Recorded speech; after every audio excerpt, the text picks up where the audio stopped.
Senate will come to order. The senators will please take their seats. Those persons not entitled to the privilege of the floor will please retire to the gallery. The senators and all in attendance will stand and be led in prayer by the Reverend Mark Morrow, Crosswalk Church, Williamsburg, Virginia. The senators will remain standing and be led in the Pledge of Allegiance to the flag of the United States of America by Senate Page Karina Josephine Richmond. Well, good morning. Shall we pray? Dear God, we pause now before today's deliberations to acknowledge you. As a citizen, I thank you for each and every one of these state senators.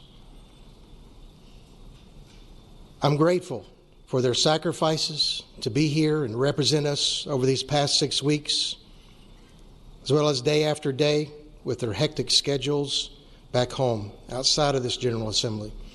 Bless each and every one of them. Bless their health, bless their spouses, bless their children, bless their homes, bless them in their workplaces. And may we somehow find common ground in this commonwealth. In your name we pray. Amen. Amen. Thank you. I pledge allegiance to the flag of the United States of America and to the republic for which it stands, one nation, under God, indivisible, with liberty and justice for all. Good job.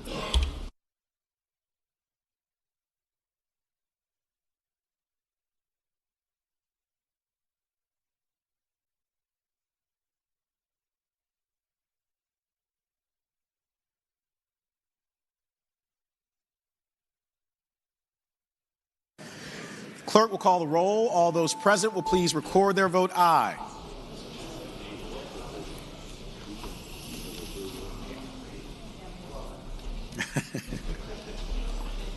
Clerk will close the roll. You have a quorum, Mr. President.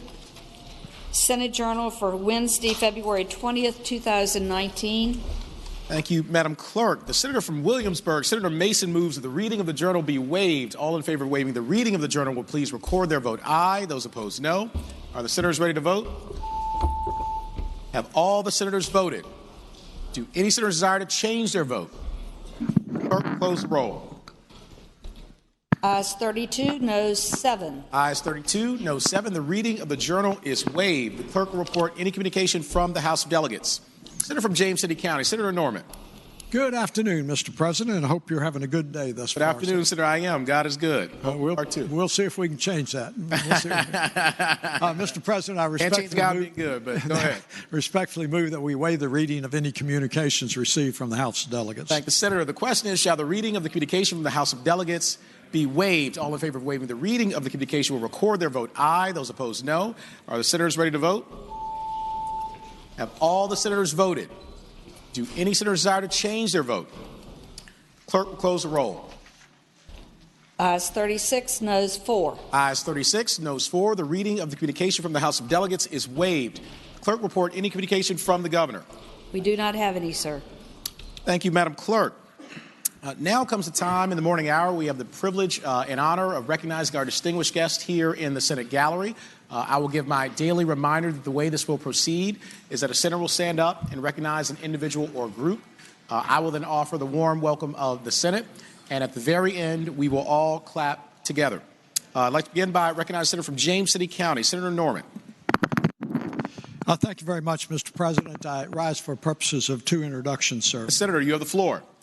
Mr. President, first of all, I would appreciate if you would extend an extraordinary warm welcome to the minister that delivered our devotion this morning, Mr. Mark Morrow. Mark and Pam are the founding and senior pastors of Crosswalk Church. They started Crosswalk in their living room in 2001 with 25 parishioners. Prior to coming to Williamsburg, they had served 19 years in vocational ministry in Canada, Dallas, and Virginia, and Mark is ordained through the Assemblies of God. One of the things that I've really enjoyed about Mark is that while his focus and passion is about the spiritual part of mankind, that he also focuses on a number of the temporal issues that impact people in their everyday life. He has 10 children with 3 son-in-laws and 4 grandkids. And you can imagine that he and his wife, Pam, have a very full life. In recent years, it's been a blessing for them to see their children grow in the Lord and employ their ministry gifts in Crosswalk. Mark and Pam, his wife, share a love for writing and teaching God's Word, but they also take time out from the demands and the joys of pursuing their spiritual mission to enjoy quality time with their life. I'm particularly pleased, Mr. President, because today they are joined with a group of students from the Southeastern University, which has an extension site in James City County at Crosswalk Church. And I had the opportunity to talk with these young people, and I told them that they were in for an extraordinary day in watching and getting a civic lessons in the Senate of Virginia, and they have already visited the House of Delegates. So on behalf of myself and the senator from Williamsburg, if you would extend a very warm welcome to Mark Marrow and the young people that are with him this morning.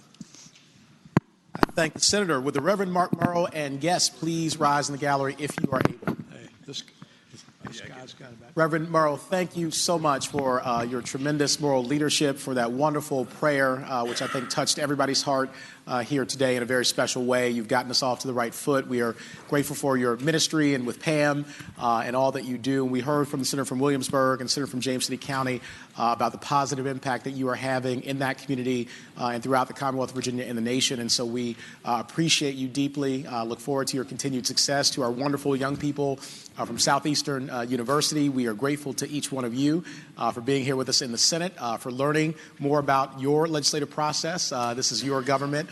And we need brilliant young people like you to step up in positions of leadership for it to work effectively. And so we are grateful to you. We wish you nothing but the best. You are always welcome here. And I would ask everyone, please join me in extending the warmest welcome of the Senate to Reverend Mark Morrow and his wonderful guests.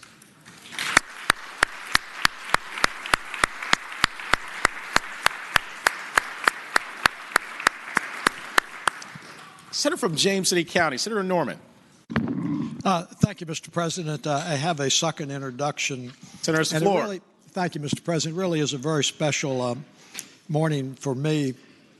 In the gallery are a group of students who have been working as interns during the 2019 session of the Virginia General Assembly. And I am very pleased that they personify one of the joyful opportunities that I have in life, and that is teaching under a fellowship arrangement with the College of William and Mary, which I've enjoyed for 12 years. And they truly are an extraordinary group. What surprises me is about half of them suffered through my fall undergraduate course, and they still were brave and persistent enough to join the internship program to be with us. And I want to thank all of the members of the Senate and the members of the House of Delegates who have been so thoughtful to act as mentors and allow the interns to work in their office. I am disappointed that we can't have a more exciting day for them and have one of our more spirited debates, but they've at least parenthetically enjoyed some of those debates during the year. While all but one are from the College of William and Mary, I do have one intern who is from the University of Virginia, and bless her. But I have Ben, Esther, Emily, Bailey, Leo, James, Alia, Maxine, Leah, Abigail, Rachel, Georgia, Daphne, Benjamin, Luke, Jake, and Maddie, who are in the audience. And I would appreciate it if you would extend a very warm welcome to them, Mr. President, and thank them for their service during this session. And the senator from Williamsburg joins me in that introduction. I thank the senator. Would our leaders from William and Mary and our leader from UVA please rise in the gallery if you are able?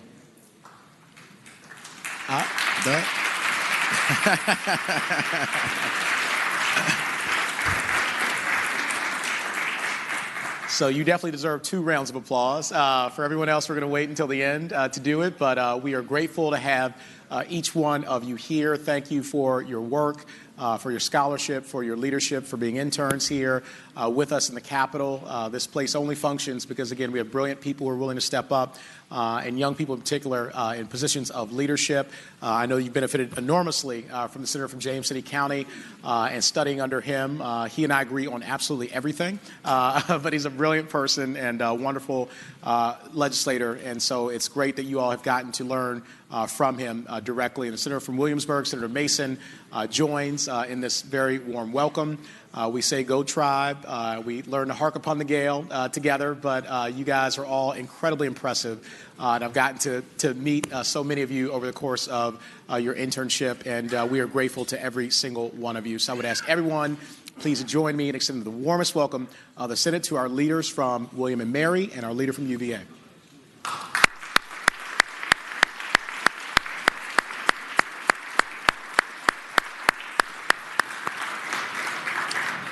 The junior senator for Richmond City, Senator McClellan. Thank you, Mr. President. I rise for an introduction. Thank the senator. You have the floor. Thank you, Mr. President. Joining us in the gallery today, we have students from Thomas Jefferson High School here in Richmond. They are visiting the Capitol in celebration of Career and Technical Education Month, learning more about the legislative process and state government. These students are accompanied by a very hardworking and dedicated group of faculty members. And the senior senator from Richmond, Senator Sturdivant, and I share in representing these students, and I know I speak for both of us as well as the senator from Petersburg, when we say we are very impressed by the students, are glad to see them every year. And this year, they had some really good questions, and I think there were a couple who might want to be here one day. And so I ask that you give them the warm welcome of the Senate. I thank the senator. Would our leaders from Thomas Jefferson High School please rise in the gallery if you are able? Go ahead and stand up. You're fine. And you're on TV, by the way, so don't worry. Your parents and your families will see you. Thank you all so much for joining us here today. I echo the eloquent and generous words of the junior senator from Richmond City, who I know is joined by the senior senator from Richmond City, Senator Sturdivant. We are all very proud of you, grateful for your leadership, proud of all that you're doing in school and outside the classroom to make our Commonwealth better and to fulfill the promise that each one of you has in your lives. I want you to know that your futures are tremendously bright. I want you to work hard, dream big, play by the rules, and very good things will happen to you. No one will steal your dreams. And so we are grateful to you. You are in Mr. Jefferson's capital, so it's appropriate that you're from Thomas Jefferson High School. And I would ask everyone to please join me to extend the warmest welcome of the Senate to our tremendous leaders from Thomas Jefferson High School.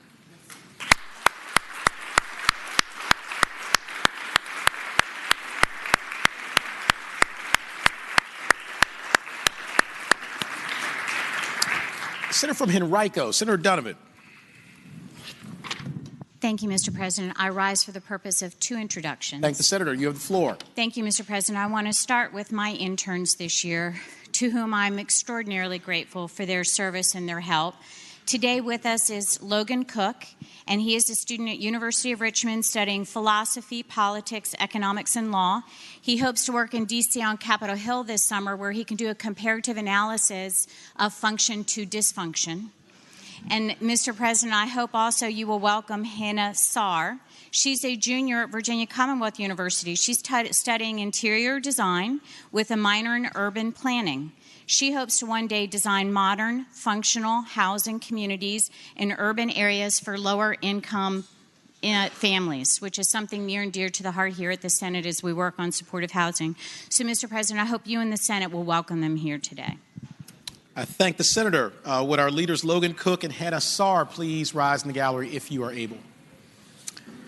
Logan and Hannah, thank you all so much for joining us here today. Thank you for your tremendous work on behalf of the senator from Henrico, Senator Donovan. I know she is deeply grateful, and we are all deeply grateful for your work to make our legislative function more effective and more efficient. We could not do it without you. We wish you tremendous success in your futures, which we know are very bright. And Logan, I understand you're studying a number of different subjects and going from function to dysfunction, and D.C. is a good place to study that, and hopefully you'll get a lot of success bringing them to functioning position. And Hannah, thank you for what you're doing in interior design.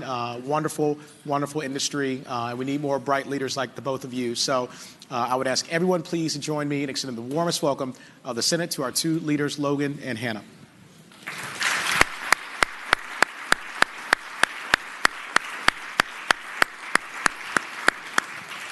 Senator from Fairfax City, Senator Peterson. Actually, you know what? Hold on one second. Go back to Senator from Henrico, Senator Donovan. Thank you so much, Mr. President. This is a very important introduction for me.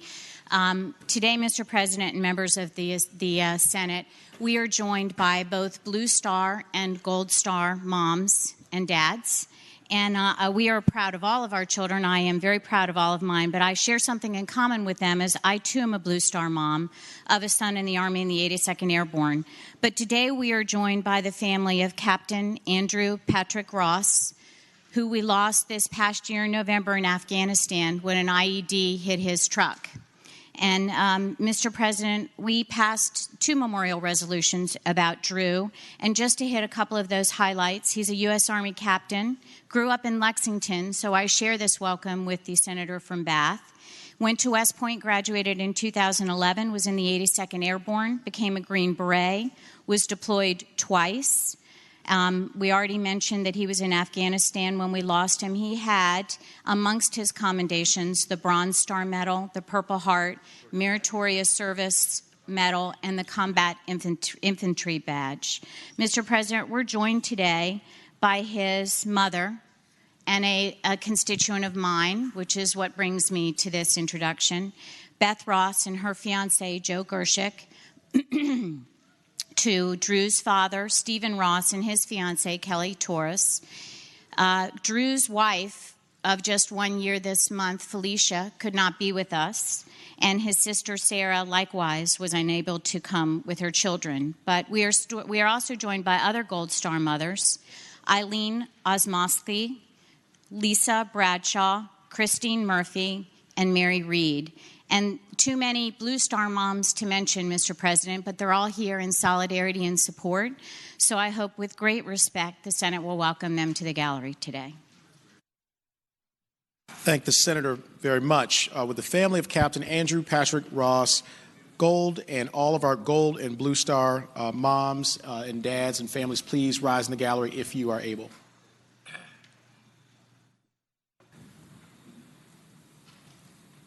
Let's give them a round of applause.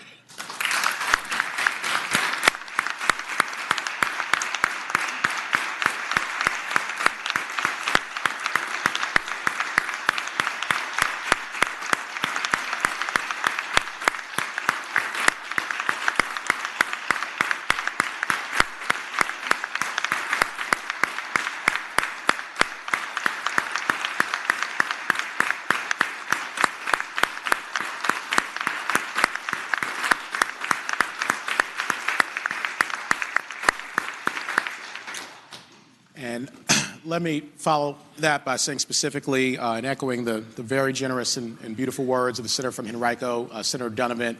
We are grateful to every single one of you. We are grateful to your families for your sacrifice, for your commitment, for your leadership, for your love of this country, for what you do to make us the greatest nation in the history of the world. We would not be that but for people who are willing to put their lives on the line for every single one of us every single day. And Drew, as he's affectionately known, is the best of what we have to offer in the United States of America. And I know that your families embrace him. And as we like to say, people sometimes pass away, but we never lose them. Because I know that his memories, the way that he has impacted every single one of you and touched this country and this Commonwealth will stay with all of us forever and make us rise to the better angels of our nature. So God bless Drew, your entire families, every single one of our Gold and Blue Star moms, dads, and families. And we wish you nothing but the best. You will always have our love and support. One more time, let's give them a round of applause.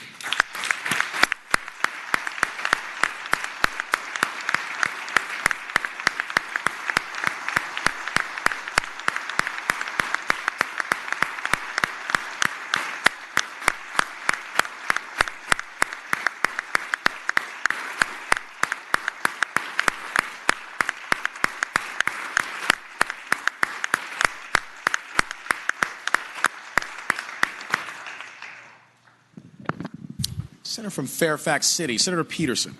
Thank you, Mr. President. I rise for 2 introductions. Thank you, Senator. You have the floor. Mr. President, ladies and gentlemen of the Senate, this first gentleman, I didn't realize he was so distinguished. I feel like if I read his entire resume, we'd have to name a building after him or something. But I want to introduce Bob Haley. He is in the gallery today. Bob is a Fairfax County resident. He's a graduate of the Air Force Academy.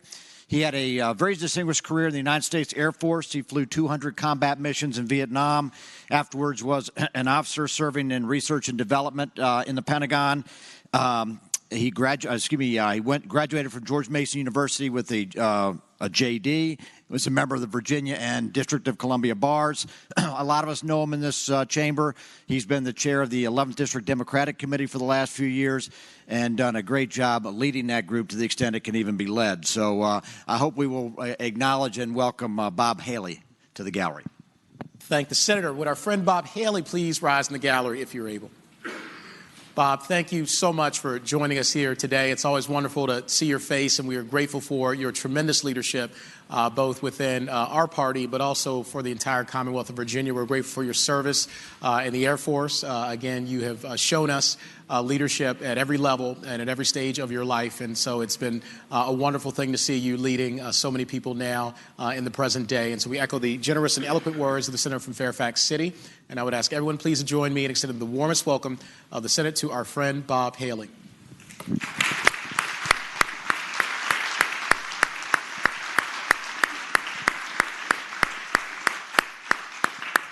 Senator from Fairfax City, Senator Peterson. Thank you, Mr. President. Mr. President, ladies and gentlemen of the Senate, we welcome a lot of guests to the gallery. I don't think we've ever, in my time here, have welcomed someone who drove 2,000 miles to be here. But it's a very special lady I want to introduce in a very special group, and that is Eunice Davidson, who is a native of Devil's Lake, North Dakota. Eunice is a member of the Spirit Lake Dakota Sioux tribe, which is known, and she told me, as the mother tribe of the Sioux. And she has come here. Basically, she is here on political business, which I'll describe in just a second, but she is the co-founder of the Native American Guardians Association. Their motto is educate, don't eradicate. And I got to know Eunice several years ago when we formed the Redskins Pride Caucus. As you may not have known, I got a little bit of criticism, and Eunice called me and said, from the heart of Sioux country, I stand behind you. And I've gotten to know her very well. Eunice's vision is to actually use the history of the Native Americans in this state and in this country to educate people.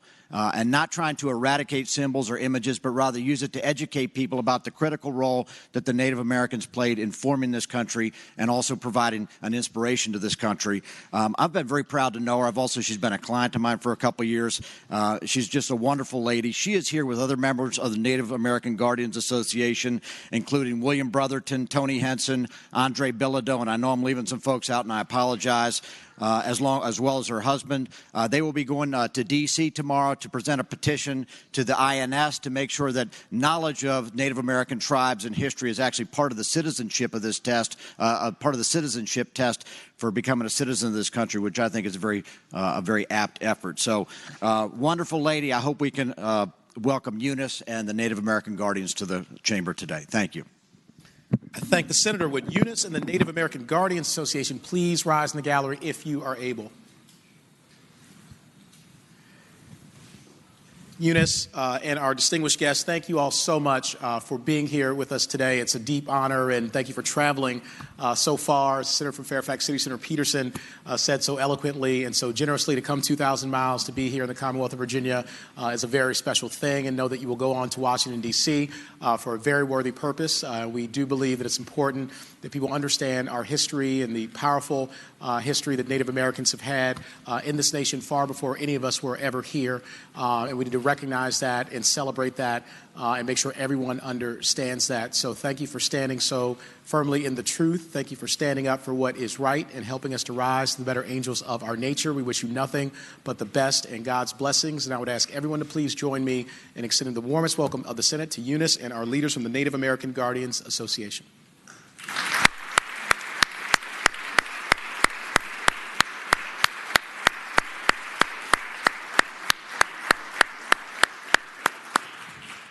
The senior senator from Chesapeake, Senator Cosgrove.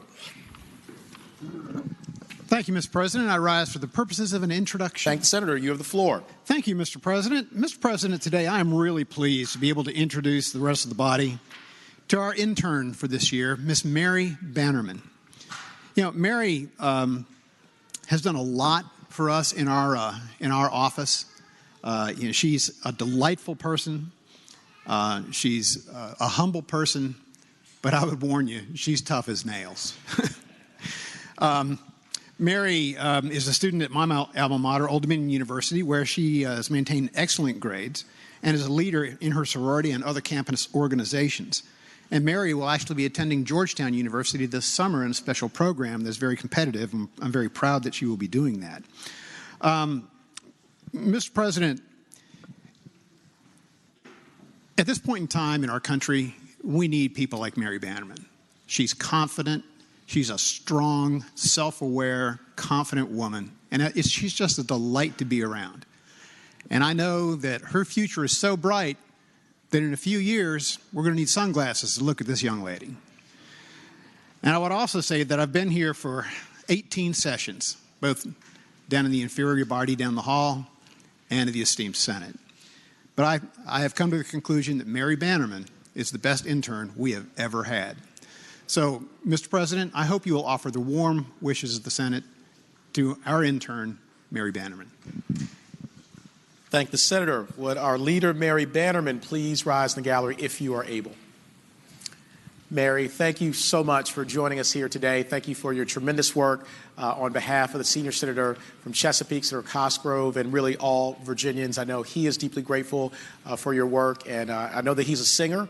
And today he sang your praises, calling you the best intern he's ever had. And I hope that's something that encourages you and sticks with you throughout your life and career. Give our best to the ODU Lions, your wonderful president, and that tremendous university, and all that you all do to make our Commonwealth a better place. And so, Mary, we look forward to you coming back here time and time again, perhaps to sit in one of these seats in the very near future, and we wish you nothing but success in your life. And I would ask everyone please to join me in extending the warmest welcome of the Senate to our leader, Mary Bannerman.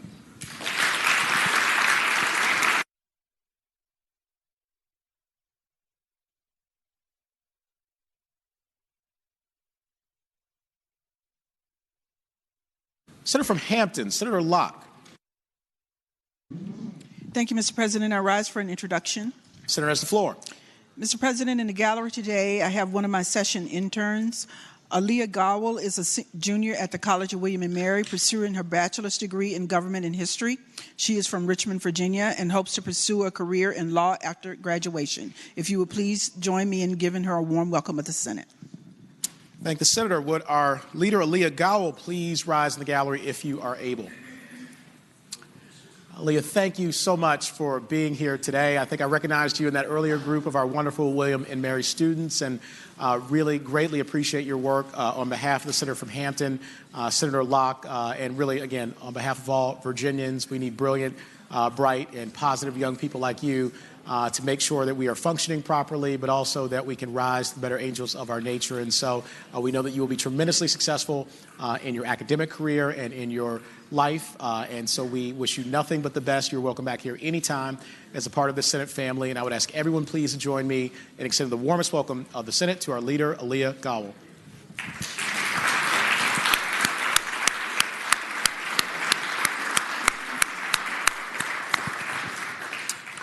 Senator from King Richard, Senator Stewart. Mr. President, please do not encourage the jester from Franklin. Sorry, Senator. Mr. President, rise for an introduction. Senator has the floor. Mr. President, we are very honored today to have in the gallery the wife of my seatmate, Lucille Wagner. And I am particularly appreciative of her coming today because I'm hoping he's going to behave better than he normally does.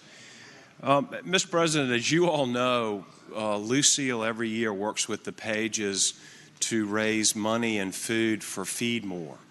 And she does an extraordinary job. In fact, I think typically, and we're close this year, she raises about $10,000 and 350 pounds of food.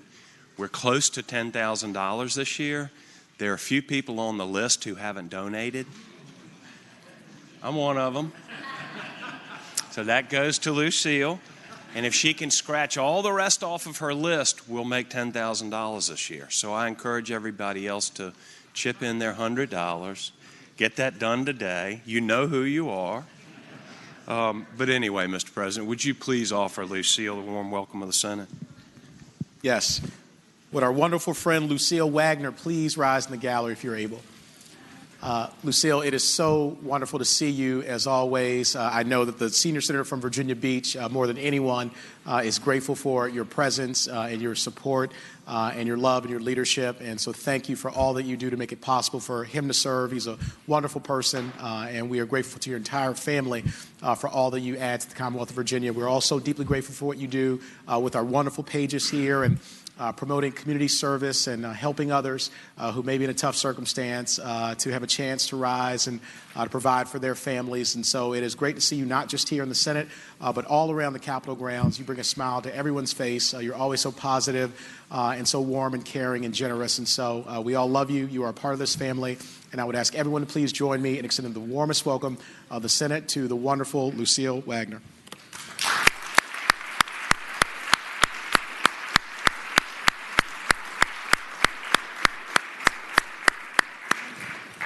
Senator from Spotsylvania, Senator Reeves. Good morning, Mr. President. Morning, Senator. How are you? I'm doing great. I rise for an introduction. Senator has the floor.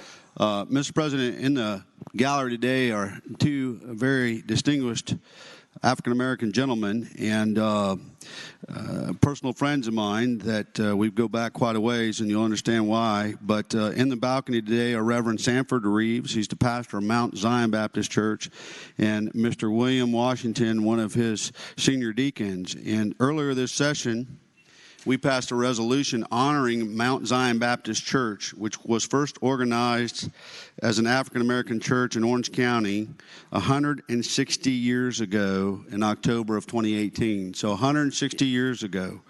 Mount Zion has a vibrant church family. They continue to answer God's call. I know Reverend Reeves preaches the gospel because I've had the opportunity to pray with him on more than one occasion and know his philosophy with regards to preaching the inherent inspired word of God. And so it's my honor to welcome him to the Virginia Senate today, and I'd ask that you would give him the same greeting.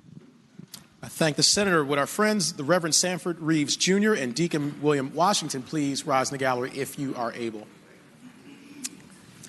Reverend Reeves and Deacon Washington, thank you all so much for joining us here today. Thank you for your tremendous moral leadership here in the Commonwealth of Virginia. We echo the eloquent and generous words of the Senator from Spotsylvania, who is a wonderful person, and we are grateful for your prayers, for your support, proud of your legacy and history of 160 years of serving God and serving mankind. And Mount Zion should be very proud of the leadership that they have, and you have seen us through some very dark times, but you've always held high the light of truth. And that is one thing that we all have to do in every era. And so we are grateful to you. We wish you nothing but the best and God's blessings. And I would ask everyone to please join me in extending the warmest welcome of the Senate to our two distinguished leaders.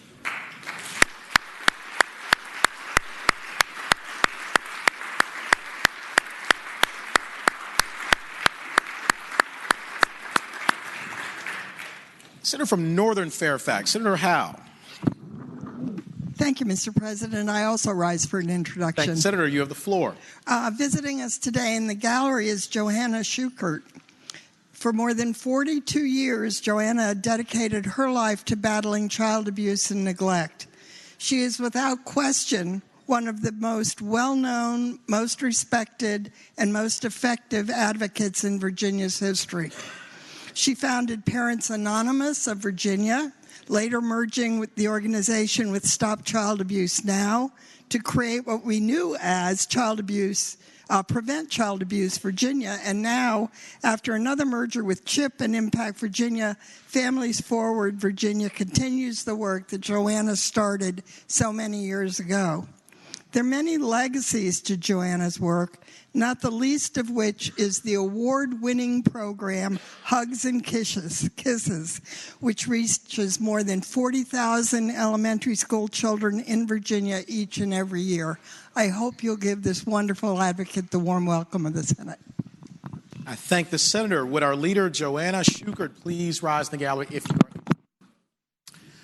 Joanna, thank you so much for joining us here today. We are grateful for your presence and your leadership. We echo the eloquent and generous and kind words of the Senator from Northern Fairfax, Senator Howe. The Commonwealth of Virginia is a better place because of you and your commitment to stopping child abuse and neglect and making sure that our children have the future that God has promised to them. And so we are grateful for all that you've done. We know it's not been easy, but it has been tremendously important. And the fact that your life's work speaks for yourself is a testament to your character, your commitment, and to all that you mean to all of us and our children in particular. So I would ask everyone, please, to join me in extending the warmest welcome of the Senate to our wonderful leader, Joanna Schukert.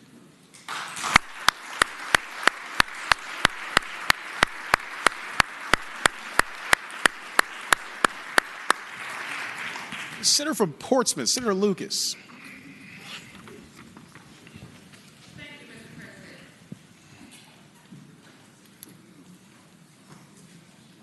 Thank you, Mr. President. I rise for the purposes of introduction. I thank the senator. You have the floor.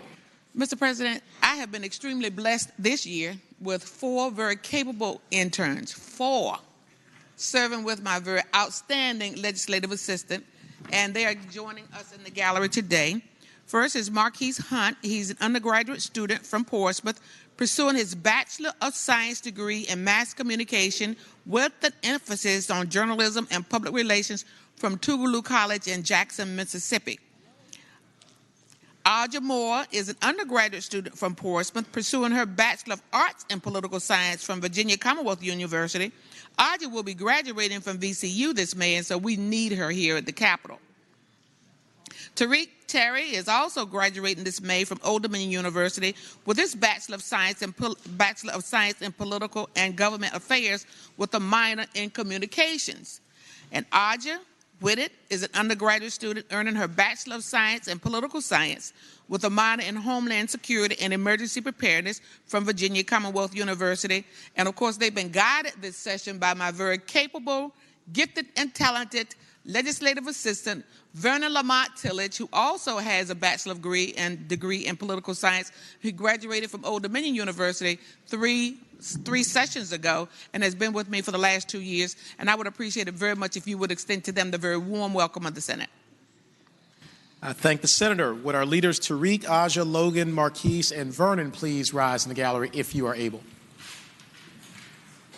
Thank you all so much for being here today. Thank you for your work and your leadership with the wonderful senator from Portsmouth, Senator Lucas. She sings your praises. Each one of you has tremendously promising futures, and we are proud of all the work that you are doing and will continue to do. Thank you for your commitment to this legislative body. Again, it cannot function without brilliant, wonderful young people like you taking leadership roles. And so we are grateful to every single one of you. We wish you nothing but the best in the future. And I would ask everybody, please join me in extending the warmest welcome of the Senate to our wonderful guests.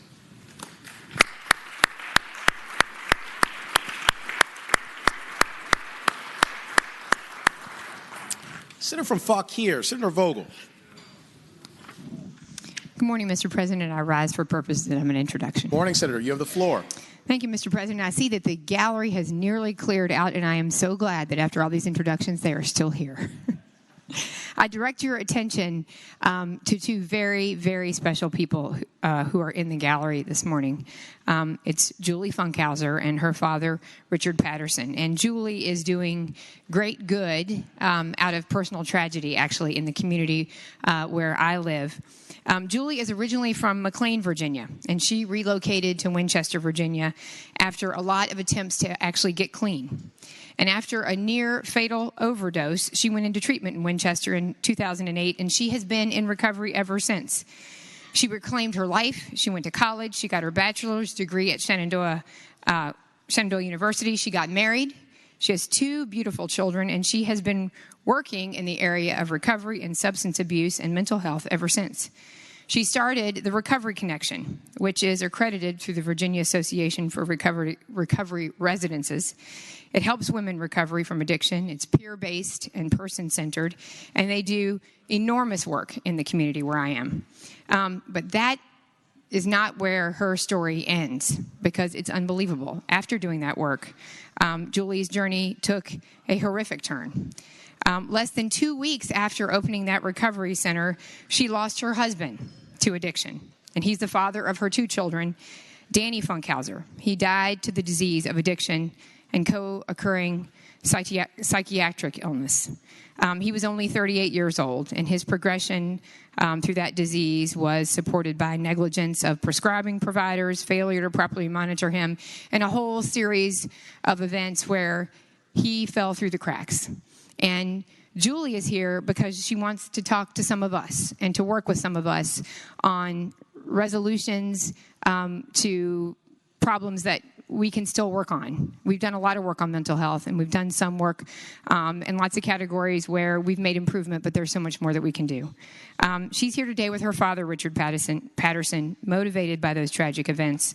I know that we have all had issues of mental health and recovery and addiction touch our lives. I certainly have in my family, and spending time with her this morning was really a blessing, and it certainly had an impact on me. And so if you have the opportunity to see Julie, or she visits you and talks about the work that she hopes to do, I hope you'll take the time to visit with her. And I ask you, Mr. President, to please extend to Julie and her father the very, very warm welcome of the Senate and encourage her in her very meaningful work. Thank you, Mr. President. I thank the Senator. Would our friends Julie Funkhauser and Richard Patterson please rise in the gallery if you are able? Julie and Richard, thank you all so much for being here today. Thank you for your tremendous advocacy and work. We echo the generous and eloquent words of the Senator from Falk here, Senator Vogel, in sharing our appreciation for your commitment to turning pain into purpose. And it's something that really is the highest calling. And they often say you can't have a testimony without a test. And you've had many tests in your lives and have surpassed them all. And now you have a testimony to share with everyone that's going to make our lives better. And it really does impact so many of us and so many of our families. So we are appreciative that you're making life just a little bit better for so many other people. It's something you didn't have to do, but you've chosen to do it.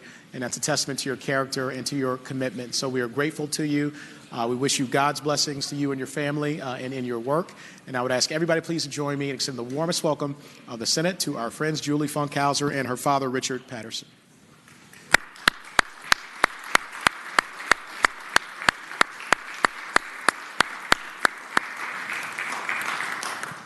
Senator from Augusta, Senator Hanger. Thank you, Mr. President. I rise for purposes of an introduction. Thank the Senator. You have the floor. Thank you, Mr. President, members of the Senate. Mr. President, I'm pleased to ask you to recognize in the gallery today Cassidy Lamb, the 2019 Virginia Dairy Princess. She's the daughter of Tom Lamb and Terry Perotti of Bridgewater, Virginia. Cassidy is a junior at Fort Defiance High School, possibly the finest high school in all of Virginia. At least it was when I graduated from there a few years ago, Mr. President. And attends the theater program at Shenandoah Valley Governor's School. At Fort Defiance, she serves as captain of the Color Guard, secretary of the Drama Club, a member of the National Honor Society and National Art Honor Society. She also serves as president of the Willing Workers 4-H Club. She enjoys showing dairy cows as well as market hogs and lambs. With her today, Mr. President, are several members of her court and Eric Paulson, executive secretary of Virginia State Dairymen's Association. The purpose, Mr. President, of the Dairy Princess program is to promote the sale and consumption of dairy products and to create better relations between consumers and dairy farmers, and to make sure we all understand that milk comes from cows, not soybeans. Thank you, Mr. President. So we're going to So we are going to milk this introduction for all it's worth. And I know, had to be done. It is very moving, I know. Would Cassidy Lamb, our dairy princesses, and our leaders please rise in the gallery if you are able? Thank you all so much for joining us. We are grateful to you. We are deeply proud of you. We see the wonderful crowns that you wear on your heads that you have earned through your tremendous work in leadership and your example. And you represent the Commonwealth of Virginia tremendously well. We echo the generous and eloquent words of the Senator from Augusta. We do know where milk comes from, and it is from cows. And we are grateful to every single one of you and to your families. So continue to walk tall. with pride and with our blessings. I would ask everybody please to join me in extending the warmest welcome of the Senate to our distinguished leaders.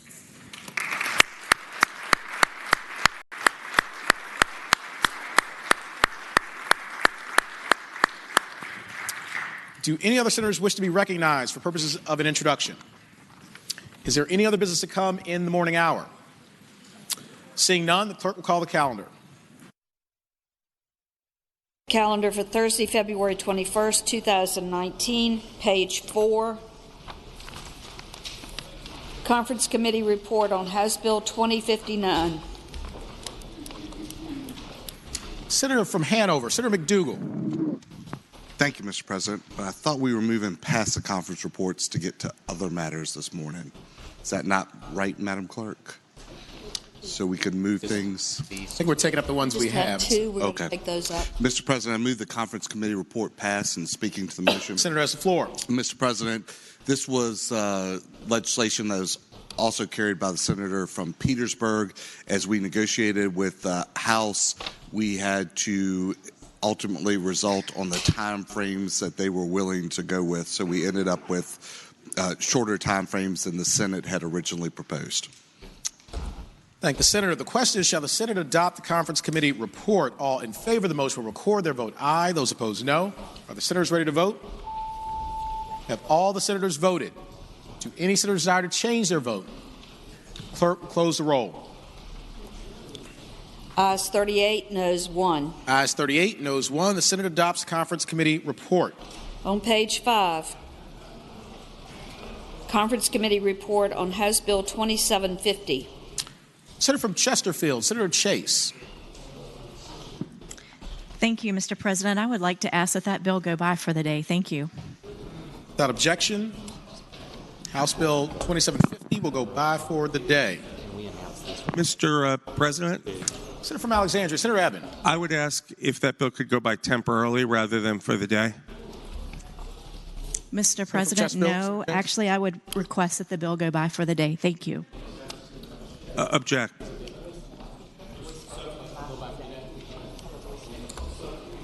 Substitute motion. What's substitute motion? That the bill just go by temporarily. Okay, we will have a voice vote on the substitute motion. Question is, shall the bill go by temporarily? All in favor of the motion will say aye. Aye. Those opposed, no? No. Chair is uncertain. We'll have a recorded vote. Mr. President, stand at ease for a moment, please, sir. Senate will be at ease.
Senate will come to order. Senator from Alexandria, Senator Eben.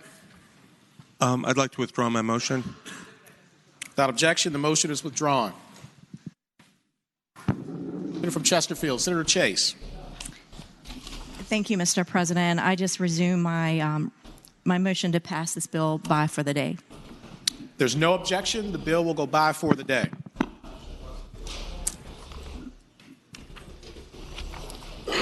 Returning to page 2, these are replacement conferees on House Bill 1720. Conferees on the part of the Senate is named by the Chairman of Courts of Justice, Senator Obenshain, of Senators Sturtevant, Peake, and Edwards.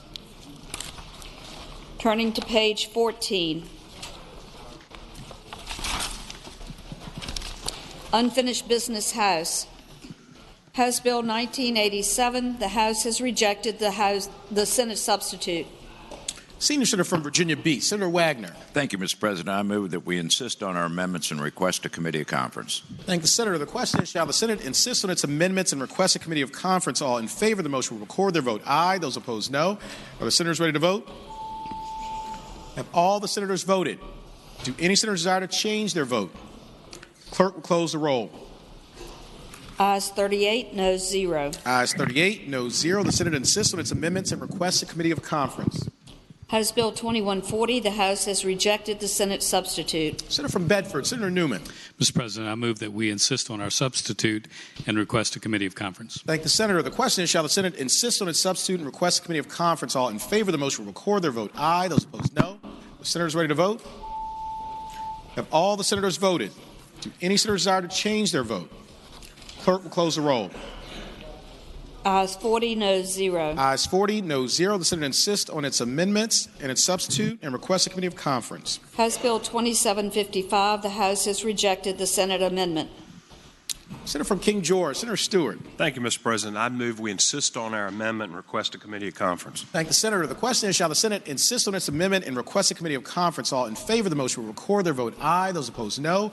Are the senators ready to vote? Have all the senators voted? Do any senators desire to change their vote? Clerk will close the roll.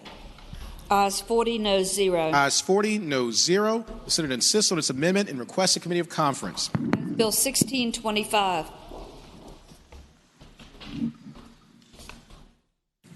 House Bill 1625. The House has acceded to the request for a committee of conference. Conferees on the part of the Senate is named by the Chairman of Agriculture, Conservation, and Natural Resources, Senator Stewart, or Senators Stewart, Spruill, and Stanley. House Bill 1659. The House has acceded to the request for a committee of conference on House Bill 1659. Conferees on the part of the Senate is named by the Chairman of Rehabilitation and Social Services, Senator Reeves, or Senators Peake, Chafin, and Boysko. Mr. President. Senator from James City County, Senator Norman. Inquiry of the clerk, are there any other bills that we have immediately before us from the House where we have to insist on a committee of conference? Not at this time. Not at this time. Mr. President, does the clerk's office need a couple of minutes to, excuse me, convey those bills that we have insisted on a committee of conference to the House? We can take like 5 minutes. 5 minutes. Mr. President, I'd ask that we stand in recess until 1:10. Without objection, the Senate will stand in recess until 1:10.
Senate will come to order. The senators will please take their seats. Those persons not entitled to the privilege of the floor will please retire to the gallery. On page 16, conferees on the part of the Senate on House Bill 1817 is named by the Chairman of Courts of Justice, Senator Obenshain, are Senators Peake, Obenshain, and Lucas. On House Bill 2042, conferees on the part of the Senate is named by the Chairman of Courts of Justice, Senator Obenshain, or Senators Howell, Obenshain, and Peake. House Bill 2044, conferees on the part of the Senate is named by the Chairman of Courts of Justice, Senator Obenshain, or Senators Obenshain, Peterson, and Peake. House Bill 2056, conferees on the part of the Senate is named by the Chairman of Courts of Justice, Senator Obenshain, or Senators Chase, McDougal, Deeds. House Bill 2234, conferees on the part of the Senate is named by the Chairman of Co-Chairs of Finance, Senators Norman and Hanger, or Senators Suderline, McDougal, and Dance. House Bill 2303, conferees on the part of the Senate is named by the Chairman of Courts of Justice, Senator Obenshain, or Senators Cosgrove, Peterson, and Obenshain. House Bill 2550, conferees on the part of the Senate is named by the Chairman, Co-Chairs of Finance, Senators Norman and Hanger, or Senators Howell, Ruff, and Hanger. House Bill 2576, conferees on the part of the Senate is named by the Chairman of Courts of Justice, Senator Obenshain, or Senators Vogel, Obenshain, and Howell. On House Bill 2678, conferees on the part of the Senate is named by the Chairman of Courts of Justice, Senator Obenshain, or Senators Eben, Stewart, and Stanley. House Bill 2747, conferees on the part of the Senate is named by the Chairman of Commerce and Labor, Senator Wagner, or Senators Chafin, Cosgrove, and Saslaw.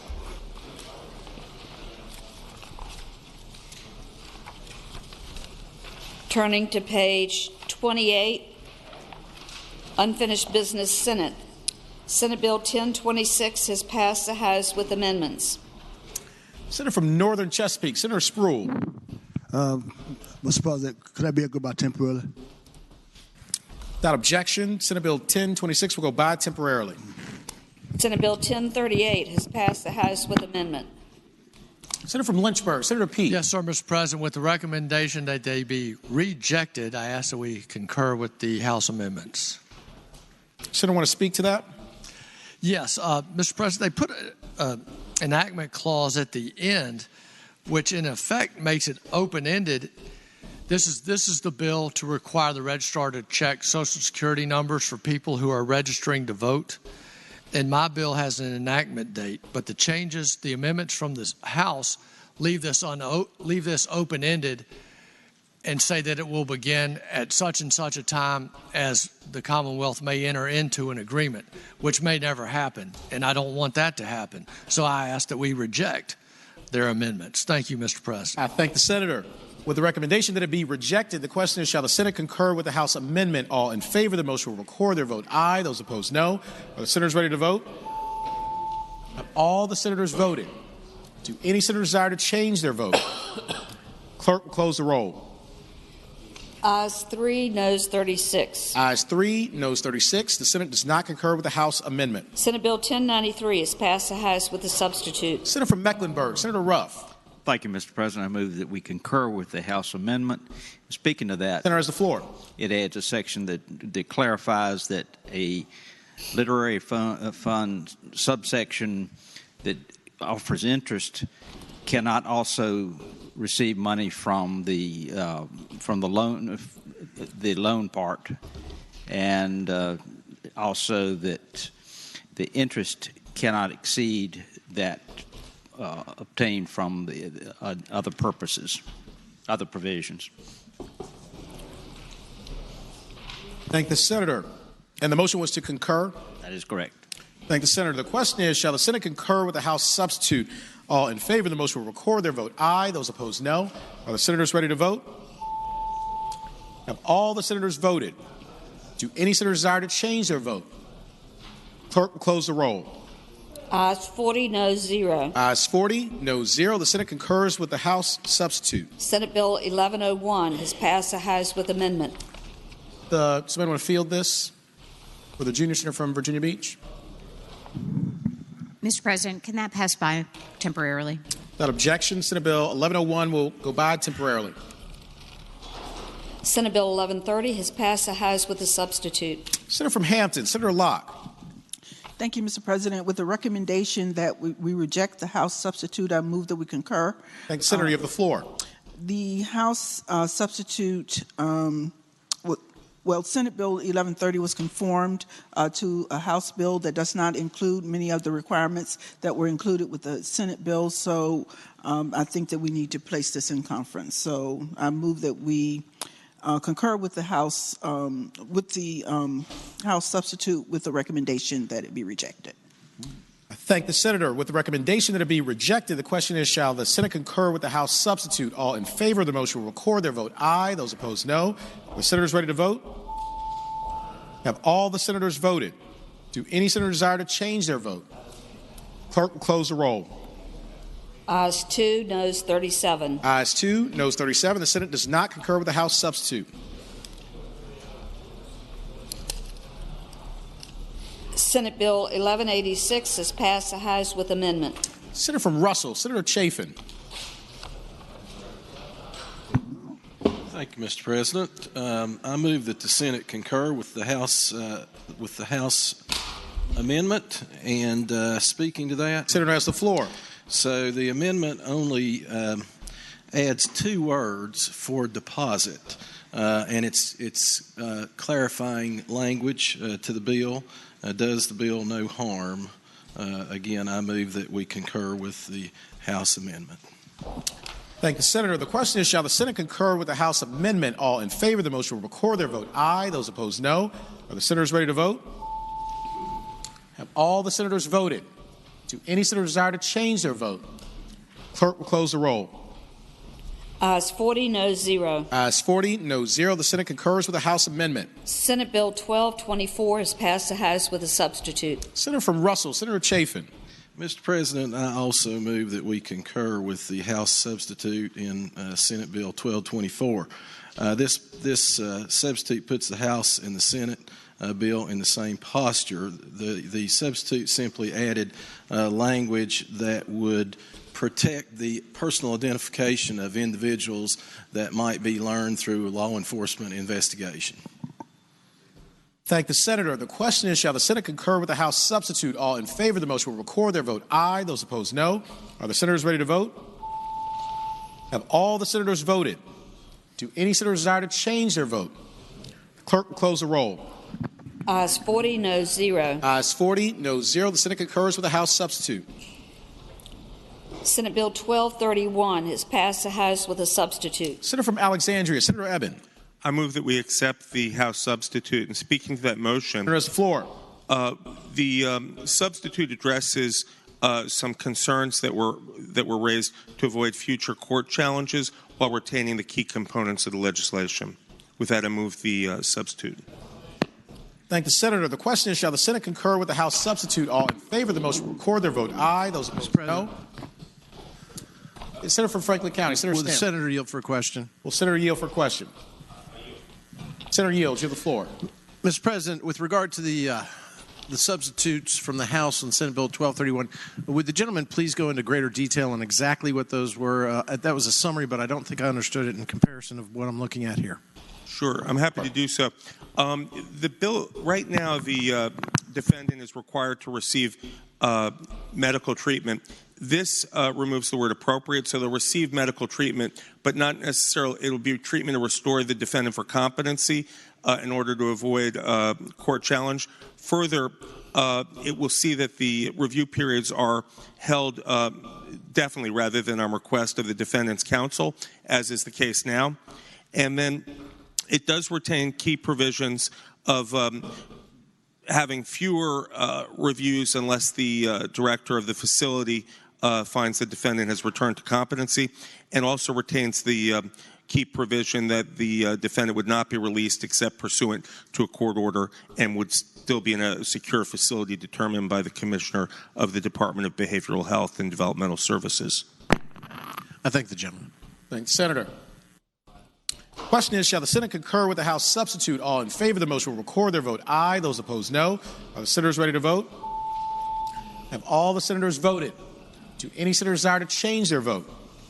Clerk, close the roll. Ayes 37, noes 3. Ayes 37, noes 3. The Senate concurs with the House substitute. Senate Bill 1251 is passed the House with a substitute. Senator from Spotsylvania, Senator Reeves. Thank you, Mr. President. This is the switchblade manufacturer distributor bill that passed the Senate 2515. And what, Mr. President, I would ask that we concur with the House substitute. Speaking of that, Senator has the floor. Mr. President, to continue, what the House version did was actually clean up the language to narrowly define it even more to where there wasn't a little bit of ambiguity as far as can an individual person have a switchblade knife, so it wouldn't run into conflict with the actual code of Virginia that says you cannot have those devices. But the bill in its current form would allow the two largest knife manufacturing distributors in the nation the ability to house these switchblade knives and sell them outside the Commonwealth and the 40 other states that allow them to do it. Thank the Senator. The question is, shall the Senate concur with the House substitute? All in favor of the motion will record their vote aye. Those opposed, no. Are the senators ready to vote? Have all the senators voted? Do any senators desire to change their vote? Clerk will close the roll. Ayes 25, noes 15. Ayes 25, noes 15. The Senate concurs with the House substitute. Senate Bill 1339 is passed the House with amendment. Senator from Spotsylvania, Senator Reeves. Thank you, Mr. President. I ask that we concur with the House amendment. And speaking of that, Senator has the floor. Ladies and gentlemen, this is the foster care omnibus bill that all of us worked on this session. All the House did was take off the Woodrum amendment or the finance clause. My understanding it is in both perceived budgets at this point. I would ask the bill pass. Thank the Senator. The question is, shall the Senate concur with the House amendment? All in favor of the motion will record their vote aye. Those opposed, no. Are the senators ready to vote? Have all the senators voted? Do any senators desire to change their vote? The clerk will close the roll. Ayes 40, noes 0. Ayes 40, noes 0. The Senate concurs with the House amendment. Senate Bill 1341 is passed the House with amendment. Senator from King George, Senator Stewart. Thank you, Mr. President. With a recommendation that we rejected, I'd ask we concur with the House amendment. Senator has the floor. And what this bill does, it's the hands-free driving bill, and we're trying to get both bills in conference. The House rejected the same amendment off of the House bill, and once we can get these into conference, I think we can come up with language that most, if not everybody, will be happy with. So with the recommendation that it be rejected, I ask we concur with the amendment. Thank the Senator. With the recommendation that it be rejected, the question is, shall the Senate concur with the House amendment? All in favor of the motion will record their vote aye. Those opposed, no. Are the senators ready to vote?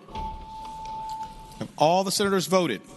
Do any senators desire to change their vote? Clerk will close the roll.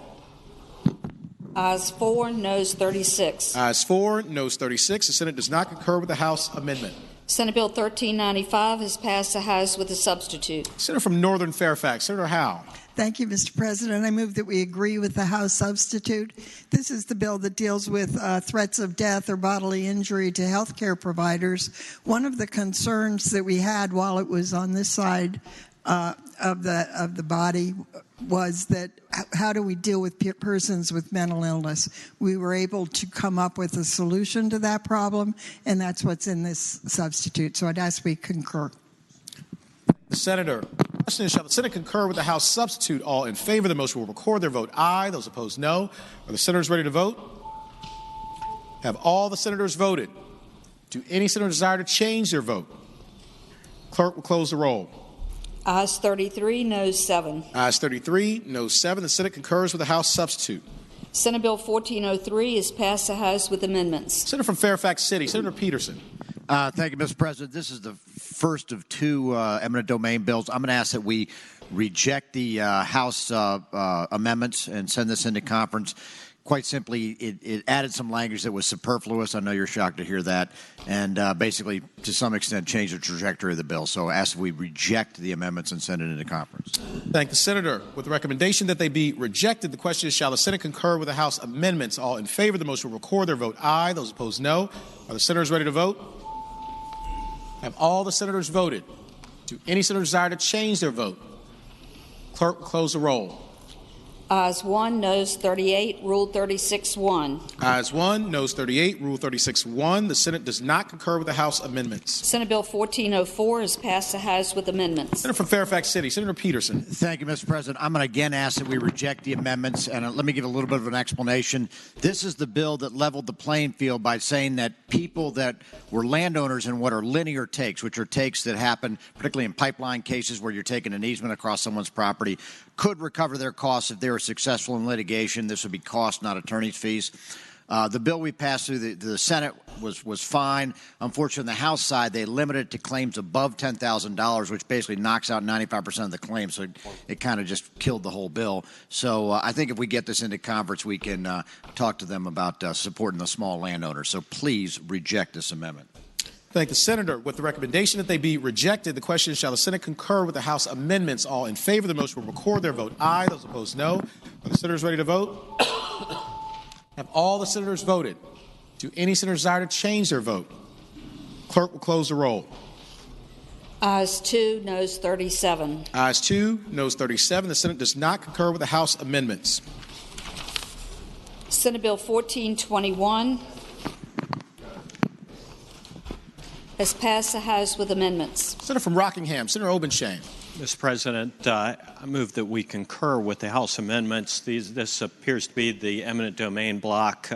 This bill deals primarily with the use of expert witnesses and who's to pay for them. And what these amendments did was they're largely technical. They changed some language from petitioner to commissioner, which should have been in there in the first place. Also, it makes clear that up to 3 expert witnesses may be reimbursed by the condemning authority in the event that that there is a change that obviates the need for the expert witnesses, but it has an outlet that allows more than 3 expert witnesses to be paid for in the event that the condemning authority uses more than 3 expert witnesses itself. So it levels the playing field, and these are largely technical, and I move there that we concur. Thank the senator. The question is, shall the Senate concur with the House amendments? All in favor of the motion will record their vote aye. Those opposed, no. Are the senators ready to vote?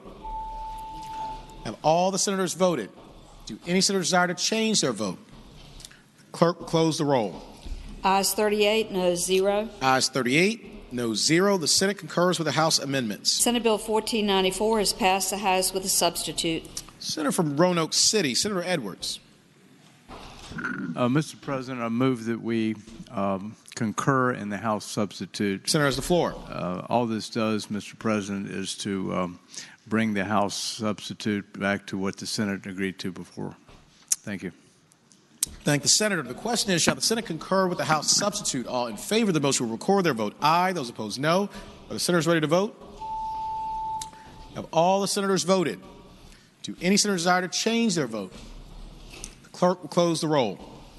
Ayes 40, noes 0. Ayes 40, noes 0. The Senate concurs with the House substitute. Senate Bill 1520 has passed the House with amendments. Senator from Grayson, Senator Carrico. Thank you, Mr. President. I move that we agree to the House amendment substitute. Senator has the floor. Mr. President, this basically adds language clarifying that the commissioner may also release that information, and also when the school bus camera is operating, that the actual bus has to be mobile, not sitting still. I would hope that we would accept the amendments. Thank the senator. The question is, shall the Senate concur with the House amendments? All in favor of the motion will record their vote aye. Those opposed, no. Are the senators ready to vote? Have all the senators voted? Do any senators desire to change their vote? Clerk, close the roll. Ayes 39, noes 1. Ayes 39, noes 1. The Senate concurs with the House amendments. Mr. President? Senator from Roanoke City, Senator Edwards. I apologize. Having voted on the prevailing side by which we accepted the House amendment on Senate Bill 1494, I move that we reconsider that vote. Question is, shall the vote by which the Senate concurred with the House substitute on Senate Bill 1494 be reconsidered? All in favor of the motion will record their vote aye. Those opposed, no. The senators ready to vote? Have all the senators voted? Do any senator desire to change their vote? Clerk, close the roll. Ayes 39, noes 0. Ayes 39, no 0. The motion is agreed to. Senator from Roanoke City, Senator Edwards. Mr. President, I now apologize again. I got the wrong bill. I now move that we reject the House substitute. The House bill and the Senate bills were actually very different, and this changes it to the Senate bill to the way the language was in the House bill. We need to put this in conference. So again, I apologize and ask that the Senate reject the House substitute. On Senate Bill 1494? On Senate Bill 1494. Okay. That's right. Great. With the recommendation that it be rejected, the question is, shall the Senate concur with the House substitute? All in favor of the motion will record their vote aye. Those opposed, no. Are the senators ready to vote? Have all the senators voted? Do any senators desire to change their vote? Clerk, close the roll. Ayes 1, noes 39. Ayes 1, noes 39. The Senate does not concur with the House substitute. Senate Bill 1581 is passed the House with a substitute. Senator from Roanoke County, Senator Suderline. Thank you, Mr. President. I would move that the Senate reject the House substitute. And speaking to that briefly, Senator has the floor. The Senate, this is my parental leave bill that we unanimously passed here. The House has a different view of things, and they passed a different bill.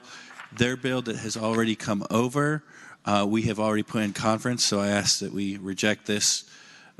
Make the motion that we concur with the House substitute, but ask that you reject it so this can also go into conference as well. Thank the Senator. With the recommendation that it be rejected, the question is, shall the Senate concur with the House substitute? All in favor of the motion will record their vote aye. Those opposed, no. Are the senators ready to vote? Have all the senators voted? Do any senators desire to change their vote? Clerk, close the roll. Ayes 1, noes 39. Ayes 1, noes 39. The Senate does not concur with the House substitute. Senate Bill 1602 is passed the House with a substitute. Senator from Rockingham, Senator Obenshain. Mr. President, I move that we concur with the House substitute. Senator has the floor.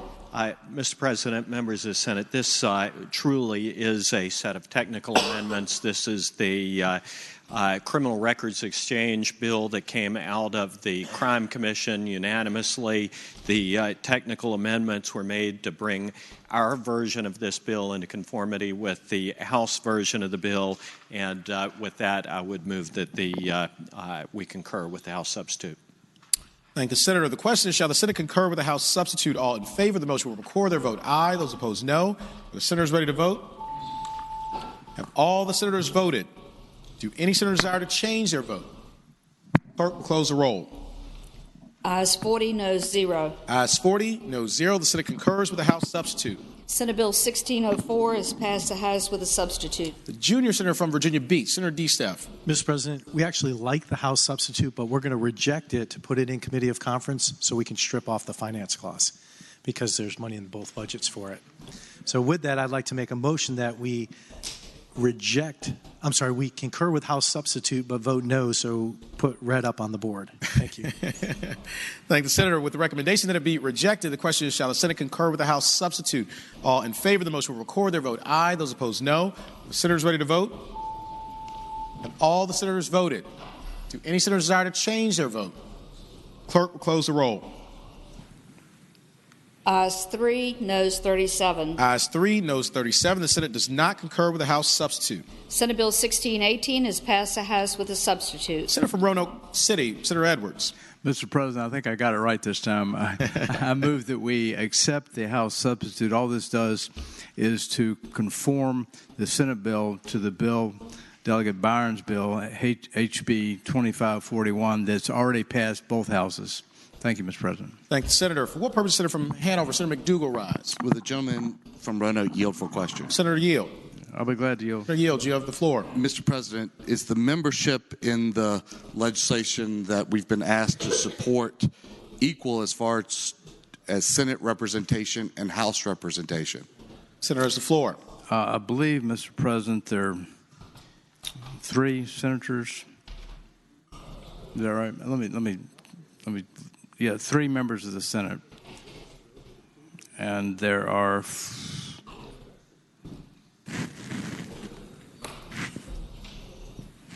Let's see.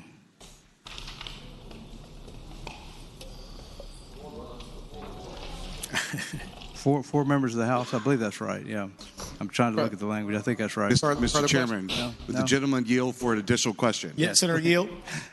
Yes, I'd be happy to. Senator Yield, you have the floor. Mr. Chairman, I asked the gentleman if he thinks that senators are less important than House members, and there should be fewer of us on this commission than House members. Mr. President, Senator has the floor. Mr. President, I think it's patently obvious that senators are more important. Mr. Chairman, speaking to the motion. Senator has the floor. Mr. Chairman, I believe that representation on these commissions should be equal. There's no requirement that there's more weight given to Senate votes than there are House votes. So the representation of the body as a whole is less on this commission with only 3 senators compared to 4 House members. So as a result of that, Mr. President, I'll be voting no and ask the rest of the body to consider doing the same. Senator. Mr. President. Senator from Roanoke City. If no one else. Senator from James City County. Senator Norman. Thank you, Mr. President. Speaking to Senate Bill 1618. Senator has the floor. Would the senator from Hanover be so kind to yield for a question, please? Senator Yield. If it's a softball, Mr. President. Senator Yield, you have the floor. The beach ball, you be able to. Mr. President, my question to the chairman of the Rules Committee is when we had a number of bills in front of the Rules Committee recently, did we not, in fact, on each and every one of those bills equalize the number of senators with the number of members of the House? Senator has the floor. Mr. President, we did. Mr. President, speaking to the bill. Senator has the floor. Mr. President, I would urge the body to continue in that direction. It's been an ongoing discussion for some period of time. I'm very appreciative that everybody wants their bill and everybody wants their resolution, and frequently when we get to this time of the year, our resolve starts to vaporize as we see home in the front view mirror. But I would ask the body to reject the proposal on a disproportionate representation. Thanks, Senator. Senator from Roanoke City. Yeah. Senator Edwards. Mr. President, ordinarily I would agree, but in this case, we're increasing the membership from 2 senators to 3, and there remain the same number of House members, which is 4. The other thing is we've already passed this identical bill, and it's on the governor's desk in the form of House Bill 2541. So unless the Rules Committee can convince the House Rules Committee to go along with this equal representation, which I fully agree with, I would suggest we move forward and get this bill before the governor as well, and therefore I renew my motion to accept the amendment from the House and concur with the House's amendment, and again, because we've already actually done that in another bill. Thank you, Mr. President. Thank the senator. For what purpose, Senator from Hanover? Senator McDougall rise. Mr. President, there are a couple additional questions that I'd like to ask, but maybe it would be better if we pass this by temporarily for me to do that, and we can come back to it. Without objection, Senate Bill 1618 will go by temporarily. Senate Bill Mr. President. Senator from James City County. Senator Norman. Mr. President, as I listened to the retort from the senator that House Bill 2541 has already passed, a couple of observations. One, we can ask the governor to send down an amendment for the equalization. But more importantly, I am reminded by the refrain from my seatmate earlier this morning that probably the reason that HB 2541 got by us is that we have not been giving a detailed explanation of the amendments that are coming over from the House of Delegates on these bills, and that's why I would encourage everyone to give a full explanation of any amendments that are coming back so that everybody in the Senate clearly understands what's going on. Thanks. Senator. Senate Bill 1619 has passed the House with amendment. Senator from Rockingham, Senator Obenshain. Mr. President, with the recommendation that it be rejected, I would move that we concur with the House amendment. Senator, the floor. The House has added a reenactment clause that needs to come off of this in conference. Additionally, this is the spoliation bill. If that doesn't stir memories in you, I don't know what will, except for tethered fowl, maybe. But I would tell you that some of the business groups, they circulated a memo that raised some issues. I have suggested a couple of changes to this to address some of those issues that have been raised, and accordingly, I think we need to put this in conference. Thank you, Senator. With the recommendation that it be rejected, the question is, shall the Senate concur with the House amendment? All in favor of the motion will record their vote aye. Those opposed, no. The senators ready to vote? Have all the senators voted? Do any senator desire to change their vote? Clerk will close the roll. Ayes 1, noes 39. Ayes 1, noes 39. The Senate does not concur with the House amendment. Senate Bill 1632 has passed the House with a substitute. Senior Senator from Richmond City, Senator Sturdivant. Mr. President, with the recommendation that it be rejected, I move that we concur with the House substitute. Senator has the floor. Speaking to that, Mr. President, this is the bill that would deal with our students in Virginia who are prescribed via a written certification CBD oil for a medical condition. We had a bill pass the Senate 40-0 that dealt with a few things. It would have protected the school nurses from ever even being considered from prosecution for providing that medication to their students. It would require our school boards to come up with a policy for the storage and the provision of the CBD oil. And then lastly, it would also protect students from expulsion for using this prescribed medication. The House substitute only left the protection of the nurses. It does not address the policy for providing the CBD to the students and protecting the students from expulsion. I'm pretty confident we'll be able to work this out in conference and committee. And so again, I would renew my motion with a recommendation that be rejected, that we concur with the House substitute. Thank the Senator. With the recommendation that it be rejected, the question is, shall the Senate concur with the House substitute? All in favor of the motion will record their vote aye. Those opposed, no. The senators ready to vote? Have all the senators voted? Do any senators desire to change their vote? Clerk will close the roll. Ayes 1, noes 39. Ayes 1, noes 39. The Senate does not concur with the House substitute. Senate Bill 1736 has passed the House with a substitute. Senator from Alexandria, Senator Abbott. Thank you, Mr. President. With the motion that we, with the recommendation that we reject the committee substitute, I move that we accept the committee the House. One more time. I move that we reject the House substitute and insist on a committee of conference so that we can make sure we're all on the page of this. Senator, that's a different motion. Let me just get this right. So with the recommendation that it be rejected, you are moving that the Senate concur with the House substitute. Is that accurate? Exactly. Perfect. All right, speak to it. I was reading you loud and clear. Go ahead. And the two versions of the bill do substantially the same thing. The House is a bit more wordy, and we just need to work this out to make sure we're all on the same page. Thank the Senator. With the recommendation that it be rejected, the question is, shall the Senate concur with the House substitute? All in favor of the motion will record their vote aye. Those opposed, no. Are the senators ready to vote? Have all the senators voted? Do any senators desire to change their vote? Clerk will close the roll. Ayes 0, noes 40. Ayes 0, noes 40. The Senate does not concur with the House substitute. Senate Bill 1738 is passed the House with amendment. Senator from Spotsylvania, Senator Reeves. Thank you, Mr. President. I would move that we concur with the House amendment. And speaking of that, Senator has the floor. Mr. President, this bill changed dramatically once they corrected it. They just said they put a little b after 3. That's what the bill does. So they technically caught me on a change there. It doesn't do anything but put a b in. I'd ask that we concur with the House amendment. Thank you, Senator. The question is, shall the Senate concur with the House amendment? All in favor of the motion will record their vote aye. Those opposed, no. Are the senators ready to vote? Have all the senators voted? Do any senators desire to change their vote? Clerk will close the roll.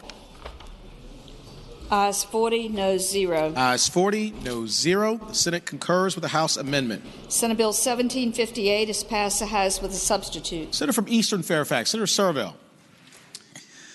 Mr. President, with the recommendation that we reject the House amendment, I move that we concur with the amendment. And speaking to that motion, Senator has the floor. Ladies and gentlemen, this bill is the bill that there's a similar version of this bill which tries to do the same thing from the House that we put into conference yesterday. This has to do with granting juvenile domestic, well, actually all of our courts in Virginia, authority to make certain findings about neglected and abused children so that they can get certain government benefits. Both of these bills, I think there's an agreement on what we're trying to accomplish, but there's a bit of a disagreement about exactly where to put it in the code and what words to use. So because of that, we need to put it in conference to make them both the same, which I think we will. And so, again, with the rejection that we reject, I move that we concur. Thank you, Senator. With the recommendation that it be rejected, the question is, shall the Senate concur with the House substitute? All in favor of the motion will record their vote aye. Those opposed, no. Are the senators ready to vote? Have all the senators voted? Do any senators desire to change their vote? Clerk will close the roll. Ayes 0, noes 39. Ayes 0, noes 39. The Senate does not concur with the House substitute. Senate Bill 1768 is passed the House with a substitute. Senator from Williamsburg, Senator Mason. Thank you, Mr. President. Mr. President, I move that we concur with the House substitute. And speaking to that motion. Thanks, Senator. You have the floor. Thank you, Mr. President. Mr. President, members, this is the hands-free in a work zone bill. So the changes that were made as we adjusted the penalties and made them just like the senator from King George's broader, more comprehensive hands-free bill. We kept this moving along because the gentleman from King George's bill is going to conference, so we'd like to keep this moving, but it is much smaller. This is in a work zone only. So with that, Mr. President, I move that we concur with the House substitute. Thank the Senator. For what purpose, Senator from Rockingham, Senator Obenshain rise? Mr. President, because speaking to the motion, Senator has the floor. Mr. President, I certainly respect the gentleman's motives and his desire to keep this moving along. We are going to get a hands-free bill this year, but I would respectfully submit that if the senator from King George's bill is going to go to conference, this one should too. And that we ought to make sure that we get it right, and that we should vote red on the motion to concur, so that we can make sure that these bills, to the extent possible, reflect the will of the committee, that they are not inconsistent with one another, that the statewide prohibition on the use of hands-free devices is not inconsistent with the prohibition that deals with work zones. So it would be my hope that we would vote red on this, send it to conference, and figure it out together.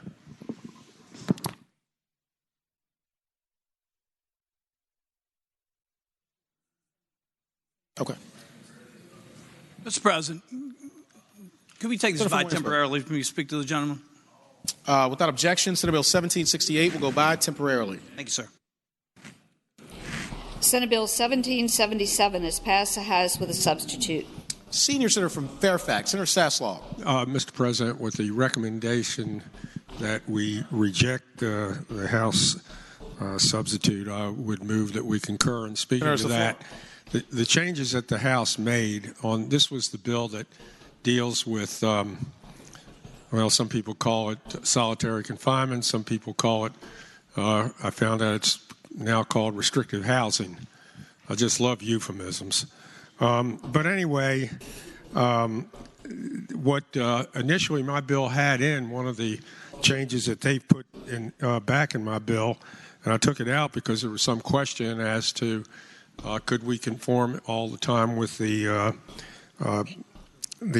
American Correctional Association. So when my bill left the Senate, it didn't have that in there. The House version to conform it with Delegate Hope's did. That's one thing I want to discuss in conference. And the other, my bill had a report every year from the Department of Corrections going to the Clerk of the House, the Clerk of the Senate, and the General Assembly website. What they've got that plus going to every member of the General Assembly. I'm not sure you all want to take the time to read that every year. So the other thing, what it should also do is it should go to the chairman of the committees that have cognizance over that. In the case of the Senate, it would be Rehabilitation and Social Services.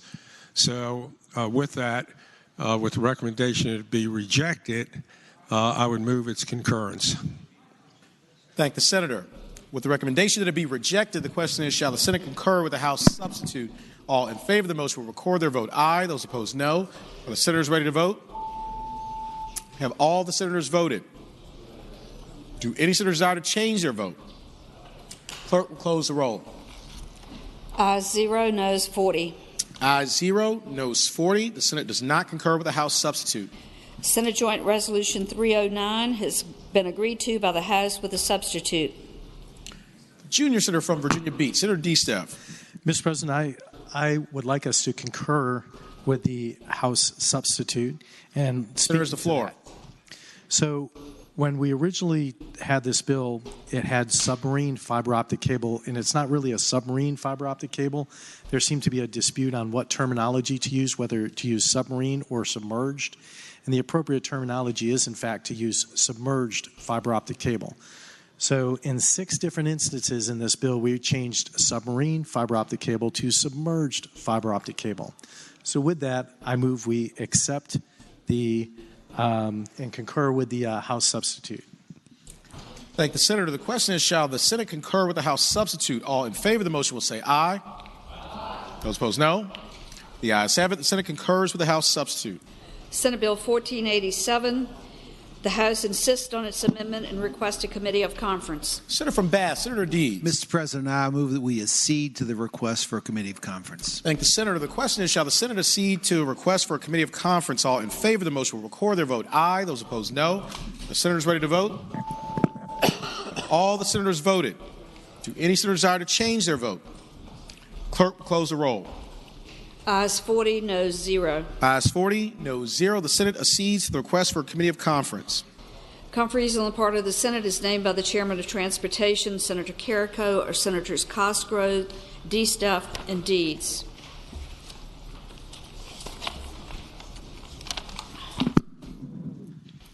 Senate Bill 1547. The House insists on its substitute and requests a committee of conference. Senator from Fauquier, Senator Vogel. Thank you, Mr. President. I move that we accede to the House's request for a committee of conference. Thank the senator. The question is, shall the Senate accede to the request for a committee of conference? All in favor of the motion will record their vote aye. Those opposed, no. Are the senators ready to vote? Have all the senators voted? Do any senators desire to change their vote? The clerk will close the roll. Ayes 39, noes 0. Ayes 39, noes 0. The Senate accedes to the request for a committee of conference. Conferees on the part of the Senate is named by the Chairman of General Laws and Technology, Senator Ruff, as Senators Vogel, Cosgrove, and Howe. Going to page 43. I'm sorry. Section. So if we can go back. We can go back to page 28. Senate Bill 1026. Senator from Northern Chesapeake, Senator Spruill. Thank you, Mr. President. Mr. President and members, this bill 1026 along with 2790, the bill that was passed by this House 40-0 and also passed the Senate. but there were technical amendments, so I moved approval of the bill. Now I'll explain to you why. Senator, has the floor. Thank you. There are technical amendments that I presented to the body at last. Then, Mr. President, we did have members of this chamber ask for it to go by for the day, which it did for twice. And then the concern that they had with the bill that I can understand that the bill passed the House and on this side. So I'm asking y'all to listen to my plea to the members of the Senate. I carried to my chairwoman person, Mamie Locke. She said, go for it. If your friends want to kill it, let them kill it on this side. Mr. Chairman, when this bill first came up, the chairwoman on this side asked to make changes. I did exactly what she asked me to do. Point one. Number two, when it went before the House committee, Senator Rush bill that asked me to lay his on top minds to make a change, to make them identical. I did that.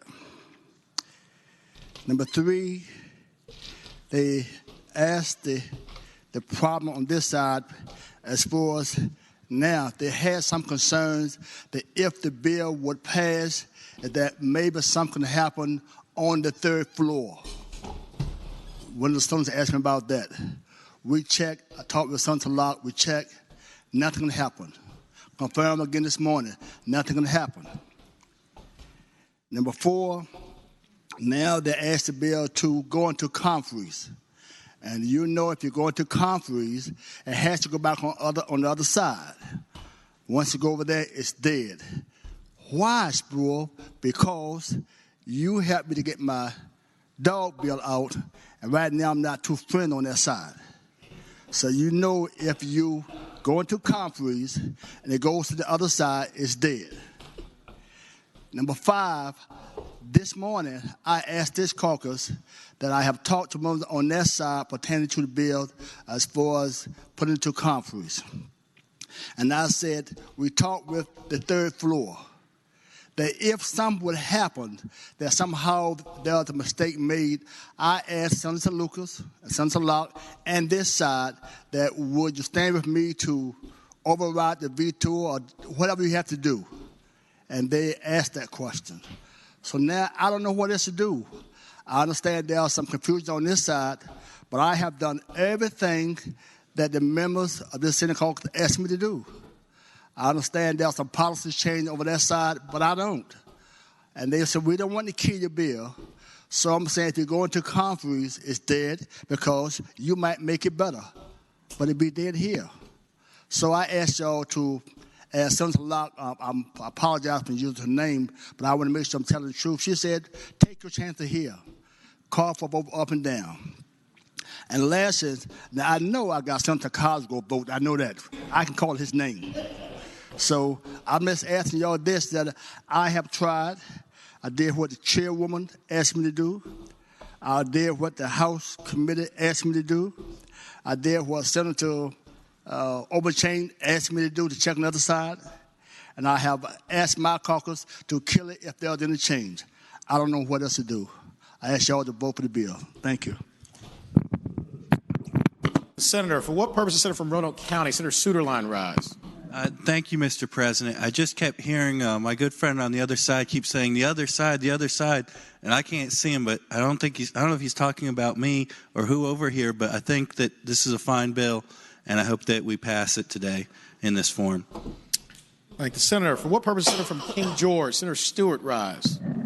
Thank you, Mr. President. I concur, and I'm going to vote for the bill, and I hope everybody else does too.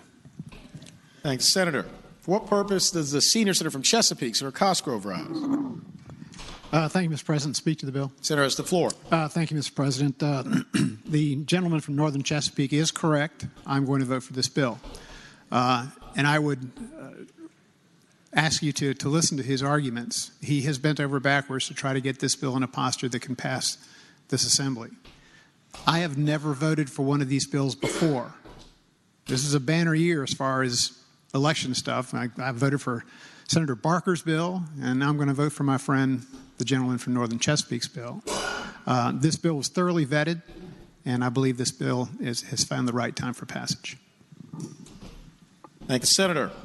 The question is, shall the Senate concur with the House amendments? All in favor of the motion will record their vote aye. Those opposed, no. The senators ready to vote? Have all the senators voted? Do any senators desire to change their vote? Clerk will close the roll.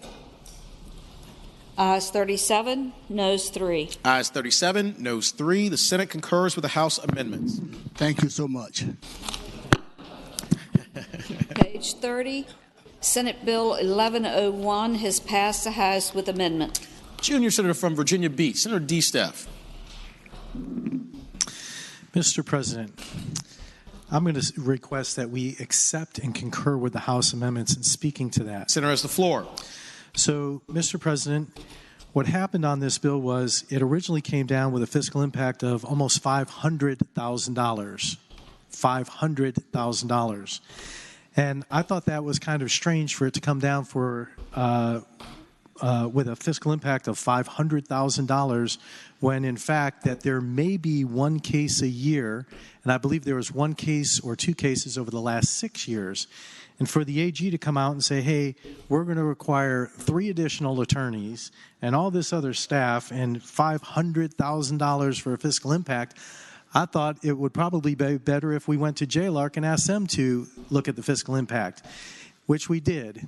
And it seems that JLARC agreed with me, and there was no real fiscal impact, and that there would be maybe one case every couple of years. So what we're doing here, Mr. President, is we're accepting the House amendment, which strips the clause off of it because there truly was no fiscal impact. So with that, I hope the body would hit green on this one and pass this fine bill. Thank you. Thank you, Senator. The question is, shall the Senate concur with the House amendment? All in favor of the motion will record their vote aye. Those opposed, no. Are the senators ready to vote? Have all the senators voted? Do any senators desire to change their vote? Clerk will close the roll. Ayes 39, noes 1. Ayes 39, noes 1. The Senate concurs with the House amendment. On page 37, Senate Bill 1618. Mr. Senator from Roanoke City, Senator Edwards. I yield to the senator from Hanover, the chairman of the Rules Committee. Senator from Hanover, Senator McDougal. Mr. Chairman, thank the gentleman for yielding. We did go back, and clearly we missed Delegate Byron's bill as we came through. But in looking at it, there are a couple things just to make sure the membership is up to speed on where the debate was. Mr. President, if you will refer to the rules, we insist that at least 50% of the resolutions that set up a joint committee or commission have the appropriate membership. So we can either assume that this is in the 50% that we're on the not equal side, or we can move this forward by suspending the rules and accepting the House amendment, which I think is the better course. And that's why, Mr. President, I'm going to move that we suspend the rules and accept the House amendment.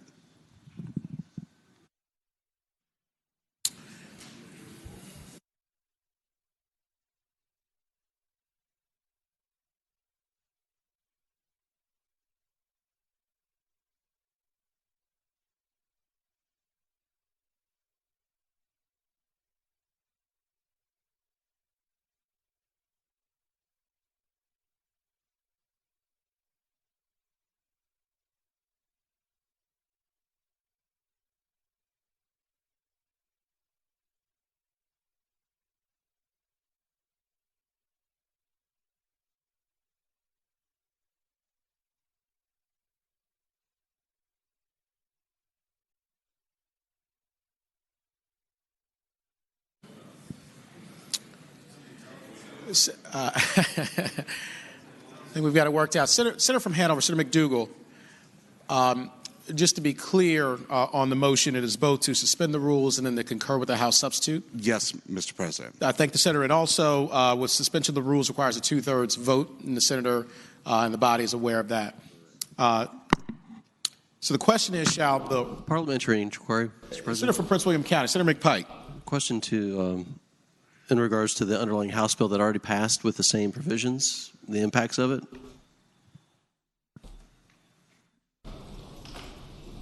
There's the floor. Do you ask the senator a question? Senator from Hanover, Senator McDougal.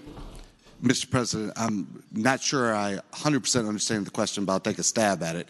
Mr. President, the last bill that the governor signs is the legislation that becomes law. So if the governor signs this bill and we've suspended the rules, everything will be entirely copacetic.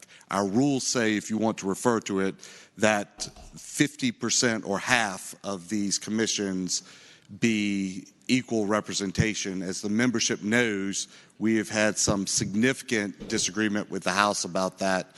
I know there's at least one or two other bills that will be coming back where the House has some challenge with that as well. The more difficult position becomes in items that are already in existence, like this entity. So for new entities, we have been zealous in ensuring that we're not passing any of those through without it. It is more challenging when you have an existing entity, albeit we're extending the sunset clause, so it's going to be for 2 years more, but we are increasing the Senate's representation. So you might not like that. I'll answer the gentleman from Prince William. You might not like that answer or that direction, but we've been trying to fight for our position, and so new resolutions are coming through. And I know there's some House members that are unhappy this year already because they've so advised me, and continue to do so as we make those amendments going through the process. For what purpose is the senior senator from Chesapeake? Senator Cosgrove rise. Will the gentleman from Hanover yield for question? Senator Yield. Certainly, Mr. President. Senator Yield, you have the floor. Thank you, Mr. President. I asked the gentleman, if we were to reject the House position and put this into a committee of conference, that would be one thing. But would then the governor also have an opportunity to amend the House bill that was passed to provide equal representation? Senator has the floor. Mr. President, I'd answer the gentleman that the governor always has the ability to offer amendments, but I'll remind the gentleman that because it's a House bill, it would go to the House first, and the House would have to accept the amendments. And if the House did not accept the amendments, which I would, if gambling was legal in the state, which is not, I would be willing to wager that as a safe bet because it would not be gambling at all, then we would still be in the same posture where we are now. And so, Mr. President, I think that that is a very legitimate concern that the gentleman from Chesapeake raises, but because we missed the first one, in all candor, our best posture is to suspend the rules, accept the House amendments, and we'll continue to try to be more zealous in the future. Further question? I'll speak to the bill. Senator has the floor. Mr. President, I will extraordinarily reluctantly agree to the parliamentary procedure provided by the gentleman from Hanover. But at some point in time, we are going to have to make sure this practice stops. I've served in both bodies. And sometimes it's hard to get a quorum. I have 220,000 constituents. One of the people from down the hall has 80,000. And yet, they're going to have more votes on every commission than we do. Even though those three, we would represent many more constituents than the group that they have. I hope that we draw a hard line and not step across that line. If somebody really wants a board or commission or something, then they're going to have to agree to equal representation. And if they don't, then they shouldn't get their board or commission. And when some of these things have sunsets, if they're not willing to cooperate with equal representation, my view is that we should kill that commission no matter how valuable it may seem. It's time for us to stand strong and demand that representation. And thank you, Mr. President. Thank you, Senator. The question is, shall the rules be suspended and the Senate concur with the House substitute? All in favor of the motion will record their vote aye. Those opposed, no. Are the senators ready to vote? Have all the senators voted? Do any senators desire to change their vote? Clerk will close the roll. Ayes 40, noes 0. Ayes 40, noes 0. The rules are suspended, and the Senate concurs with the House substitute. On page 39, Senate Bill 1768.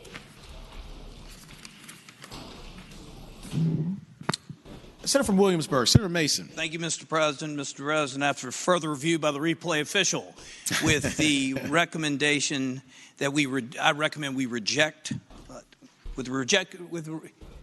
I move that we concur with the House substitute with the recommended we reject it. Thank you, Senator. You want to speak to that? And as articulate as I was, now I'll keep moving. Mr. President, I thought that we had a key component of the gentleman from King George's bill compatible with mine or mine with his before it left the Senate. The senator from Rockingham is exactly right. We missed that part. And while I thought we were just adjusting the fines, there's another important component that I believe that we should adjust. So I appreciate the gentleman pointing it out. Apologize for the body for misspeaking the first time. And I move that we reject the substitute. Thank the Senator. With the recommendation that it be rejected, the question is, shall the Senate concur with the House substitute? All in favor of the motion will record their vote aye. Those opposed, no. Are the senators ready to vote? Have all the senators voted? Do any senators desire to change their vote? Clerk will close the roll. Ayes 0, noes 40. Ayes 0, noes 40. The Senate does not concur with the House substitute. Senator from James City County, Senator Norman.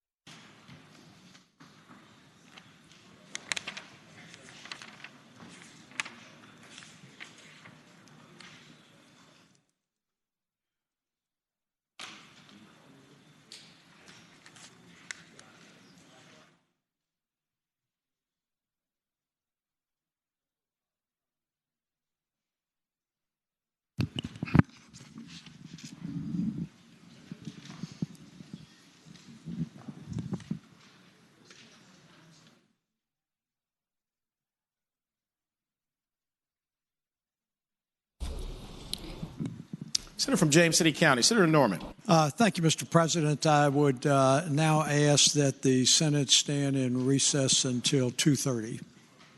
Without objection, the Senate will stand in recess until 2:30.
Senate will come to order. The senators will please take their seats. Those persons not entitled to the privilege of the floor will please retire to the gallery. Senator from James City County, Senator Norman. Thank you, Mr. President. Any time that we would like to resume doing business of the Senate, that would be just peachy. I'm ready to go. Mr. President, uncontested calendar, House bill on the third reading. Is that where we are, Madam Clerk? Yes. On page 43. Thank you, sir. Mr. President, I would now move all the House bills on the third reading on the uncontested calendar, which would include all House bills on pages 43 and 47, including House Bill 2126 through House Bill 2662, that they be placed on their final passage in the block after the adoption of any amendments. Any senator who may desire to remove a House bill from the block should please do so after the clerk has read the number of that bill. Thank you, Senator. The question is, shall the House bills on the uncontested calendar third reading, pages 43 through 47, House Bill 2126 through House Bill 2662, be placed upon their final passage in a block after the adoption of any amendments thereto, with the understanding that any senator desiring a bill be removed from the block will do so after the clerk has read the number of the bill. All in favor of the motion will say aye. Those opposed, no. The ayes have it. The motion is agreed to. The bills are before us in the block. The clerk will read the number of the bills. House Bill 2126. Committee amendments have been adopted by the Senate. Mr. President. Junior Senator from Virginia Beach, Senator D. Steph. I'd like us to reconsider the vote in which we adopted the Finance Committee amendments. Speaking to that. Senator, I think you want to take it out of the block and then we'll come back to it? We just put them all in the block and then we can do it at that point. In that case, Mr. President, I'd like to take House Bill 2126 out of the block. Okay. Thank the Senator. We'll come back. Thank you. Thank you. House Bill 2304, reported from the Committee on General Laws and Technology. Senator from King George, Senator Stewart. Thank you, Mr. President. Could that come out of the block, please? Without objection, House Bill 2304 will be removed from the block. House Bill 2350. The committee amendments have been adopted by the Senate. Senator from Bedford, Senator Newman. Mr. President, I apologize. Oh, no worries. Senator. House Bill 2528, reported from the Committee for Courts of Justice with a substitute, from the Committee on Finance with a substitute, and there is a floor amendment. Two floor amendments. Mr. President. Senator from Eastern Fairfax, Senator Sarville. Could that come out of the block? Without objection, House Bill 2528 will be removed from the block.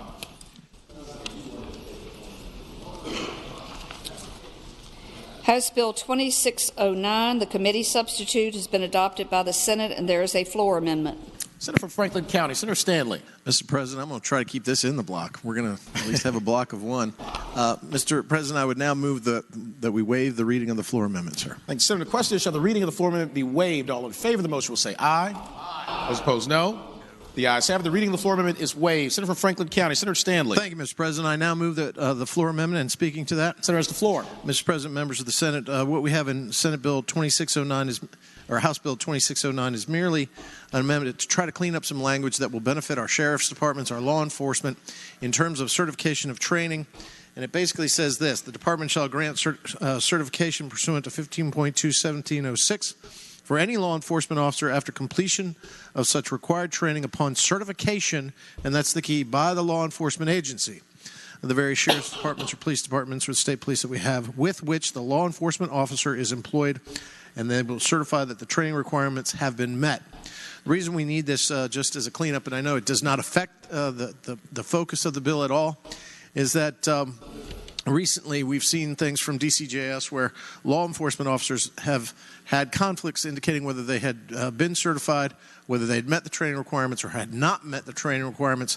This places the responsibility on law enforcement agencies themselves to ensure that those officers have met the training requirements that are required, of course, by the code and by the Commonwealth of Virginia, and provides that the certification is made by that law enforcement agency to the DCJS when that officer has achieved and met those certification requirements. This amendment has been requested by the Virginia Sheriff's Association, and I would so move that the floor amendment be agreed to. Thank you, Senator. The question is, shall the floor amendment be agreed to? All in favor of the motion will say aye. Aye. Opposed, no. The ayes have it. The floor amendment is agreed to. House Bill 2662. The committee amendment has been adopted by the Senate, and we have a floor substitute. Senator from Bedford, Senator Newman. Mr. President, having voted on the failing side by which we adopted the committee amendment, I move that we reconsider that vote. If the Senate want to take it out of the block, and then we'll do it at that point. We may. It's not much of a block, but we'll Yes, sir. proceed. Okay. Without objection, House Bill 2662 will be removed from the block. The question is, shall the two bills in the block pass? All in favor of the motion record their vote aye. Those opposed, no. Are the senators ready to vote? Have all the senators voted? Do any senators desire to change their vote? Clerk will close the roll. Ayes 40, no 0. Ayes 40, no 0. The bills in the block pass. House Bill 2126.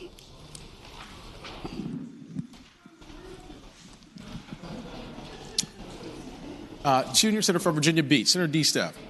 Mr. President, voting on the prevailing side, I'd like to reconsider the vote in which we adopted the Finance Committee amendments. And then speaking to that. Senator Wishes, you have the floor. Mr. President, this is another one where after we put the clause on it, it came back where there was actually there was a new financial impact statement done, and there was, in fact, no financial impact. So with that, we are going to reconsider the vote in which we adopted the Finance Committee substitute, and then we will reject the Finance Committee amendment and then pass it on through from there. Okay. Thank you, Senator. The question is, shall the vote by which the Finance Committee amendment was adopted be reconsidered? All in favor of the motion will record their vote aye. Those opposed, no. Are the senators ready to vote? Have all the senators voted? Do any senators desire to change their vote? The clerk will close the roll.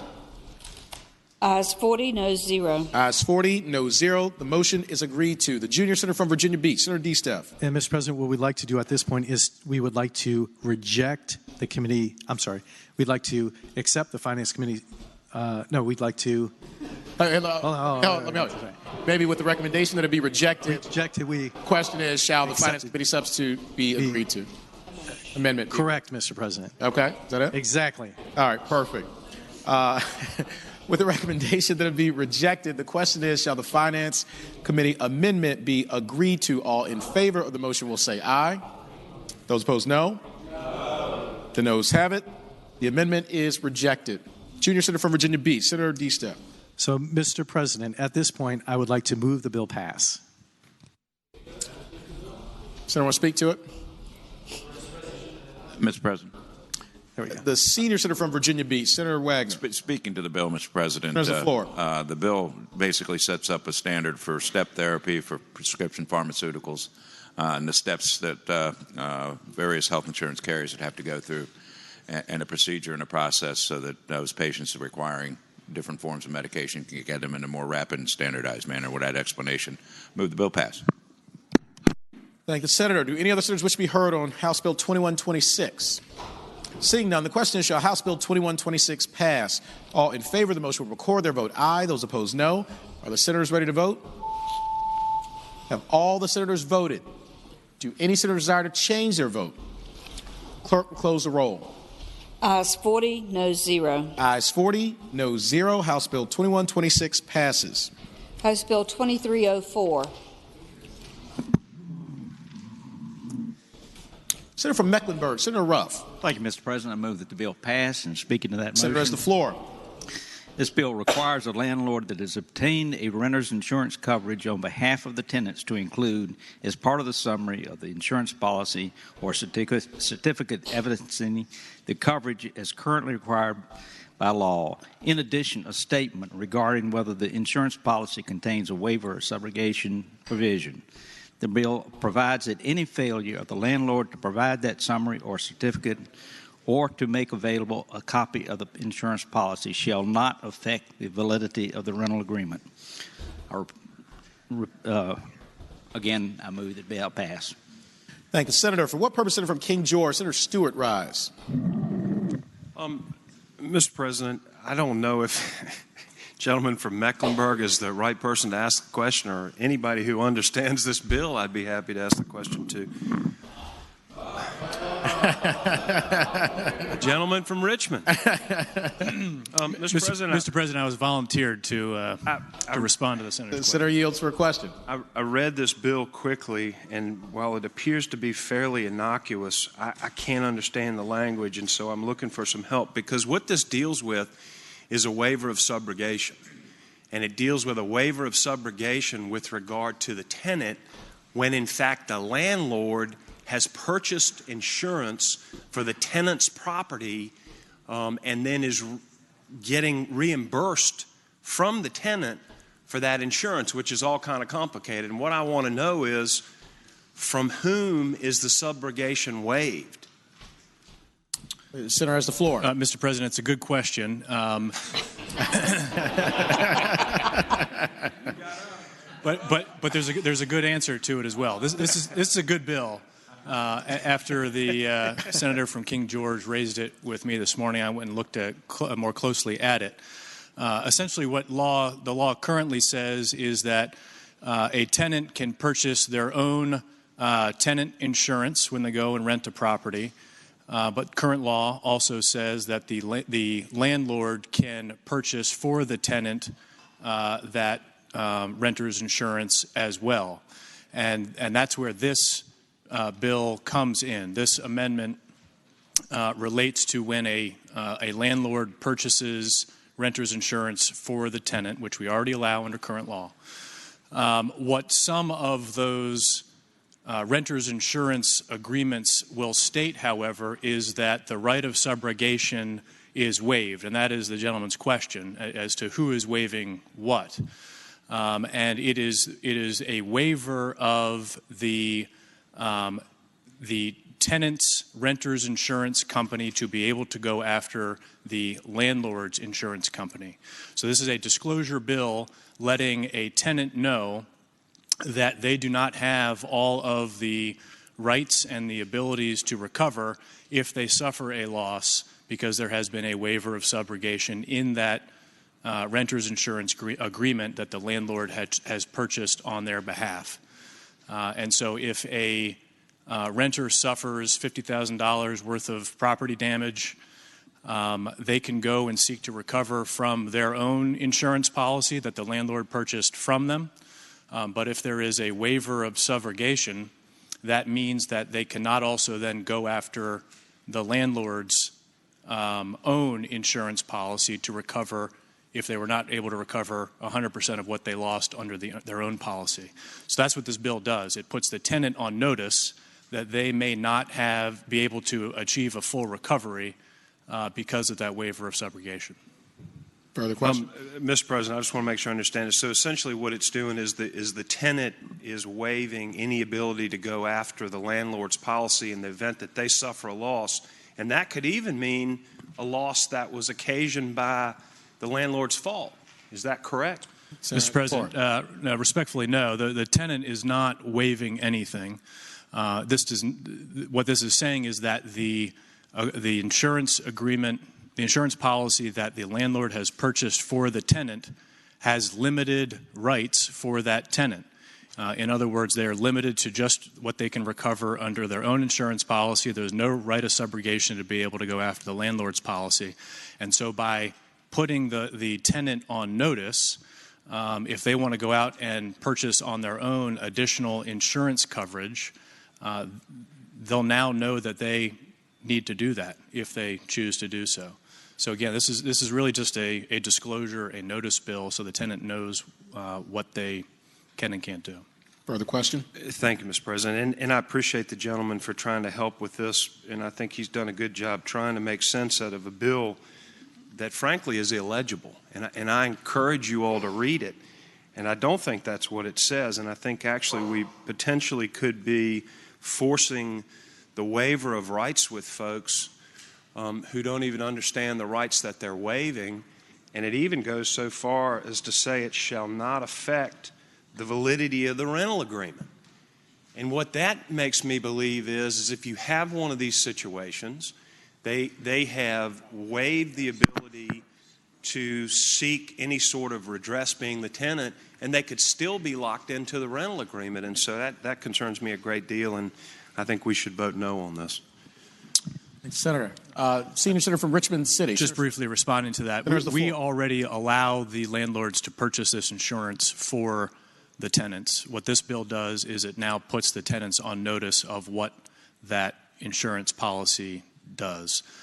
So it's a disclosure bill, and with that, I would ask that the bill pass. Thank the Senator. Question is, shall House Bill 2304 pass? All in favor of the motion will record their vote aye. Those opposed, no. Are the senators ready to vote?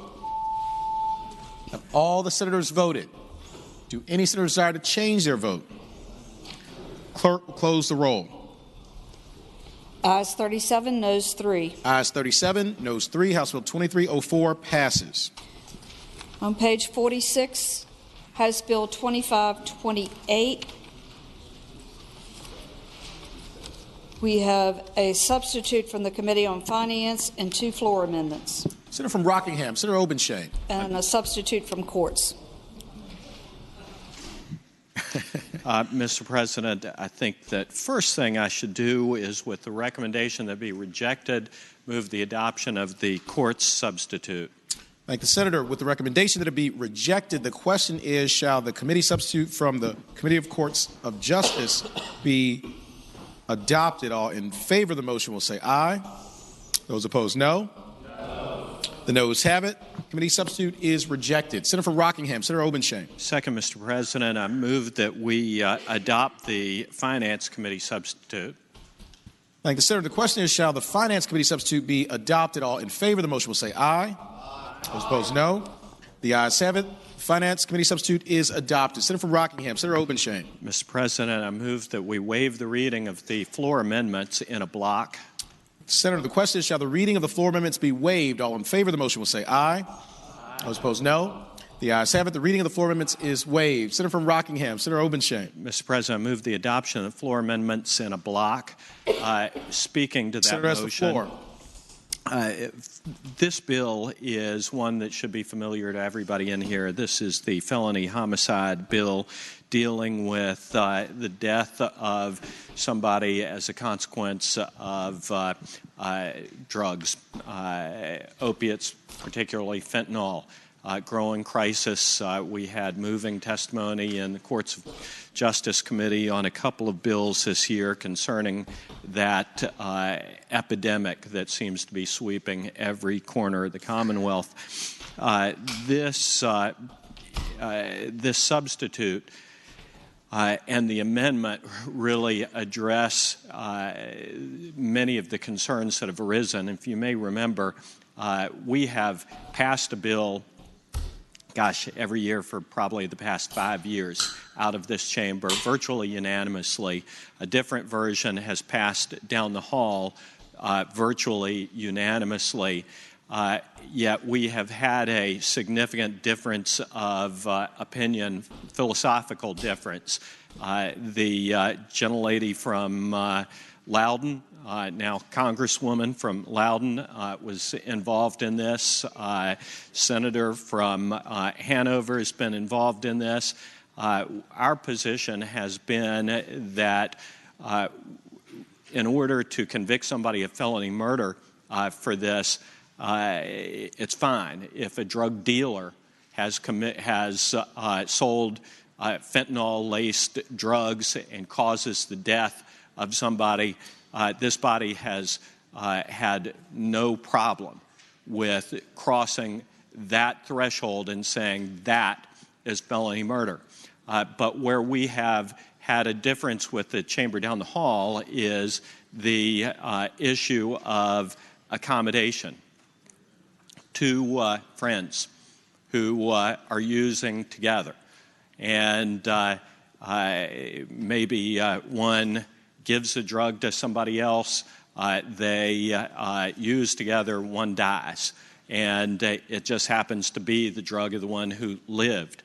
We wanted to make sure that that kind of accommodation, not by a drug dealer, was not treated as felony murder, but was treated as something different. What this amendment does, this floor amendment, is it strips off an enactment clause that really is unnecessary and that we really don't do. it expressly states that the purpose of this is to overturn a Virginia Court of Appeals decision, the Woodard opinion, and we typically do not put that language in bills because many of these cases have other holdings. And we don't want to unintentionally overturn other holdings from a case by including that in the enactment clause and having some unrelated case turn on an enactment provision in this bill. So the floor amendment does not impact the substance of this bill or the position of this body. It simply strips off that enactment provision. So with that unnecessarily long explanation, I would renew my motion that we adopt the floor amendments in a block. Thank the Senator. The question is, shall the floor amendments be adopted? All in favor of the motion will say aye. Those opposed, no. The ayes have it. The floor amendments are adopted. Senator from Rockingham, Senator Obenshain. And Mr. President, I would move that the bill as amended, the substitute as amended, pass. And speaking Senator a has little the floor. Further to that, what this does, beyond simply what I just explained, is it really does adopt the position that the Senate has adhered to over the course of the past 4 or 5 years. We have worked with law enforcement. We have worked with Commonwealth's attorneys. We've worked with our friends down the hall. We've worked with victims advocates. We've worked to make sure that our position with respect to accommodation was included in this bill while making a concrete step in the direction of helping our communities stay safer, helping to protect our children, our friends, our neighbors from the deadly hazard being posed by poison being peddled through our streets in our community that is killing our children all over the Commonwealth of Virginia. This is an important bill, and it has been deeply disappointing over the course of the past 4 years.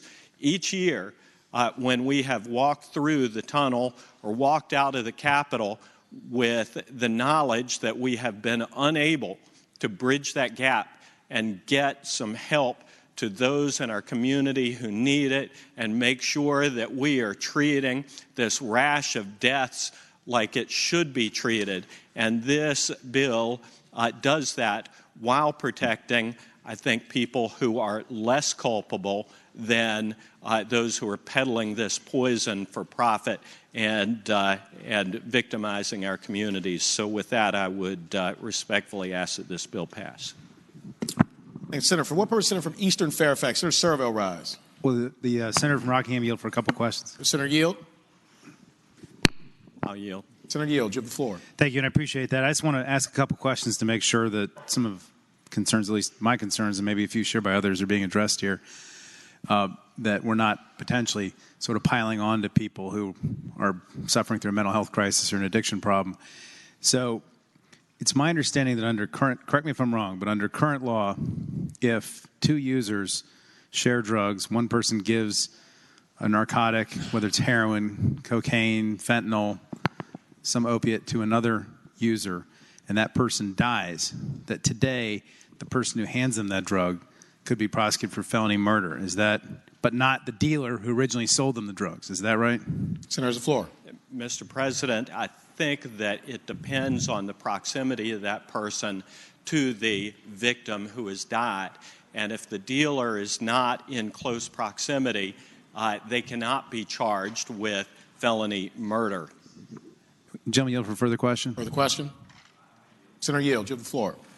And felony murder, I think, is punishable by up to 40 years. So that today, I believe there is no accommodation defense for that user who gives the drug to the other user who dies. Is that right? Senator has the floor. Mr. President, what I would say is that felony murder is 5 to 40 years. It places in the hands of the court the discretion as to how to sentence within those parameters, and this Section C, which provides the accommodation. It's not really a defense. It's a lesser charge. It is a Class 5 felony, so that they will not be held culpable to the same standard as the dealer. It provides that lesser charge. Further question? Further question? Senator Yield, you have the floor. I hadn't got to the bill yet. I was asking about current law. My point is, under current law, the fact that it's an accommodation is irrelevant. It's 5 to 40, whether it's an accommodation or no accommodation today, right? Senator's floor. Understanding is the same as the senator's. Okay. Well, gentlemen, yield for further question. Further question? Senator Yield, you have the floor. And so, basically, the only thing this bill does is makes it easier to go after the drug dealer who is not in proximity to the two users. Is that a fair statement? Senator's floor. Mr. President, I would say that that is one of the things that this bill does. Okay. Last question. Senator Yield for another question. Senator Yield, you have the floor. And the other thing this bill does is that with respect to the user who hands the drugs to the other user, this makes it possible for them to assert an accommodation. It's not a defense, but an accommodation claim, so that instead of looking at 5 to 40, they might only be looking at, I think it's 1 to 5 as a Class 5 felony and a $2,500 fine. Is that a fair statement? Senator has the floor. Mr. President, that is a fair statement. Okay. I thank the gentleman and speaking to the bill. Senator has the floor. Ladies and gentlemen, if that's what the bill does, I think it actually makes the situation better than what it is. And the hang-up, since I think Delegate Lingenfelter was putting in this bill 4 or 5 over the last 4 years, was that it did not include the accommodation piece, which this now does. And I think there was 24 no votes in some other body before it got here when it did not have the accommodation piece in it. So I think if the other side's willing to agree to this, we might be ending this discussion finally.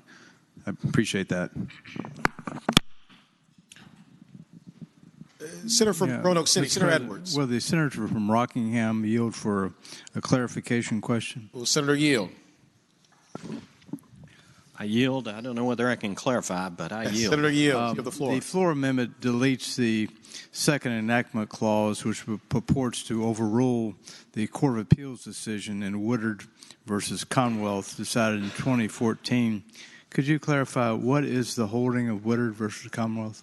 Senator has the floor. Mr. President, Woodard is the case that that the senator from Eastern Fairfax was referencing, that limits the ability to charge felony murder because of the proximity or lack thereof of a dealer with the person who actually dies. It limits the ability of local law enforcement to charge drug dealers who are not in close proximity with the person who has been killed to be charged with felony murder. So, Mr. Chairman, further question? The purpose, I assume, but the senator yield for another question. I yield. Senator Yields, you have the floor. The purpose, I assume, of taking that enactment clause out, not stating that this provision overrules that opinion, is to maintain that decision, which would not be inconsistent with the rest of the bill. Is that correct? Senator has the floor. I'm not sure that I understand the senator's question, but what I would say is that the amendment deleting enactment clause 2 that we have already adopted is to conform with our practice of trying not to put language in bills stating that it expressly overrules an opinion of the Supreme Court or Court of Appeals of Virginia, because many of these cases have multiple rulings, and we don't want to mess with other rulings of the court. Yeah. Thank you, Mr. President. That's, I think, very clarifying. Thank you. Thank the senator. For what purpose, Senator from Western Fairfax? Senator Marsden rise. Thank you, Mr. President. Could the gentleman from Rockingham yield for a question? Will Senator yield for a question? I yield. Senator Yields. Thank you, Mr. President. If I, with apologies to the gentleman, if I could put this into a hypothetical, if you will. I know that in another section of the code, I believe, people receive immunity for calling in if there's an overdose. You know, it's the Good Samaritan, if you will, that they get to do that. If indeed they are the accommodator and the police or the medical people arrive, the person is not deceased yet, and what have you, everybody goes home, the person goes to the hospital, and then that person ultimately dies, which of those sections of the code would prevail? The one providing immunity or the one where it's a Class 5 felony? Is there any conflict there, I guess, is my question. Mr. President, I'm going to yield to the senator from Hanover, who I think carried legislation this year dealing with that section of the code. Senator from Hanover, Senator McDougal. Mr. President, two separate concepts. So on one side, and this is, if we pass this today, I think that all statutes will be consistent, and drug dealers, the people that are distributing fentanyl and heroin and killing people, will be able to put them in jail, which we cannot do today for that homicide. Mr. Chairman, the state of the law is, after the Woodard case, that if we're sitting beside each other, the person sitting next to me, regardless of whether I bought it, they gave it to me, we traded, bartered for it, however way, they are liable for my death because they gave it to me, whether it's a accommodation or payment. The Woodard case further said that if you're not in physical proximity, you can't be charged. So the drug dealer that sold it to my friend cannot be charged for that homicide, that felony of me. The separate statute that the gentleman referenced is if somebody is in distress of overdose, with what passed the legislature now, if you call in, you will not be guilty of possession, that is a defense for possession. But it has nothing to do with death. It has nothing to do with felony homicide. It is only the possession. So if you want to look, if this passes, the continuum will be your friend is beside you, they're going to die, you call in, you're not guilty of possession, and if you call in and they survive, you are not guilty of anything. If you do call in and they die, you could be guilty of felony murder with the lesser penalty if this passes, but if we don't pass this, it'll be the potentially higher penalty. And in both cases, unless this passes, that drug dealer, the person who's making money off that death, we are not able to charge them with felony murder unless this passes. So in my opinion, of the myriad of pieces of legislation that we've looked at this session, this is one of the most important in the ability for our law enforcement and Commonwealth's attorneys to prosecute and get those drug dealers who are killing our kids off the street. Because, Mr. President, unfortunately, right now, when somebody dies from a drug overdose, that drug dealer is the hottest person in town. We need to be able to charge them with felony murder and get them off the street and in the penitentiary for up to 40 years, which we can't do now unless this bill passes. Thank you, Mr. President. Thank you, Senator. For what purpose, Senator from Prince William County? Senator McPike rise. Mr. President, just speak briefly in support of the measure. The Senator has the floor. Like many folks in Virginia, my family's been impacted. We lost a young lady that was very close to our family. In fact, years ago was the flower girl in our wedding and was the subject of, unfortunately, 3 other people also died that this would help to cover. And this is serious, and I hope the body votes green on this measure, Mr. President. Thank you. Thank the Senator. Do any other senators wish to be heard on House Bill 2528? Seeing none, the question is, shall House Bill 2528 pass? All in favor of the motion will record their vote aye. Those opposed, no. The senators ready to vote? Have all the senators voted? Do any senators desire to change their vote? Clerk will close the roll. Ayes 40, no 0. Ayes 40, no 0. House Bill 2528 passes. House Bill 2662. The committee amendment has been adopted by the Senate, and there is a floor substitute. Senator from Bedford, Senator Newman. Mr. President, having voted on the prevailing side by which we adopted the Education and Health Amendment, I move that we reconsider that vote.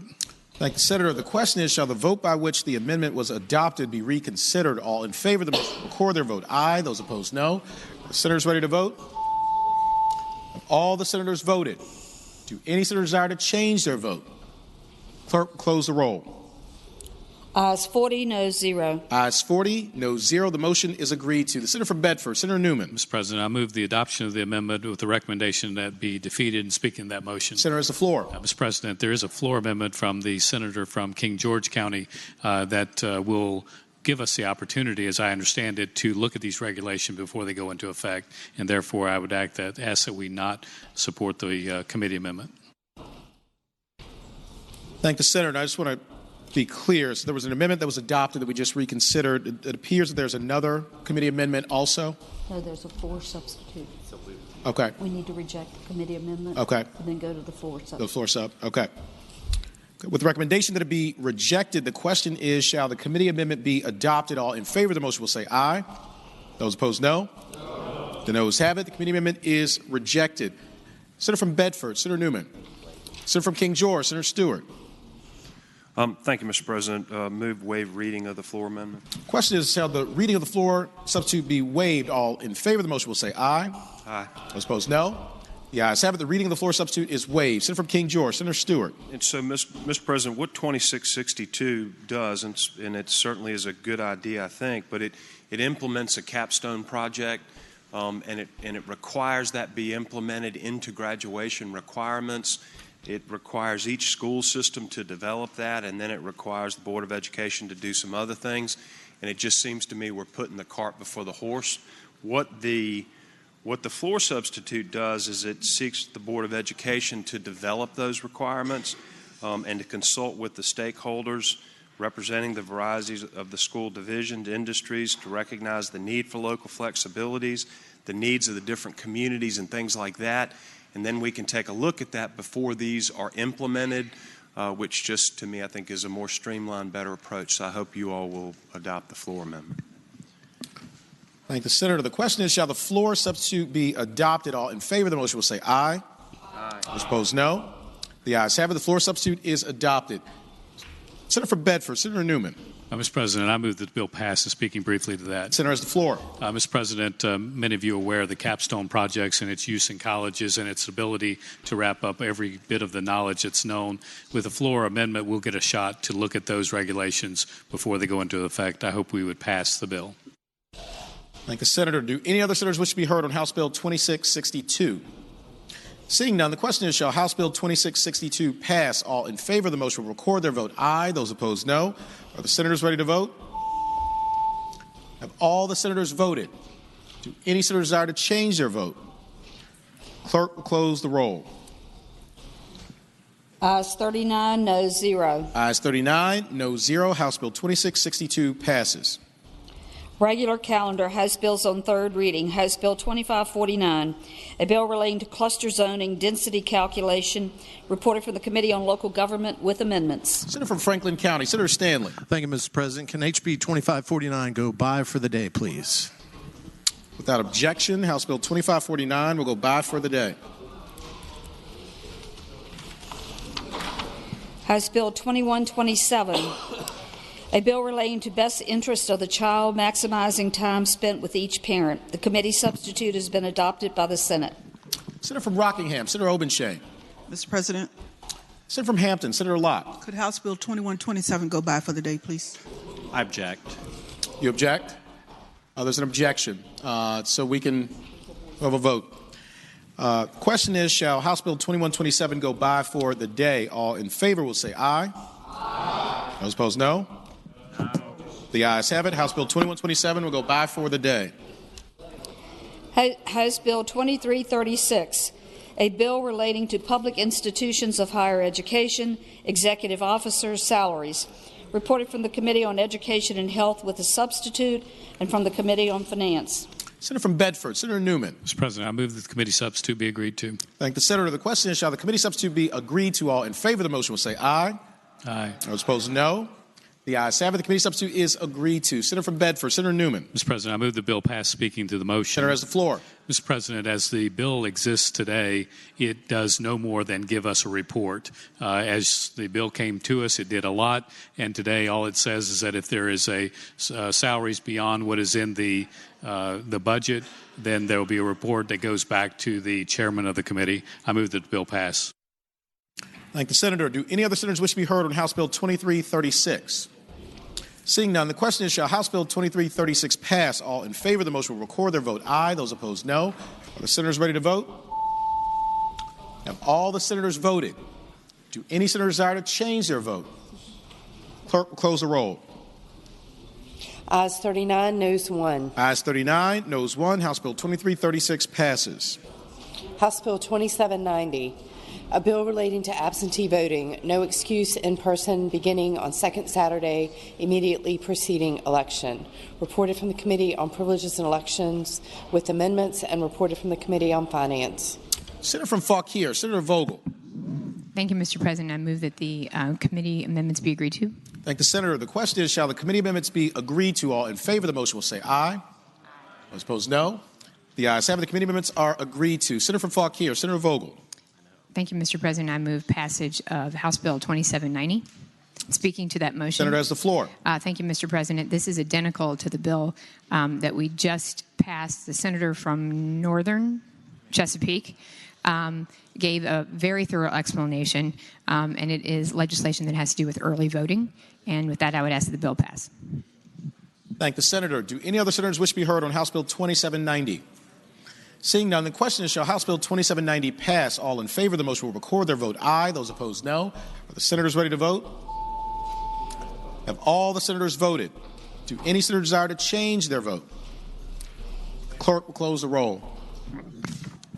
Ayes 34, noes 6. Ayes 34, no 6. House Bill 2790 passes. House Bill 2791, a bill relating to the Virginia Personnel Act, appointments, promotions, and tenure based upon merit and fitness. Reported from the Committee on General Laws and Technology with a substitute. Senator from Mecklenburg. Mr. President, can that bill go by for the day? Thank you very much. Objection. There's an objection, so we'll have a voice vote. Speaking to the, okay. Let's have a vote. Question is, shall House Bill 2791 go by for the day? All in favor of the motion will say aye. Aye. Those opposed, no. No. The noes have it. The bill will not go by for the day. Junior Senator from Virginia Beach. Mr. President, at the request of the patron, we're doing Seeing at least 8 hands, we will have a recorded vote. The question is, shall House Bill 2791 go by for the day? All in favor of the motion will record their vote aye. Those opposed, no. Are the senators ready to vote? Have all the senators voted? Do any senators desire to change their vote? Clerk will close the roll. Ayes 17, noes 22, Rule 36-1. Ayes 17, noes 22, Rule 36-1. The motion fails. Mr. President. Junior Senator from Virginia Beach. Senator At request of the patron requests that bill be stricken from the calendar. Parliamentary inquiry. Senator from Alexandria. Senator Eben. Do the rules of the Senate allow a House bill to be stricken? Yes. Okay. Objection. We are now going to have a recorded vote on the motion to strike. Okay. We all there? All right. Question is, shall House Bill 2791 be stricken from the calendar? All in favor of the motion will record their vote aye. Those opposed, no. Are the senators ready to vote? Have all the senators voted? Do any senators desire to change their vote? The clerk will close the roll. Ayes 19, noes 21. Ayes 19, noes 21. The motion fails. The bill will not be stricken from the calendar.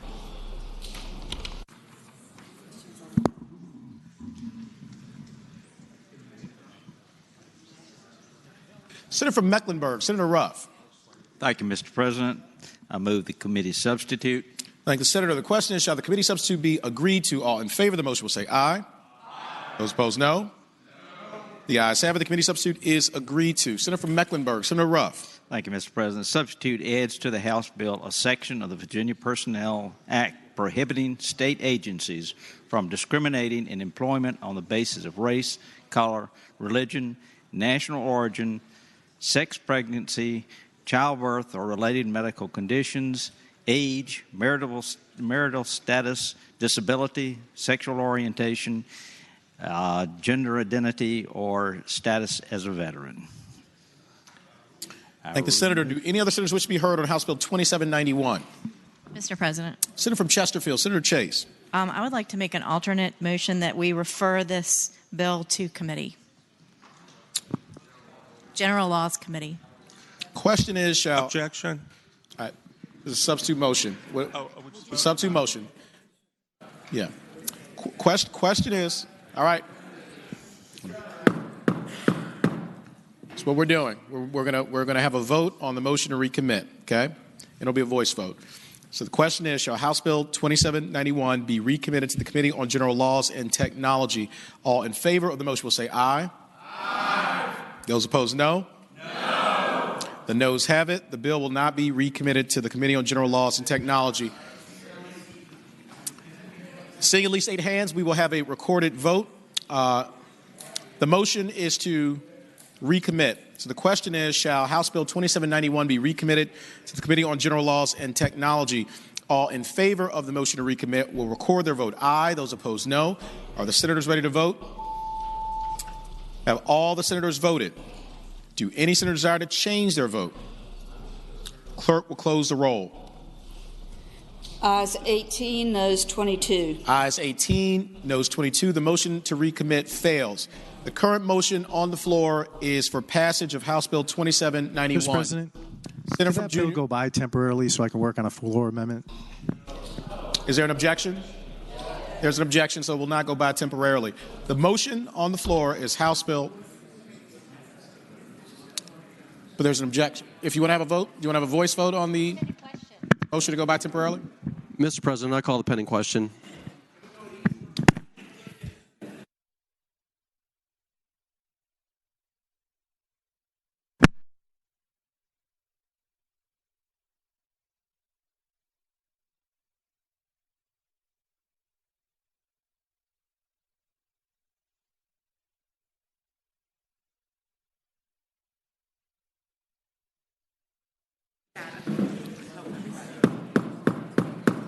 All right, so we can orient ourselves correctly. Let's just tell you where we are. There are 2 motions. The primary motion is the motion to pass the bill. The substitute motion is the motion to have the bill go by temporarily. The pending question has just been called for, and so what we're going to vote on right now, the pending question is to order whether or not the bill should go by temporarily, okay? And that will be a recorded vote. So the question is, shall the pending question be ordered? And the pending question is whether or not the bill should go by temporarily. All in favor of calling the pending question will record their vote aye. Those opposed, no. Are the senators ready to vote? Have all the senators voted? Do any senators desire to change their vote? The clerk will close the roll. Ayes 4, noes 36. Ayes 4, noes 36. The pending question is not ordered. Which means that debate is not. Mr. President. We will now have Senator from James City County, Senator Norman. Could we pause for a moment, please, sir? The Senate will be at ease temporarily.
To order, the senators will please take their seats. Those persons not entitled to the privilege of the floor will please retire to the gallery.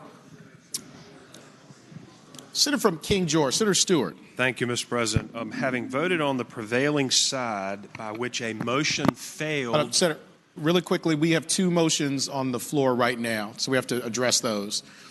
So go to the junior senator from Virginia Beach, Senator DeSteff. Mr. President, I'd like to renew my motion to strike this bill at the patron's request. We've already had a vote on the motion to strike, so we're not going to have another one. The vote, and you have a motion already on the floor, which is the motion to pass by temporarily. We can take a vote on that right now. But that's I'll the only withdraw motion my motion to pass by temporarily. Okay, so that's the vote we're going to have right now. The question is. I've just withdrawn it. You withdrawn it. So the only motion currently on the floor is a motion for passage.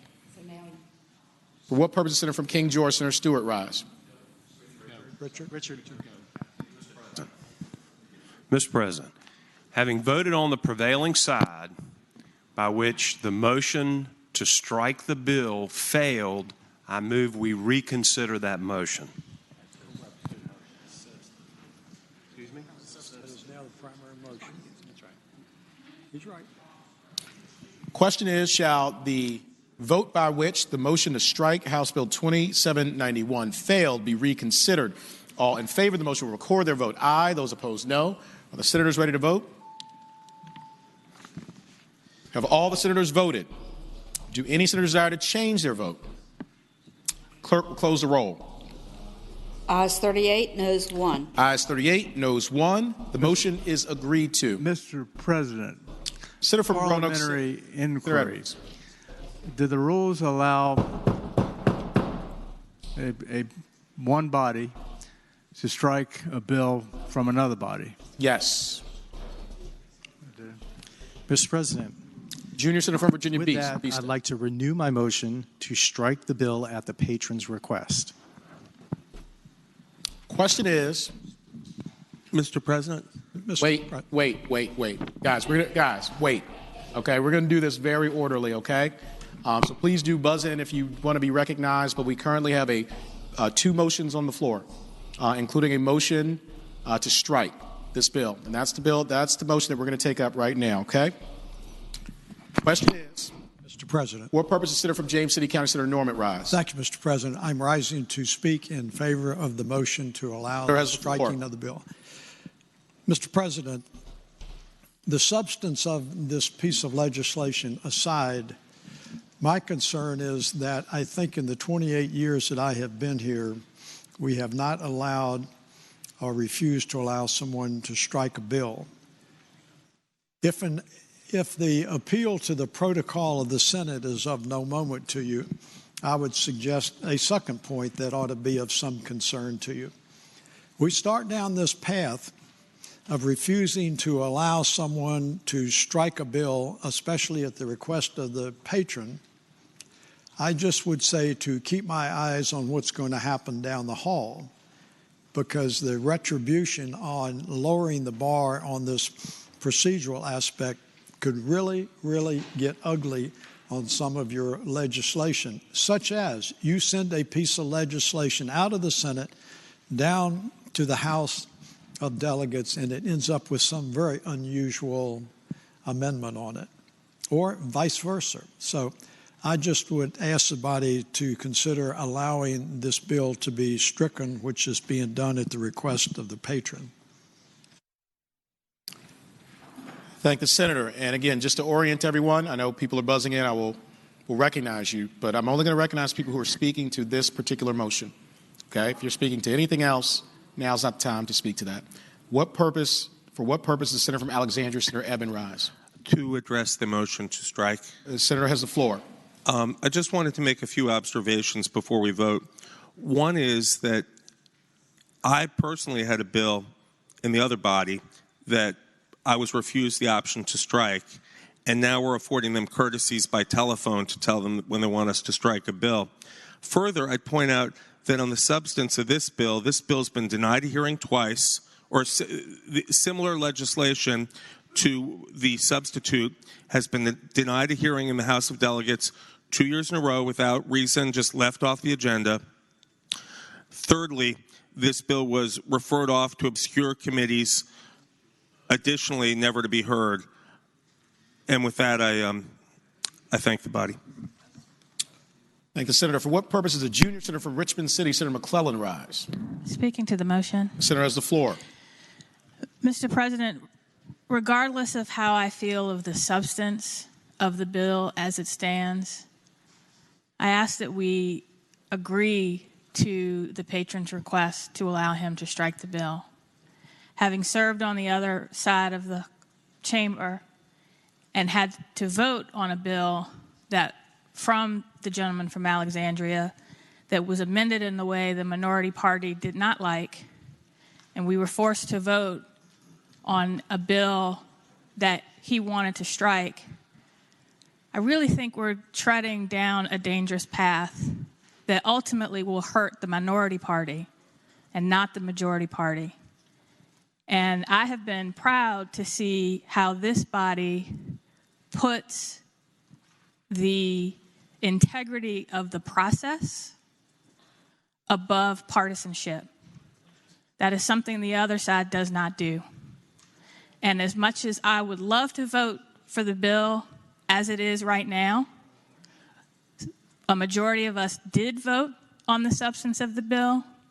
The practical implications of not allowing the patron to strike it, we send it over to the other side, they're going to reject the amendment.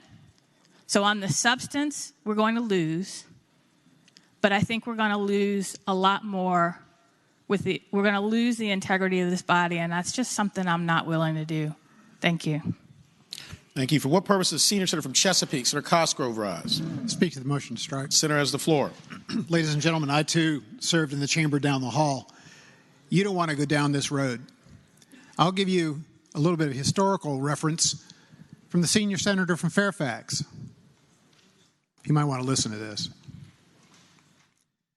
There was a payday lender bill carried by the senior senator from Fairfax, and it was amended in the other body to put on a cap on interest rates, which he was absolutely against. It came back, and he was able to strike that bill because he did not want that on his bill. And even though I thought it was great to have it on his bill, he was able to strike that bill. It was something he didn't want in his bill. And I'm telling you, I can't agree more with the junior senator from Richmond. If we start doing this, we're going to be very, very sorry. Thank you. Thank the senator. For what purpose does Senator from Fairfax City, Senator Peterson, rise? Mr. President, I call the question. Senators call the question. Question is, shall the pending question be ordered? And the pending question is on the motion to strike. All in favor of the motion to call the pending question will record their vote aye. Those opposed, no. Are the senators ready to vote? Have all the senators voted? Do any senators desire to change their vote? The clerk will close the roll. Ayes 17, noes 22. Ayes 17, noes 22. The motion fails. The pending question is not ordered. Debate can now continue. For what purpose, Senator from Henrico, Senator Donovan, rise.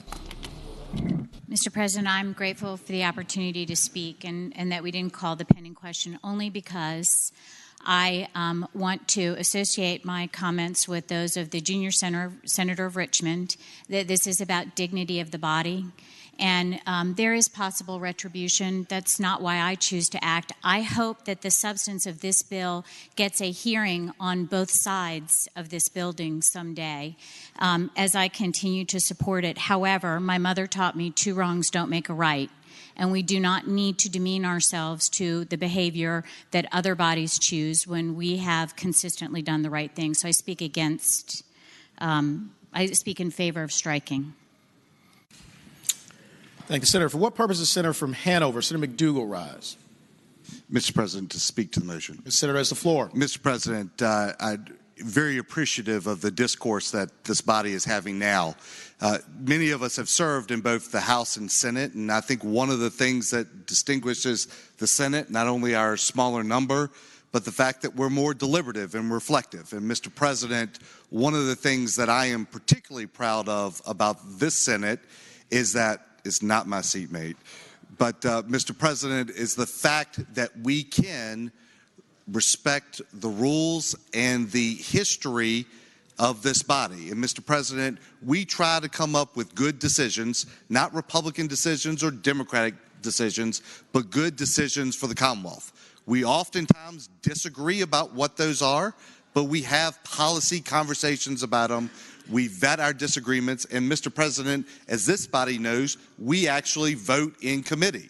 We don't have subcommittees that kill bills or subcommittees that never meet to take up bills, but we actually vote. And so I wanted to really thank this body for upholding the decorum, the respectability, and the institution of the Senate, because Virginia is relying on us, particularly in a year that has seen many challenges, making sure the Senate of Virginia maintains that decorum and that doing the right thing, even when it's hard to do, I think is very important, and I'm very appreciative. So I want to echo the words of thanking the senator from Richmond City for her comments, but I really want to thank the entire body for being willing to take a minute, have a conversation about the direction that we as a Senate want to go and what that represents to the Commonwealth of Virginia.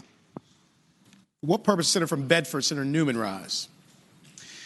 Mr. President, I'll be brief. Mr. President, I appreciate the words that have been said here. I've stood on this floor when the senator from Louisa said things that were totally inappropriate, in my opinion, in front of pages and shut it down. I've been in the other body when we had the opportunity to pass parental notification on a procedural item. Some of us cared about it and we killed it. The Senate has never been this way, and I know it matters to some, and the underlying matter doesn't. I can assure you that if this happened on a bill that related to life, I would be here saying, please don't change these rules. Please don't go in this direction. Mr. President, I hope we would allow the gentleman to strike the bill in the manner he's asked. Thank you, Senator. For what purpose does the senator from Southern Fairfax, Senator Barker, rise? Mr. President, just briefly addressing the motion before Senator has the floor. I think the policies that we've had here in the Senate have been good and that they have been generally handled with fairness and balance on things. And I'm supportive generally of the rules that we have here. I do, however, want to recall a time several years ago when I think may have been sometime in my first 4 years, my first term here in the Senate, when I had a bill on the floor here. It was amended in a way that was contrary to what I wanted. I strongly opposed the amendment. It fundamentally changed the bill that I had. I then made a motion to have the bill stricken, and that was not agreed to. So although it has been very rare that I think that we have not adhered to a request from a patron to strike, there has at least been one instance in the last 12 years where that did happen.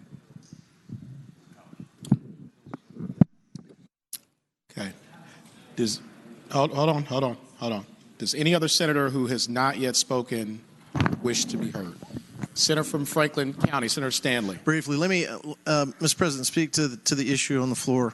Senator has the floor. I bet, I asked the caucus, I asked them, and I said, raise your hand if you had bills left over in the House that you worked so hard for in the Senate. And we all came together. We may have voted for them, may have voted against them, but when they went over there, you never got a chance to be put on any docket. Senator from Grayson and I went to a committee it's subcommittee in the House that just suddenly lost its quorum when it was time for our bills to be heard. And I'm mad. And Senator Donovan may have said that 2 wrongs don't make a right, but they're a heck of a lot of fun when it's the second wrong. And my impulse is to not give them what they never give us. I am sick and tired of being treated by the other body as it's when my dad used to say lovingly to me, when I want your opinion, I will give it to you. But yet I am compelled, after listening to you guys who've been here a long time, that I don't want to become like them. Because you do stand up. You give every bill a hearing. You don't put them in committees where they're never heard. How many of you look at your bill and it passed out of here 40-0, and at the bottom of LIS it says, left in House appropriations? Raise your hand. Who's with me? Are you with me? So the better thing to do is to not make this bill go through, but let's all get up, march it down the hallway, and tell them we're not going to take it anymore. Because a democracy requires equanimity. And you cannot have ruling by fiat like they've been doing. One or two people are making determinations for hundreds of thousands of Virginians that are affected by the legislation you took so long to craft and you took so long to propose and work on and get passed from this chamber. It cannot happen ever again. But we cannot become like them, because ultimately then we become them, and nobody here wants to become them. So I ask that you support reluctantly striking this bill.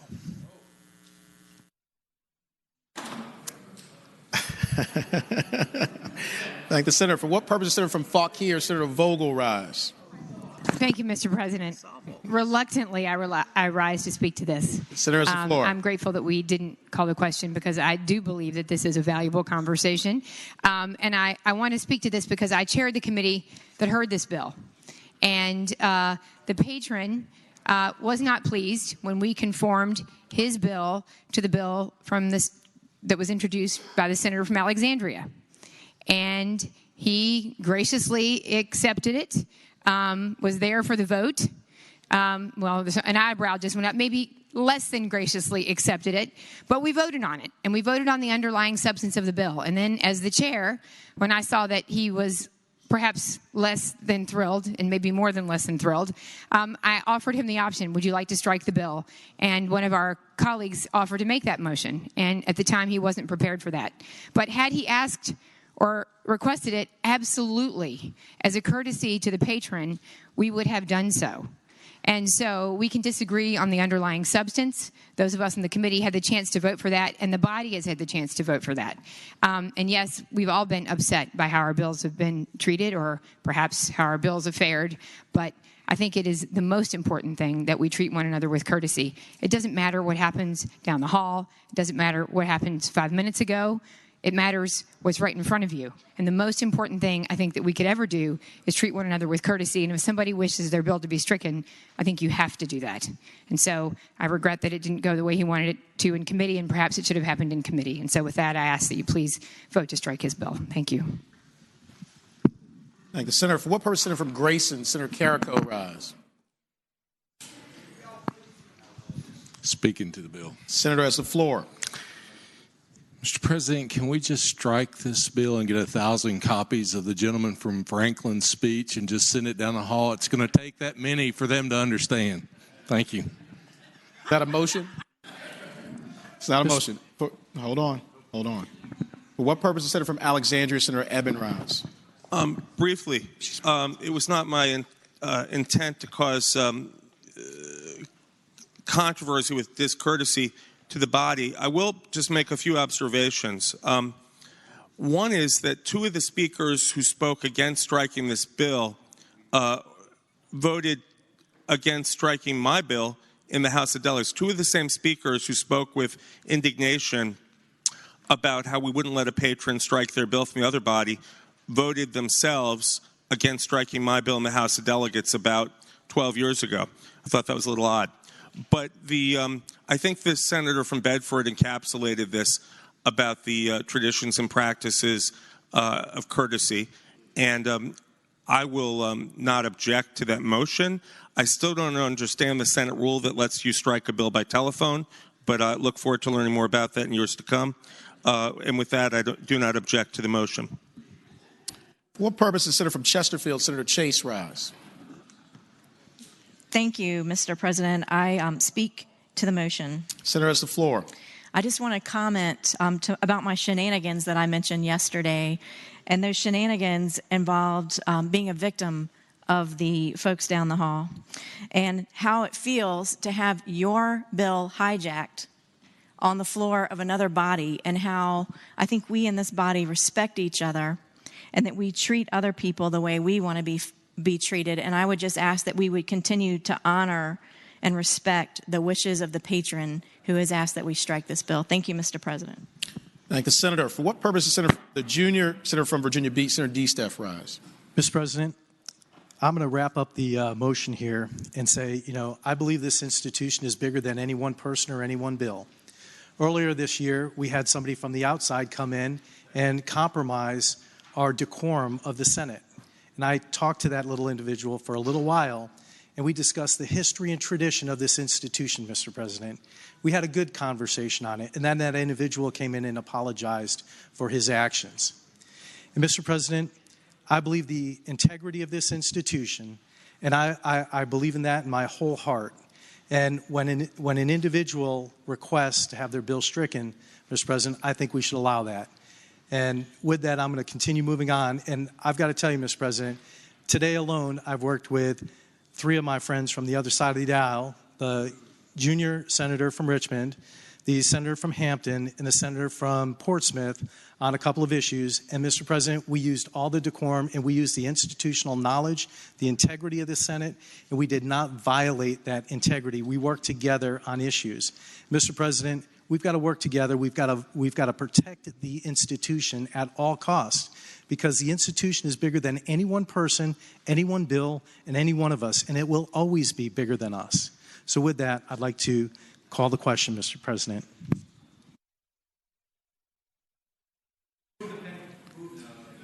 So the motion's on the floor. Do you want to withdraw that motion to call the question? No. You want to withdraw the motion to call the pending question? I want to withdraw the motion to call the pending question, and I'd like to renew my motion to strike the patron's bill. The motion is before the body right now.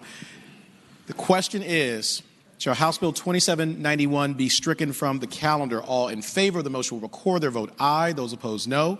Are the senators ready to vote? Have all the senators voted? Do any senators desire to change their vote? Clerk will close the roll. Ayes 40, noes 0. Ayes 40, noes 0. House Bill 2791 is stricken from the calendar.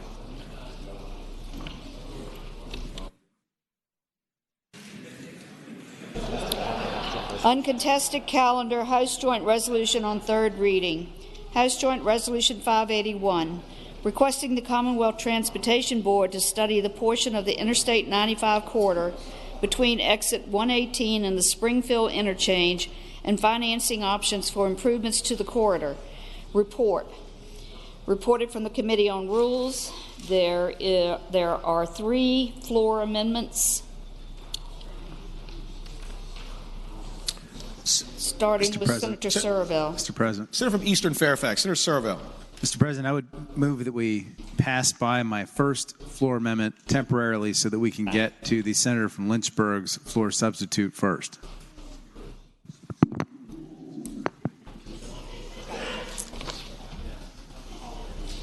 Without objection, we'll pass by the floor amendments temporarily and recognize the senator from Lynchburg, Senator Peake. Yes, sir. Thank you, Mr. President. I move that we waive the reading of my floor amendment. So your floor substitute? Floor substitute. Thank you, Senator. The question is, shall the reading of the floor substitute be waived? All in favor of the motion will say aye. Aye. Those opposed, no. The ayes have it. The reading of the floor substitute is waived. Senator from Lynchburg, Senator Peake. Yes, sir. Thank you, Mr. President. Speaking to the floor. Senator, it's the floor. Floor substitute. A brief history. I thought we were going to have a lot more time, but we just spent an hour or so on this past. But to bring the body up to date on where we stand. Over the years, this has started as a transportation issue for localities south of Charlottesville on Route 29, mainly Lynchburg, Danville. There were times where we passed and the Commonwealth built bypasses around many of the bottlenecks. There was a proposed bypass around Charlottesville at the same time 30 years ago. Money was appropriated, approximately $230 million for the bypass, and at the very last second, the money was taken from the bypass and spent on local projects in the Charlottesville area, not attempting to address a little bit of the 29 congestion, but not promoting a bypass. Unfortunately, that became a partisan issue, and really should not be a partisan issue. But now we are here to move past the partisan issue, and this goes to a Senate versus House issue. Much as what we just discussed, but I might not be quite as gracious as the people before me. What happened was I had a bill in the budget to study Route 29. That bill, just a study, did not require money, and it went to the conferee committee, where we had conferees from the House and conferees from the Senate. The conferees from the House said that my proposal to study Route 29 could not go forward. Mr. President, would the gentleman yield? Senator, yield for a question. Yes, sir, Mr. President. Senator yields. The gentleman agrees with me that the long and short of this floor amendment is that the gentleman adds the study of a western bypass around Charlottesville to an existing resolution. Senator has the floor. An eastern bypass, or a study, yes, for an eastern bypass. A proposal to review an eastern bypass around Charlottesville. Will the gentleman yield for further questions? Mr. President, if the gentleman would go through, Mr. President, on their question and responses rather than an ongoing dialogue. So noted. Further question? Would the gentleman yield for an additional question? Senator, yield for additional. Yes, sir, Mr. President. Senator, yield. You have the floor. Mr. President, I would ask the gentleman if he didn't introduce a study resolution earlier in the session asking the Senate Rules Committee to pass the study resolution studying a bypass around Charlottesville, and that resolution died. Senator has the floor. In the Rules Committee. It did not, Mr. President, it did not die in Rules Committee. It was sent to Finance, where I believe it died. An additional question, Mr. President. Senator. An additional question. Will Senator yield for additional questions? Yes, sir, Mr. President. Senator yields. You have the floor. So the gentleman was not successful with his resolution. He was successful in getting an amendment stuck in the budget, and the gentleman's now reporting to us that the conferees in the House will not accept the amendment, and so the third route is to try to amend it onto somebody else's bill. The Senator has the floor. Is that correct? Mr. President, that is correct. Okay, I'd like to speak to this at the appropriate time. That would be now, if you'd like to speak. Well, I had not finished. He asked me. You want to continue? Yes, sir. Okay. Yes, sir, Mr. President. Senator continues. And so. Senator from Lynchburg, Senator Peake. So we had the language in the budget to do this study, and then the conferee said we don't do this. And then here we have the exact same resolution that they allowed out of the conference committee doing the same thing. And to me, that does not seem appropriate. And so that is why I have added this on. If they can do it on Interstate 95, we can do it on Route 29, and that is the purpose of this amendment, Mr. President. Thanks, Senator. Do any other senators wish to be heard on the floor substitute? Senator from Bath, Senator Deeds. Mr. President, I'd ask the ladies and gentlemen of the Senate not to adopt this floor substitute. And twice before in this session, this idea has been rejected by members of this chamber or the other, and to continue to beat this very dead horse of a western bypass or an eastern bypass or whatever that's been considered for at least 30 years and rejected. It's one of those ideas that would cost enormous sums of money, and nobody has the idea to pay for what we have, to take care of what we have, much less ways to come up with the money that it's going to take to build this road. And the environmental issues of going around Charlottesville are bound to stir up a lot of people. I'd suggest this is just not a good idea. It's a waste of time, and I hope you don't adopt it. Question is, shall the floor substitute be adopted? All in favor of the motion will say aye. Those opposed, no. The noes have it. The floor substitute fails. Mr. President. Hold on. Seeing at least 8 hands, we'll have a recorded vote. Question is, shall the floor substitute be adopted? All in favor of the motion will record their vote aye. Those opposed, no. Are the senators ready to vote? Have all the senators voted? Do any senators desire to change their vote? Clerk, close the roll. Ayes 22, noes 18. Ayes 22, noes 18. The floor substitute is adopted. Senator from Eastern Fairfax, Senator Servell. Mr. President, I would withdraw the first floor amendment that I introduced that went by temporarily. Without objection, that floor amendment is withdrawn. Senator has the floor. Mr. President, I would move to waive reading of the second floor amendment, which is drawn to the substitute. Question is, shall the reading of the floor amendment be waived? All in favor of the motion will say aye. Aye. Those opposed, no. The ayes have it. The reading of the floor amendment is waived. Senator from Eastern Fairfax, Senator Servell. Mr. President, I would move to adopt the second floor amendment that I proposed and speaking to that motion. Senator has the floor. Okay. Ladies and gentlemen, this bill now has to do with I-95 and I guess the Charlottesville bypass. If you read the actual study, it basically only focuses on cars. And that's problematic. Myself and I believe the senator from Prince William might be the only two people that drive on I-95 every day to get to work. And I'll tell you, since I started commuting about 22 years ago, we spent a lot of money on my commute. 2001 to 09, we spent $2.9 billion rebuilding the Woodrow Wilson Bridge on I-95. 1999 to 07, we spent $676 million on the mixing bowl. 2008 to 12, we spent $1.9 billion on the hot lanes on I-95, 495. That's $5.5 billion we spent on my commute. And you know what traffic is like today? It's exactly the same as it was when I started commuting 22 years ago. And this study proposes to look at I-95, but it doesn't want to take a holistic look. It doesn't mention anything about rail or transit or any other ways we can get cars off the road. And for those of you who don't know, the Virginia Railway Express system today takes about one lane of cars off of I-95 at a much less expense than constructing more pavement. And so all this amendment basically does is instructs whoever does this study to also look at VRE, transit, and also high-speed rail, which, although the gentleman from the senior senator from Virginia Beach took off, he sits on the High-Speed Rail Commission with me. The state is currently looking to spend a couple $2 billion building high-speed rail, which will also help I-95. And the study resolution doesn't mention that at all, and it needs to if we're going to take a holistic look at this. So that's basically what the floor amendment does. I think it makes sure that this study, if it's going to happen, looks at this thing holistically. And I would just note in the tenor of the last discussion we just had, that unfortunately by adding the Charlottesville bypass, I'm pretty sure this is not going to be found to be germane when it gets back to the other side. And given that the Speaker's germaneness rulings aren't honored by this body, this whole thing's probably going to a black hole and will never come back anyway. But I would hope you would adopt my floor amendment, notwithstanding the fact that the House is probably not going to recognize any of this. Question is, Mr. President. Senator from King George, Senator Stewart. Gentleman yield for a question. Senator yield. I'll yield. Mr. President, I would just ask the gentleman, has the patron of the resolution been notified of this? Senator has the floor.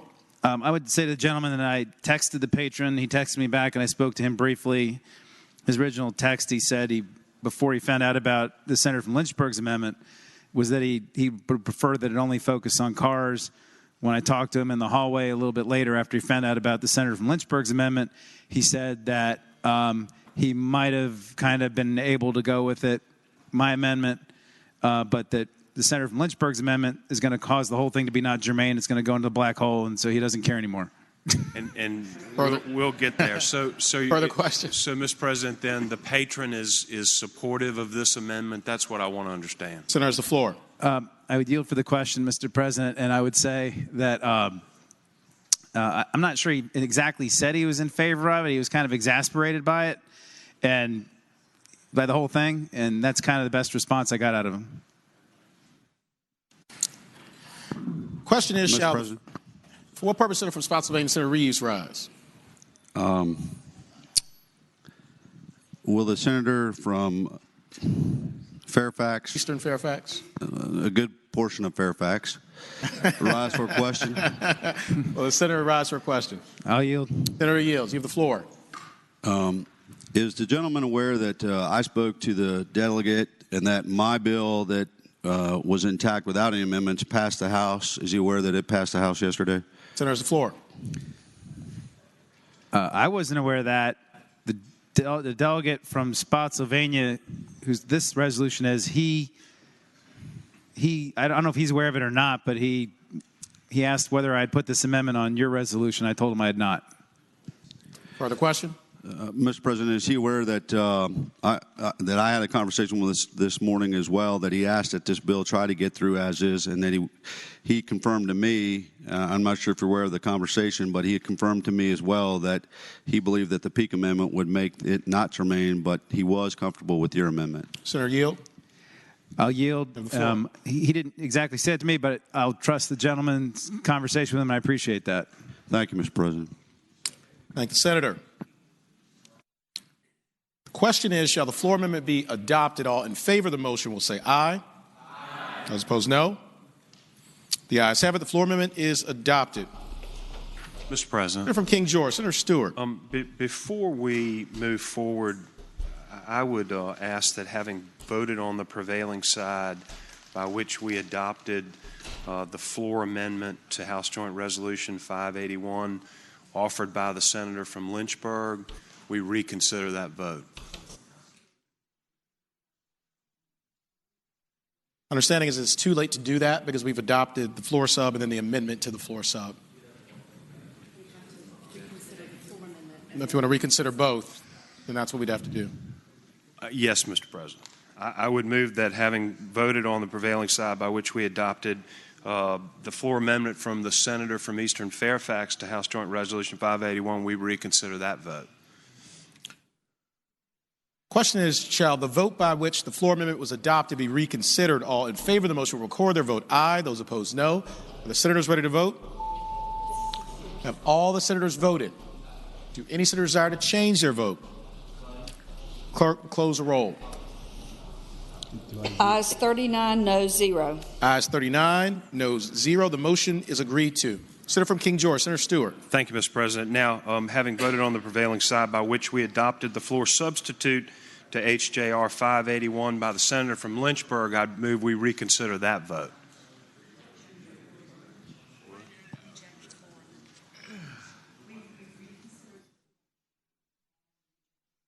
This one? I thought we'd already adopted it. Well, I beg your pardon, but I don't want to reject this floor amendment at this point. Here's where we are. Oh, we have to reject it now We and have then to come reject back. that. Then we have to reject the substitute. Gotcha. Then we have to reconsider Senator Servell's withdrawal, and then his amendment will be back. Okay. Thank you. Mr. President, I think I'm there. Mr. President, for purposes of getting to the floor substitute from the senator from Lynchburg, I would move we actually reject the floor amendment submitted by the senator from Eastern Fairfax for now. With the recommendation that it be rejected, the question is, shall the floor amendment be adopted? All in favor of the motion will say aye. Those opposed, no. No. The noes have it. The floor amendment is rejected. Senator from King George, Senator Stewart. Thank you, Mr. President. Now, Mr. President, I would move we reconsider the vote by which we adopted the floor substitute on HJR 581 offered by the senator from Lynchburg. Question is, shall the vote by which the floor substitute was adopted be reconsidered? All in favor of the motion will record their vote aye. Those opposed, no. Are the senators ready to vote? Have all the senators voted? Any senator desire to change their vote? The clerk will close the roll. Ayes 40, no 0. Ayes 40, no 0. The motion is agreed to. Senator from King George, Senator Stewart. Thank you, Mr. President. Now, I assume that the senator from Lynchburg will rise to ask that this floor substitute pass at some point. But, Mr. President, well, I tell you what, I'll move that the floor substitute pass on behalf of him since he's walking around. But I have a recommendation. Senator has the floor. Mr. President, and I apologize because I wasn't paying attention and I didn't talk to people beforehand, but you know, this is a resolution that affects many of us in this 95 corridor, but what bothers me is that the senator did not discuss this with the patron of the resolution first. And it's my understanding that upon finding out about this, the patron of the resolution does not want this in the bill, has concerns about it, and therefore I would move that we reject the floor substitute offered by the senator from Lynchburg. What purpose is the senior senator from Fairfax, Senator Saslaw, rise? Okay. All right. Do any other senators wish to be heard on the motion regarding the floor substitute? Seeing none, and with the recommendation that it be rejected, the question is, shall the floor substitute be adopted? All in favor of the motion will say aye. Aye. Oh, those opposed, no? No. The noes have it. The floor substitute is rejected. Mr. President. Hold on 1 second. Sorry. Seeing at least 8 hands, we will have a recorded vote. With the recommendation that it be rejected, the question is, shall the floor substitute be adopted? All in favor of the motion will record their vote aye. Those opposed, no. Are the senators ready to vote? Have all the senators voted?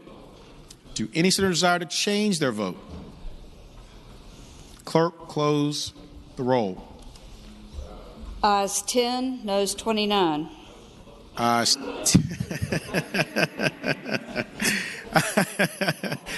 10, noes 29. The motion fails. Mr. President.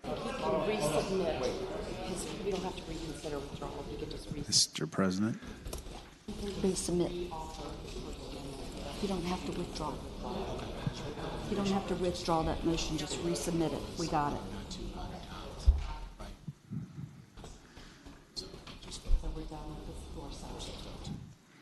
So it's just the one that it's just the one that he just resubmitted. The one he just withdrew.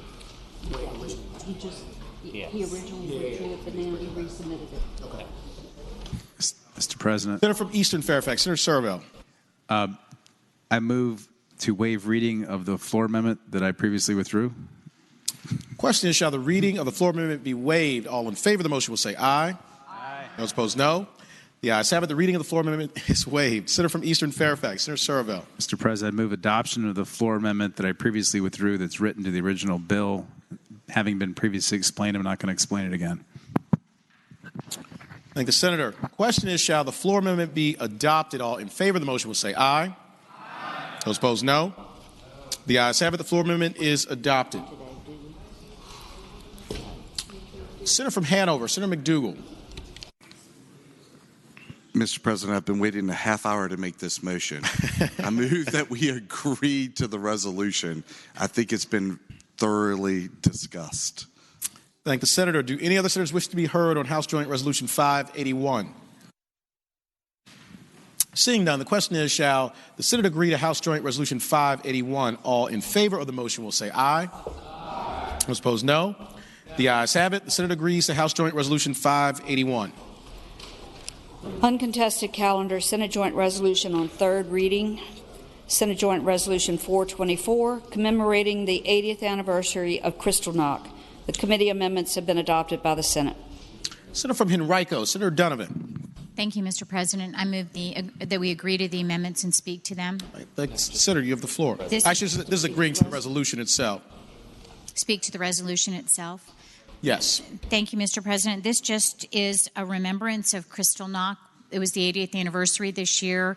I went to a remembrance ceremony, was very moved, and I thought it was a very appropriate thing for the Senate to recognize and remember so that we never forget. Thank the senator. Do any other senators wish to be heard on Senate Joint Resolution 424? Seeing none, the question is, shall the Senate agree to Senate Joint Resolution 424? All in favor of the motion will say aye. Those opposed, no. The ayes have it. The Senate agrees to Senate Joint Resolution 424. Can we be at ease just for a few minutes? Senate will stand at ease temporarily.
Senate will come to order. Senators will please take their seats. Senator from James City County, Senator Norman. Thank you, Mr. President. Ladies and gentlemen of the Senate, if I could have your attention just for a moment.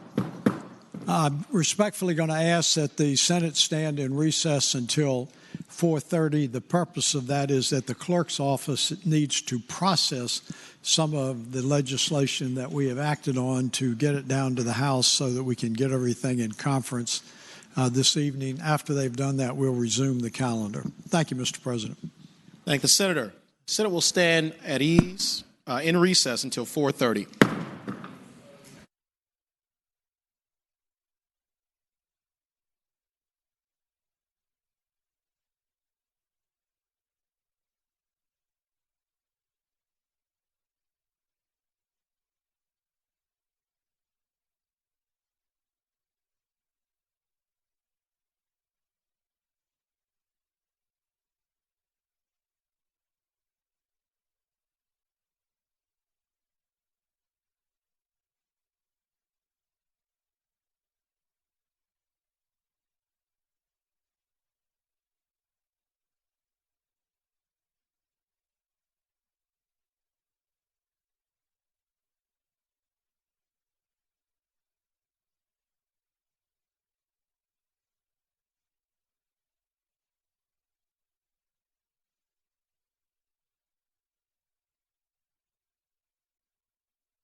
The Senate will come to order. The senators will please take their seats. Those persons not entitled to the privilege of the floor will please retire to the gallery. Senator from James City County, Senator Norman. Mr. President, if we could wait just for a moment until all of the senators are in their seats, please. Thanks, Senator. No, if you just see somebody's in there.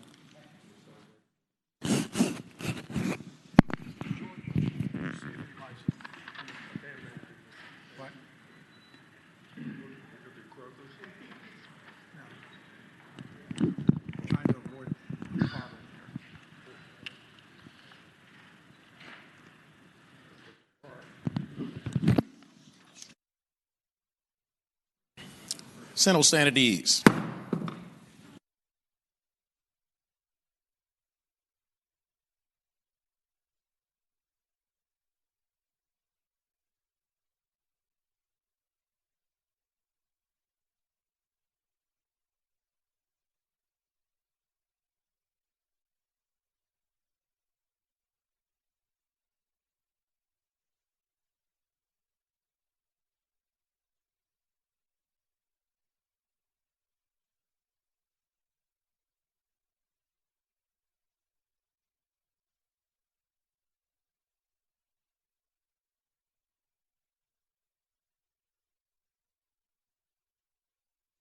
A full compliment. And ladies and gentlemen, I wanted to interrupt the flow of business.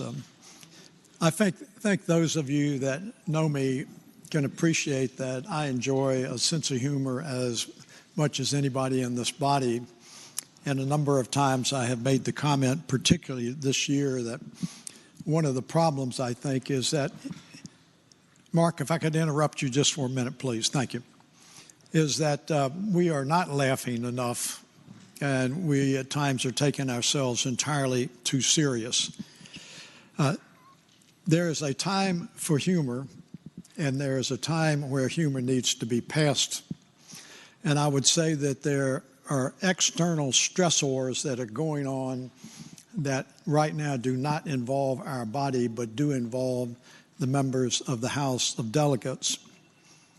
And what they are debating and taking in front of the press right now is obviously a contributing stressor factor to the President of the Senate. And so while under normal circumstances taking the gavels and hiding them would be a funny situation, there is not a lot of humor today in light of the seriousness of what is going on. So I would respectfully ask everyone to measure your sense of humor for the rest of the day, to demonstrate some respect to the presiding officer. We are trying to do business. We don't need distractions from what the other body may be doing at this point, and we need to put some borders on what we think is funny, but right now there's not a sense of humor. Thank you, Mr. President.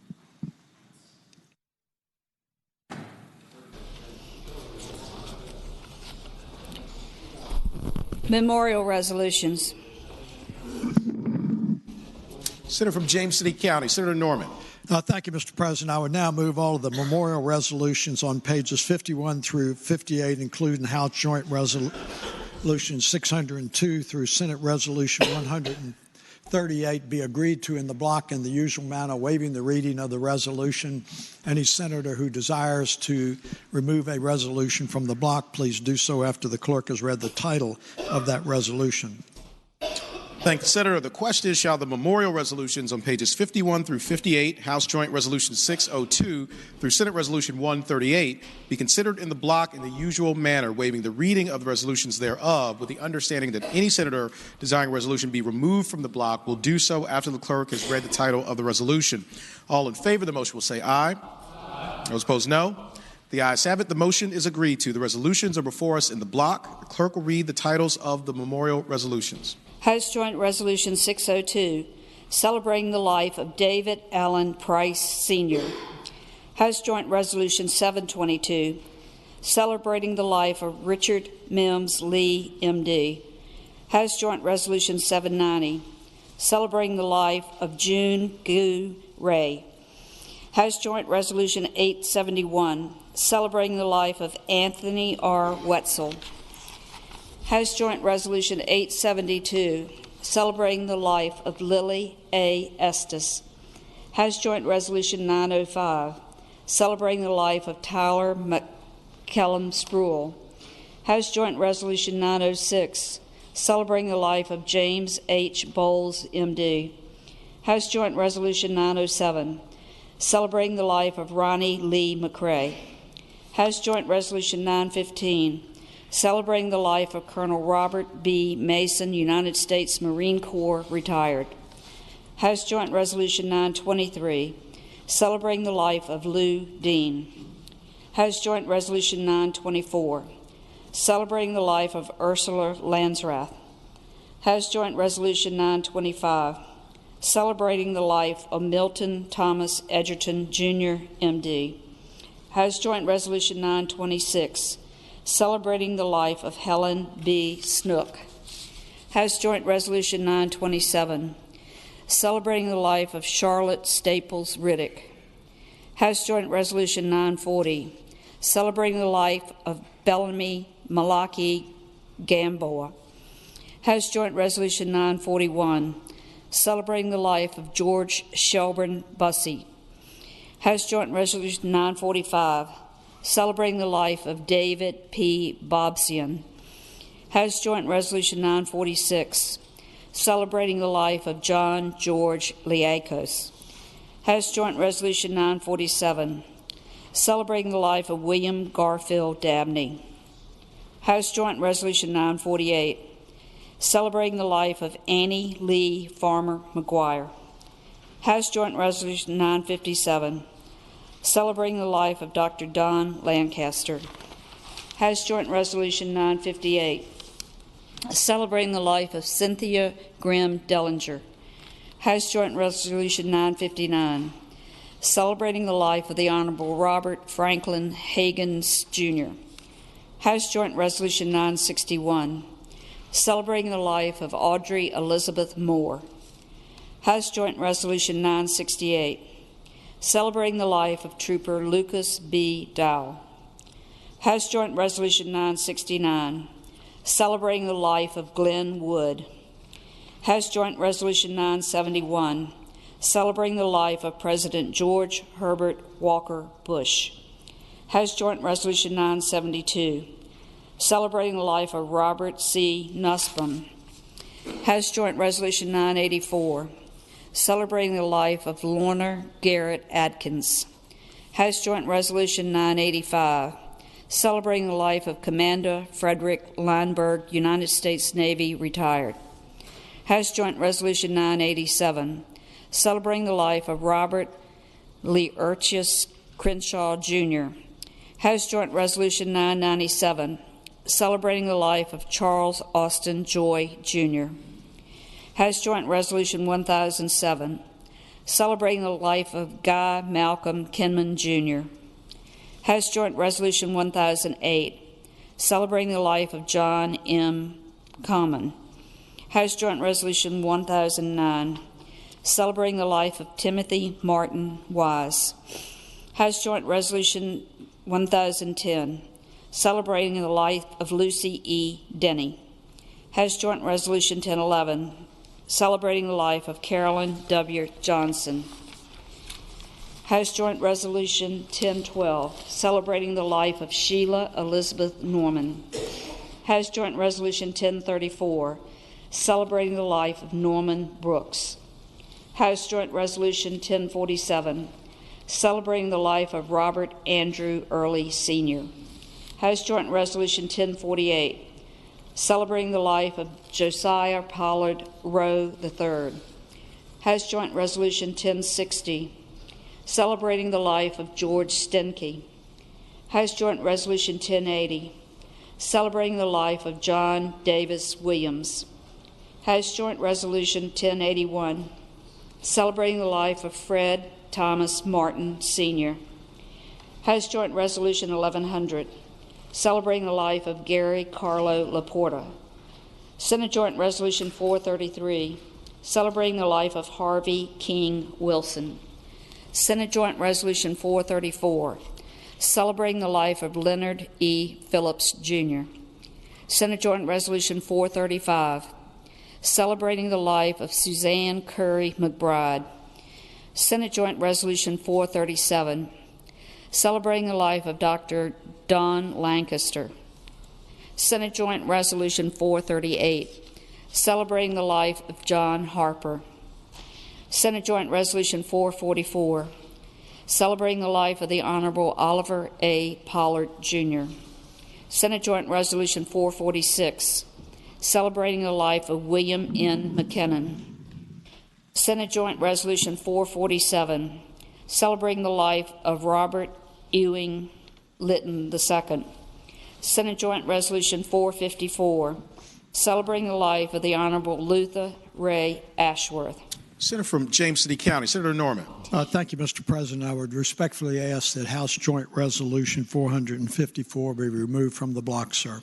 Without objection, Senate Joint Resolution 454 is removed from the block. Senate Joint Resolution 455, celebrating the life of Leonard Carlisle Ford. Senate Joint Resolution 456, celebrating the life of Mary J. Barnett. Senate Joint Resolution 457, celebrating the life of Effie Marie Giddens Spady. Senate Joint Resolution 464, celebrating the life of Janine A. Hunter. Senate Joint Resolution 467,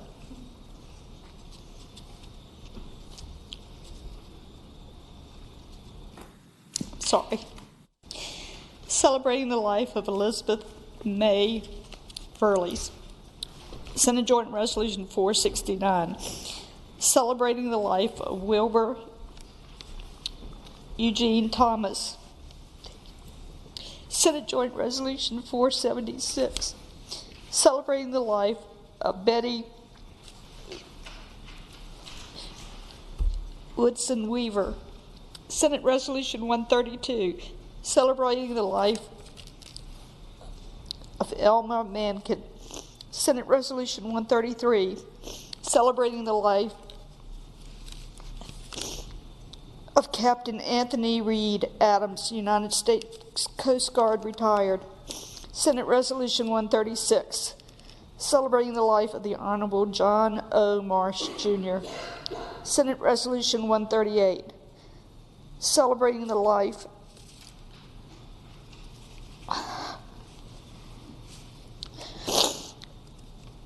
of Britton L. Kaysen. Thank you.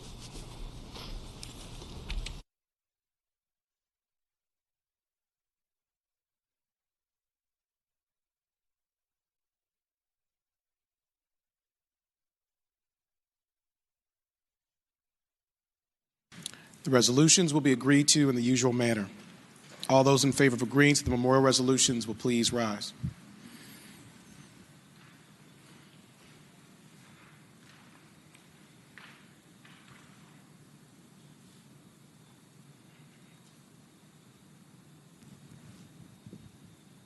The resolutions are agreed to.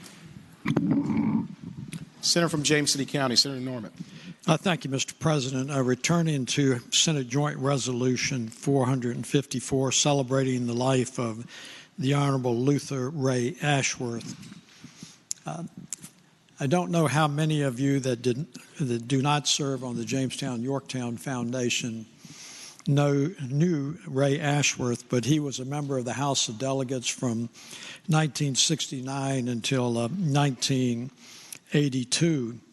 I first met Ray when I went on to the Jamestown-Yorktown Foundation in 1992. Ray served on the Jamestown-Yorktown Foundation until the date of his death. He served on that foundation for 46 years. And for those of you who did not know Ray, I would say that he really was the true personification of a genteel Virginia gentleman. Was always very courtly and had a wonderful disposition, even during the latter stages of his life when he wasn't moved, being quite as agile as he used to. So Mr. President, I would respectfully ask that we agree to Senate Joint Resolution 454. Thank the senator. The resolution will be agreed to in the usual manner. All those in favor of agreeing to the memorial resolution will please rise.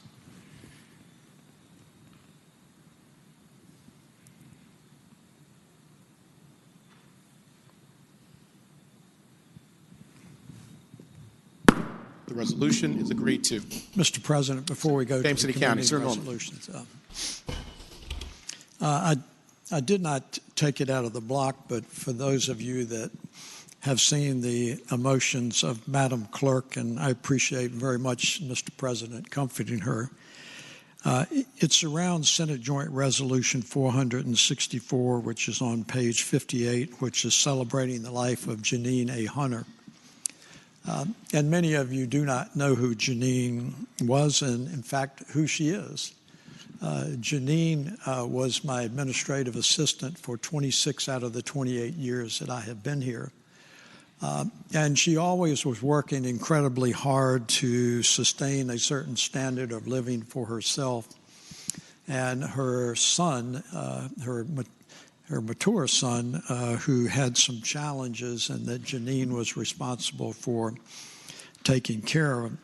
But when she was not working as an administrative assistant during the General Assembly sessions, he worked for the clerk's office, I believe, in the enrolling room, and had done that for many years.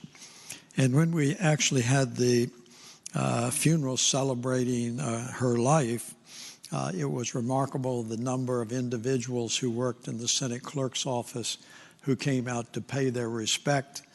And what was also surprising to me was the number of legislative aides that I had enjoyed working with me over the years who came out in celebration of her life. So it is an emotional issue for both Madam Clerk and myself because we both had a great endearment for her.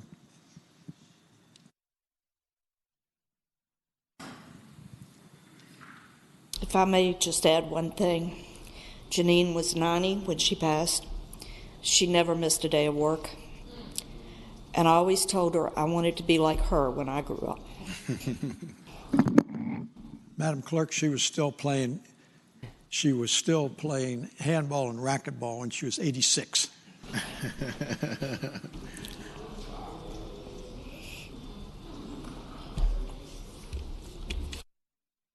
Commending resolutions. Senator from James City County, Senator Norman. Thank you, Mr. President. I would now move all the commending resolutions on pages 59 through 77, which include House Joint Resolution 601 through Senate Resolution 142, be agreed to in the block by voice vote, waiving the reading of the resolution. Any senator who desires to remove a commending resolution from the block should please do so after the clerk has read the number of that resolution. Thank the senator.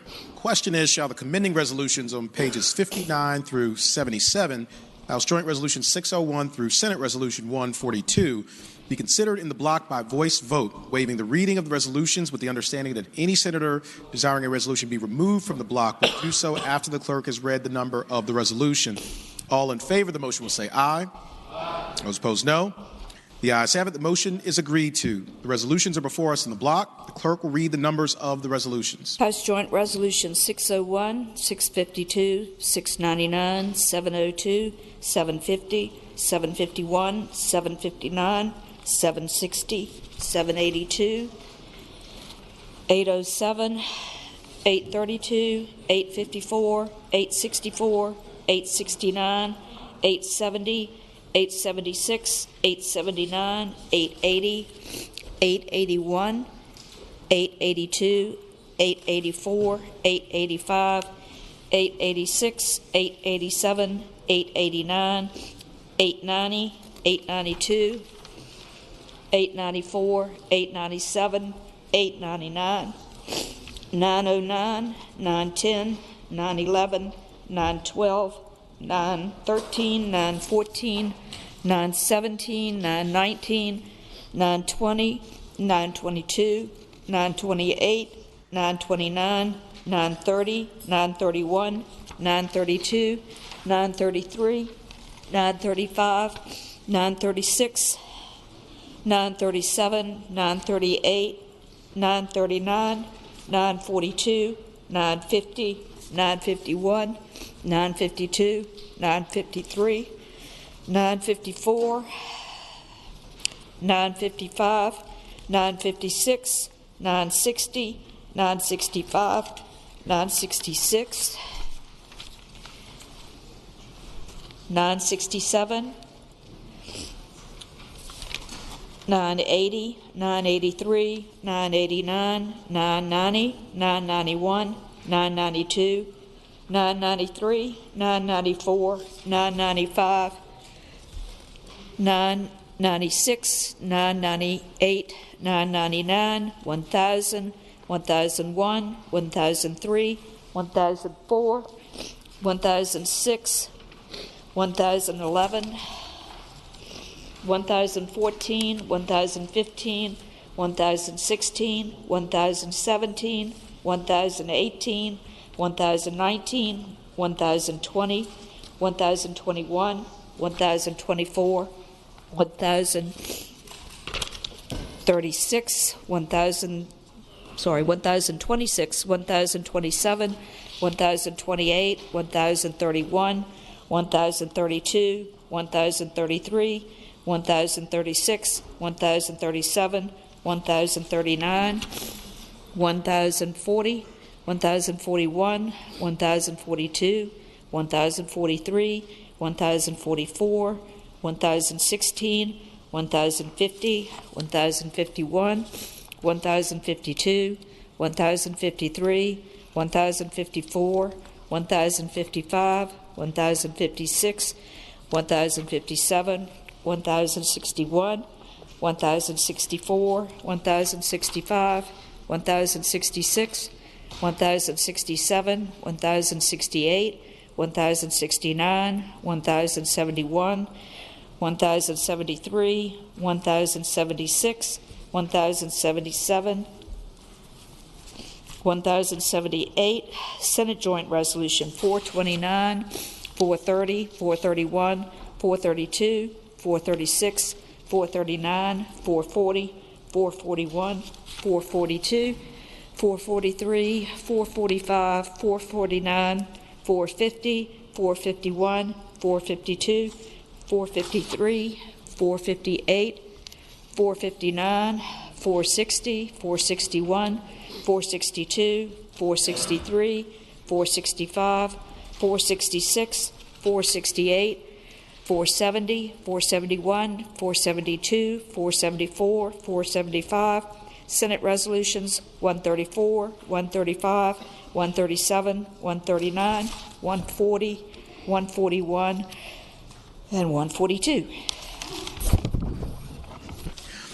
Question is, shall the resolutions be agreed to? All in favor of agreeing to the resolution? Mr. President. Senator from Hanover, Senator McDougal. Could HJR 917 come out of the block and go by for the day? Which page is that on, Senator?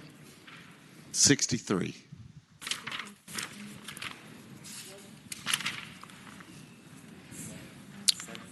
(917), correct. Without objection, HJR 917 will be removed from the block and go by for the day. Question is, shall the resolutions be agreed to? All in favor of agreeing to the resolutions will say aye. Those opposed, no. The ayes have it. The resolutions are agreed to.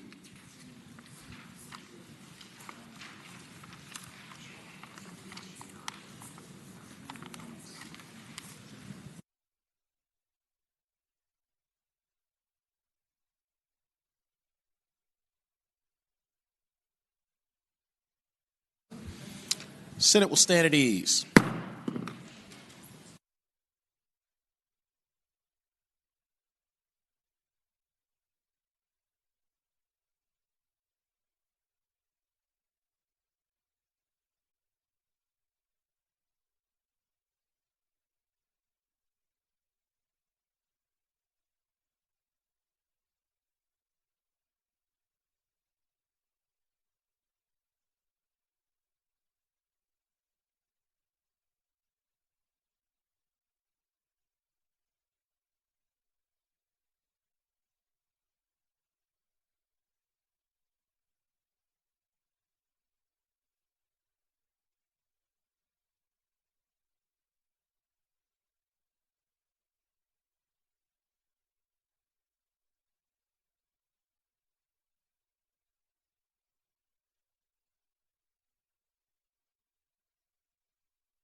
Senators will please take their seats. Those persons not entitled to the privilege of the floor will please retire to the gallery.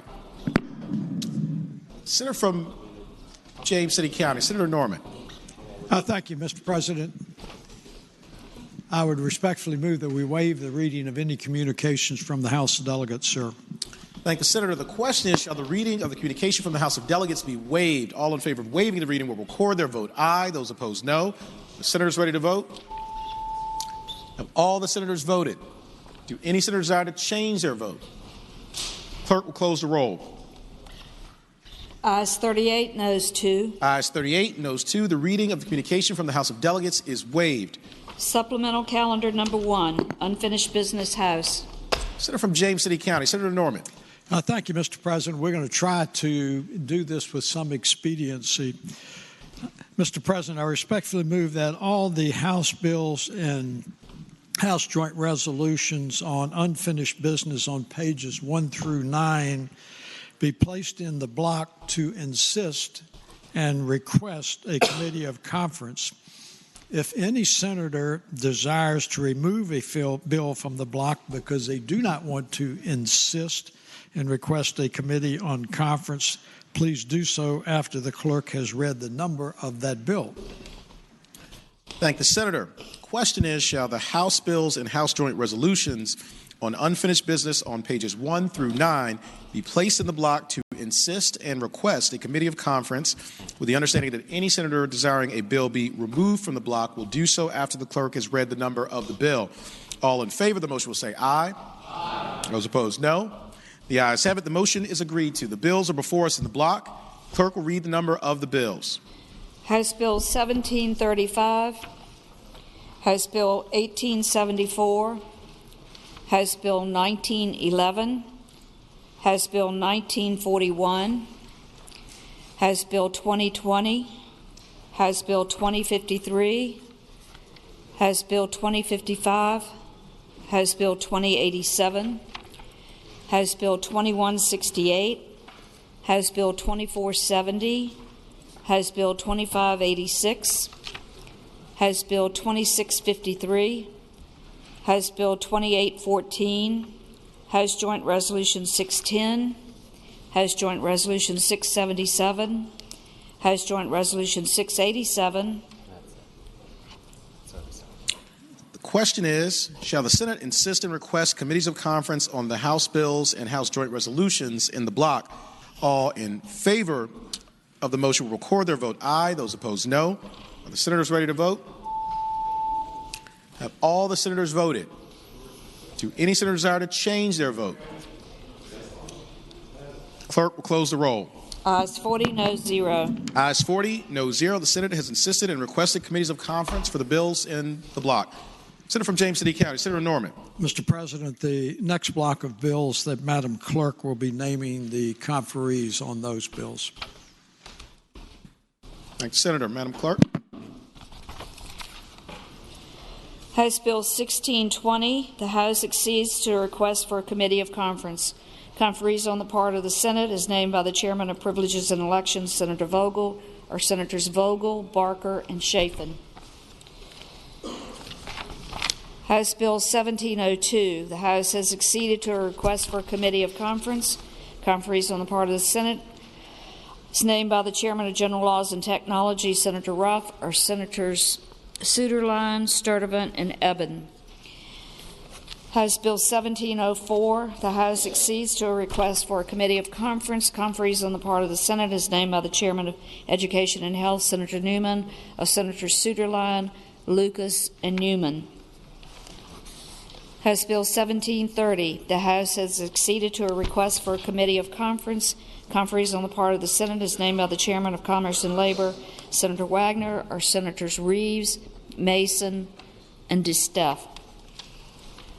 House Bill 1811, the House has acceded to a request for a committee of conference. Conferees on the part of the Senate is named by the Chairman of Courts of Justice, Senator Obenshain, or Senators Stewart, Obenshain, and Chafin. House Bill 1913, the House accedes to a request for a committee of conference. The conferees on the part of the Senate is named by the chairman of local government, Senator Stanley, or Senators Peake, DeSteff, and Marsden. On House Bill 2089, the House accedes to a request for a committee of conferees on the part of the Senate is named by the chairman of courts of justice, Senator Obenshain, or Senators McDougall, Obenshain, and Peterson. House Bill 2141, the House accedes to a request for a committee of conferees on the part of the Senate, named by the chairman of local government, Senator Stanley, or Senators Stanley, Carrico, and Favola. On House Bill 2173, the House accedes to a request for a committee of conferees on the part of the Senate, named by the chairman of Education and Health, Senators Peterson, Norman, and Newman.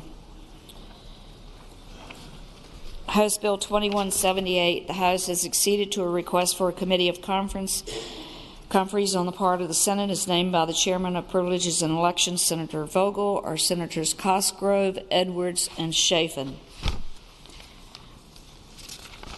On House Bill 2185, the House has acceded to a request for a committee of conferees on the part of the Senate is named by the co-chairs of Senate Finance, or Senators Chafin, Barker, and Dance. House Bill 2296, the House has acceded to a request for a committee of conferees on the part of the Senate is named by the chairman of Rehabilitation and Social Services, Senator Reeves, Senators Barker, Favola, and Chafin. House Bill 2337, the House has acceded to a request for a committee of conferees on the part of the Senate is named by the chair of Education and Health, Senator Newman, or Senators Peterson, Norman, and Newman. House Bill 2400, the House has acceded to a request for a committee of conferees on the part of the Senate is named by the co-chairs of Finance, Senators Norman and Hanger, or Senators Ruff, Saslaw, and Donovan. House Bill 2589, the House has acceded to a request for a committee of conferees on the part of the Senate is named by the chairman of Education and Health, Senator Newman, or Senators Carrico, Donovan, and Eben. House Bill 2620, the House has acceded to a request for a committee of conferees on the part of the Senate is named by the chairman of Education and Health, Senator Newman, or Senators Carrico, Newman, and Lewis. On House Bill 2622, conferees on the part of the Senate is named by the chairman of courts, Senator Obenshain, or Senators Peake, Deeds, and Stanley. House Bill 2679, the House has acceded to a request for a committee of conferees on the part of the Senate is named by the chair of courts of justice, Senator Obenshain, or Senator Serval, Peake, and Stanley. House Bill 2685, the House has acceded to a request for a committee of conferees on the part of the Senate is named by the chair of Education and Health, Senator Newman, or Senators Donovan, Peterson, and Newman. House Joint Resolution 615, the House has acceded to a request for a committee of conferees on the part of the Senate is named by the chairman of Privileges and Elections, Senator Vogel, or Senators Barker, Vogel, and Cosgrove. On House Joint Resolution 676, the House has acceded to a request for a committee of conferees on the part of the Senate is named by the chair of Privileges and Elections, Senator Vogel, or Senators Reeves, DeSteff, and Spruill. On House Bill 1987, we're awaiting House action on that. But we need to go back. This is a replacement set. Okay, this is a replacement on House Bill 1704. New conferees is named by the chairman of Education and Health, Senator Newman, or Senators Donovan, Peake, and Howell.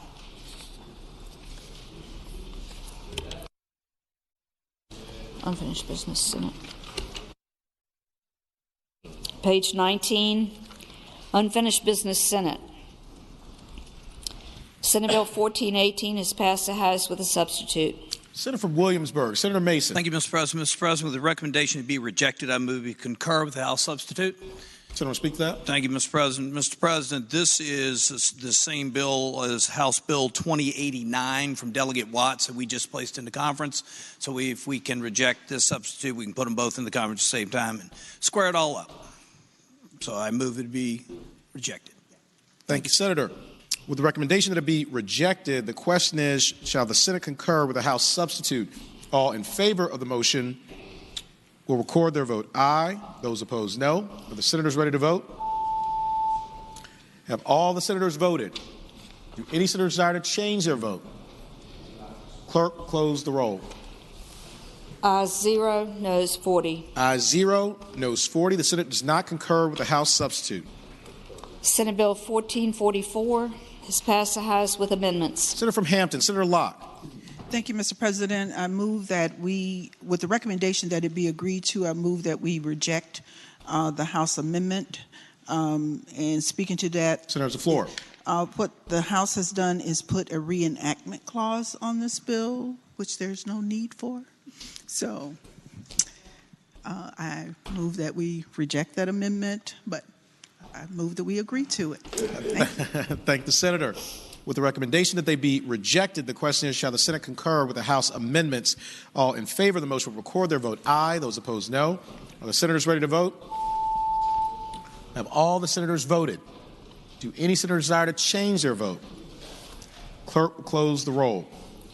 Ayes 1, noes 39. Ayes 1, noes 39. The Senate does not concur with the House amendments. Senate Bill 1562 has passed the House with amendment. Senator from Accomack, Senator Lewis. Mr. President, move we accept the amendments. And speaking to that, Senator has the floor. Mr. Speaker, members of the Senate, the police chiefs actually caught this. This is a charter bill for the town of Eastville. Has not been updated since 1922, and so they did a comprehensive redo. And what they determined through the chiefs of police and the Virginia Municipal League was that they had imported some old language from their original charter, and that posed a problem. So what we've done on the House side is strike through that language, and so it makes the charter better and gets rid of a problem. And so we accept the amendment. Thank you, Senator. Question is, shall the Senate concur with the House amendment? All in favor of the motion will record their vote aye. Those opposed, no. Are the senators ready to vote? Have all the senators voted? Do any senators desire to change their vote? Clerk will close the roll. Ayes 40, noes 0. Ayes 40, noes 0. The Senate concurs with the House amendment. Senate Bill 1625 has passed the House with amendment. Senator from Prince William County, Senator McPike. Mr. President, I move the amendment be agreed to. And speaking to that motion. Senator has the floor. As you can see in the printed supplemental, it changes 27.95 to 27-95, and that's the substance. Thank you, Mr. President. Thank the Senator. Question is, shall the Senate concur with the House amendment? All in favor of the motion will record their vote aye. Those opposed, no. Are the senators ready to vote? Have all the senators voted? Do any senators desire to change their vote? Clerk will close the roll. Ayes 29, noes 11. Ayes 29, noes 11. The Senate concurs with the House amendment. Senate Bill 1718 has passed the House with substitute with amendment. Senator from Loudoun, Senator Black. Mr. President, I move that the substitute be agreed to. And speaking to that, Senator has the floor. Ladies and gentlemen, the only real change that was made in this is the dyslexia bill, where we had it sort of boiled down to it wasn't a study, but it was sort of a meet and confer, let's call it that. And we had said that we wanted decoding dyslexia in there, and as a matter of policy, the House does not put specific organizations in there. I think we can work that out. So I think it's on a firm footing, and I encourage you to vote in favor of the substitute. Thank the Senator. The question is, shall the Senate concur with the House substitute? All in favor of the motion will record their vote aye. Those opposed, no. Are the senators ready to vote? Have all the senators voted? Do any senators desire to change their vote? Clerk will close the roll. Ayes 40, noes 0. Ayes 40, noes 0. The Senate concurs with the House substitute. Senate Bill 1087, the House insists on its substitute and requests a committee of conference. Senator from James City County, Senator Norman.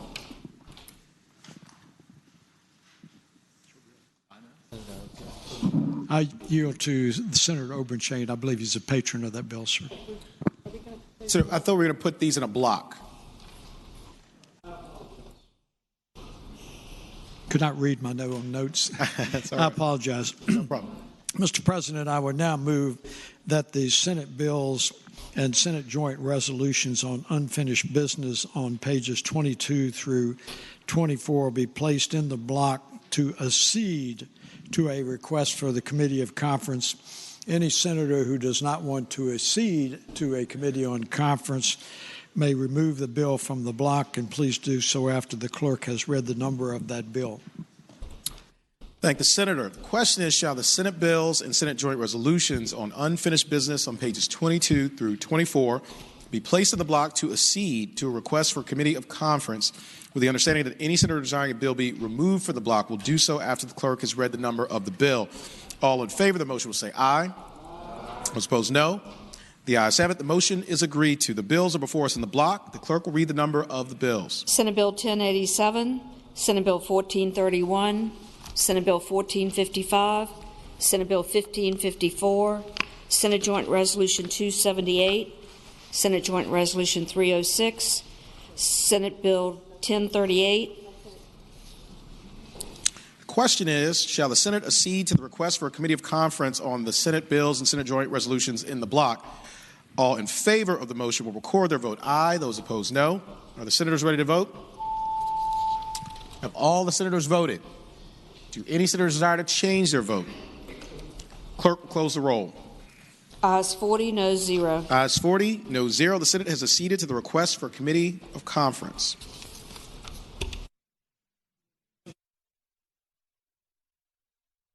We are awaiting House action on the rest of the calendar. So on page 22. On page 22, conferees on the part of the Senate is named by the Chairman of Privileges and Elections on Senate Bill 1087 are Senators Obenshain, Barker, and Vogel. On page 22, conferees on the part of the Senate, Senate Bill 1431 is named by the Chairman of General Laws and Technology, Senator Ruff, are Senators Obenshain, D. and Mason. On page 23, Senate Bill 1455, conferees on the part of the Senate is named by the Chairman of Privileges and Elections, are Senator Vogel, are Senators Vogel, Barker, and Chafin. On page 23, Senate Bill 1554, conferees on the part of the Senate is named by the Chairman of General Laws and Technology, Senator Ruff, are Senators Servell, D. and Vogel. Page 23, Senate Joint Resolution 278, conferees on the part of the Senate is named by the Chairman of Privileges and Elections, Senator Vogel, are Senator Rees, D. and Spruill. Page 24, Senate Joint Resolution 306, conferees on the part of the Senate is named by the Chairman of Privileges and Elections, Senator Vogel, are Senators Barker, Vogel, and Cosgrove.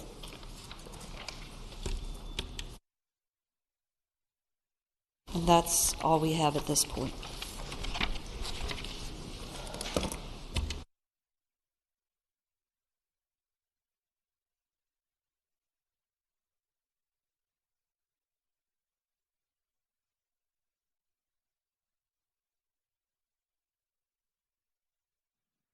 Senate will stand at ease.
senators will please take their seats. Those persons not entitled to the privilege of the floor will please retire to the gallery.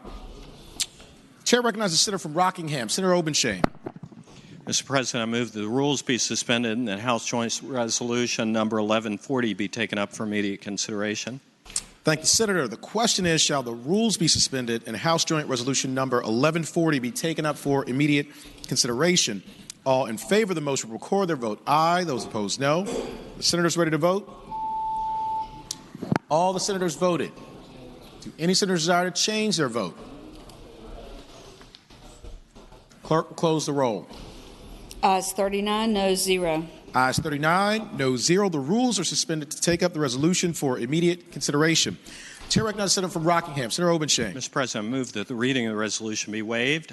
Question is, shall the reading of the resolution be waived? All in favor of the motion will say aye. Aye. Those opposed, no. The ayes have it. The reading of the resolution is waived. Chair recognizes the senator from Rockingham, Senator Obenshain. Mr. President, I move the resolution be agreed to. Question is, shall the resolution be agreed to? All in favor of agreeing to the resolution will record their vote aye. Those opposed, no. Are the senators ready to vote? Have all the senators voted? Do any senators desire to change their vote? Clerk will close the roll. Ayes 38, no 0. Ayes 38, no 0. The resolution is agreed to. Chair directs the senator from Rockingham, Senator Obenshain, to inform the House of Delegates of the action of the Senate. The Senate will be at ease.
seats.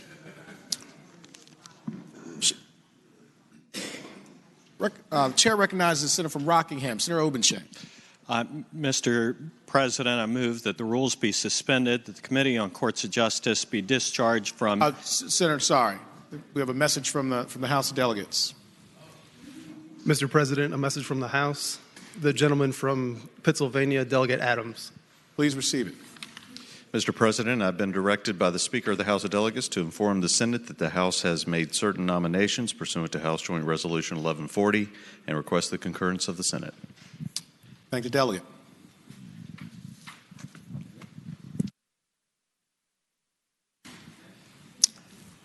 Chair recognizes the senator from Rockingham, Senator Obenshain. Thank you, Mr. President.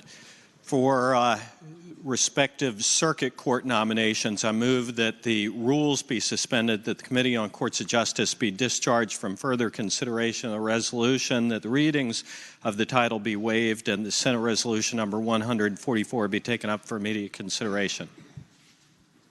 Thank the senator. Question is, shall the rules be suspended, the Committee for Courts of Justice be discharged from further consideration of the resolution, the readings of the title be waived, and Senate Resolution number 144 be taken up for immediate consideration?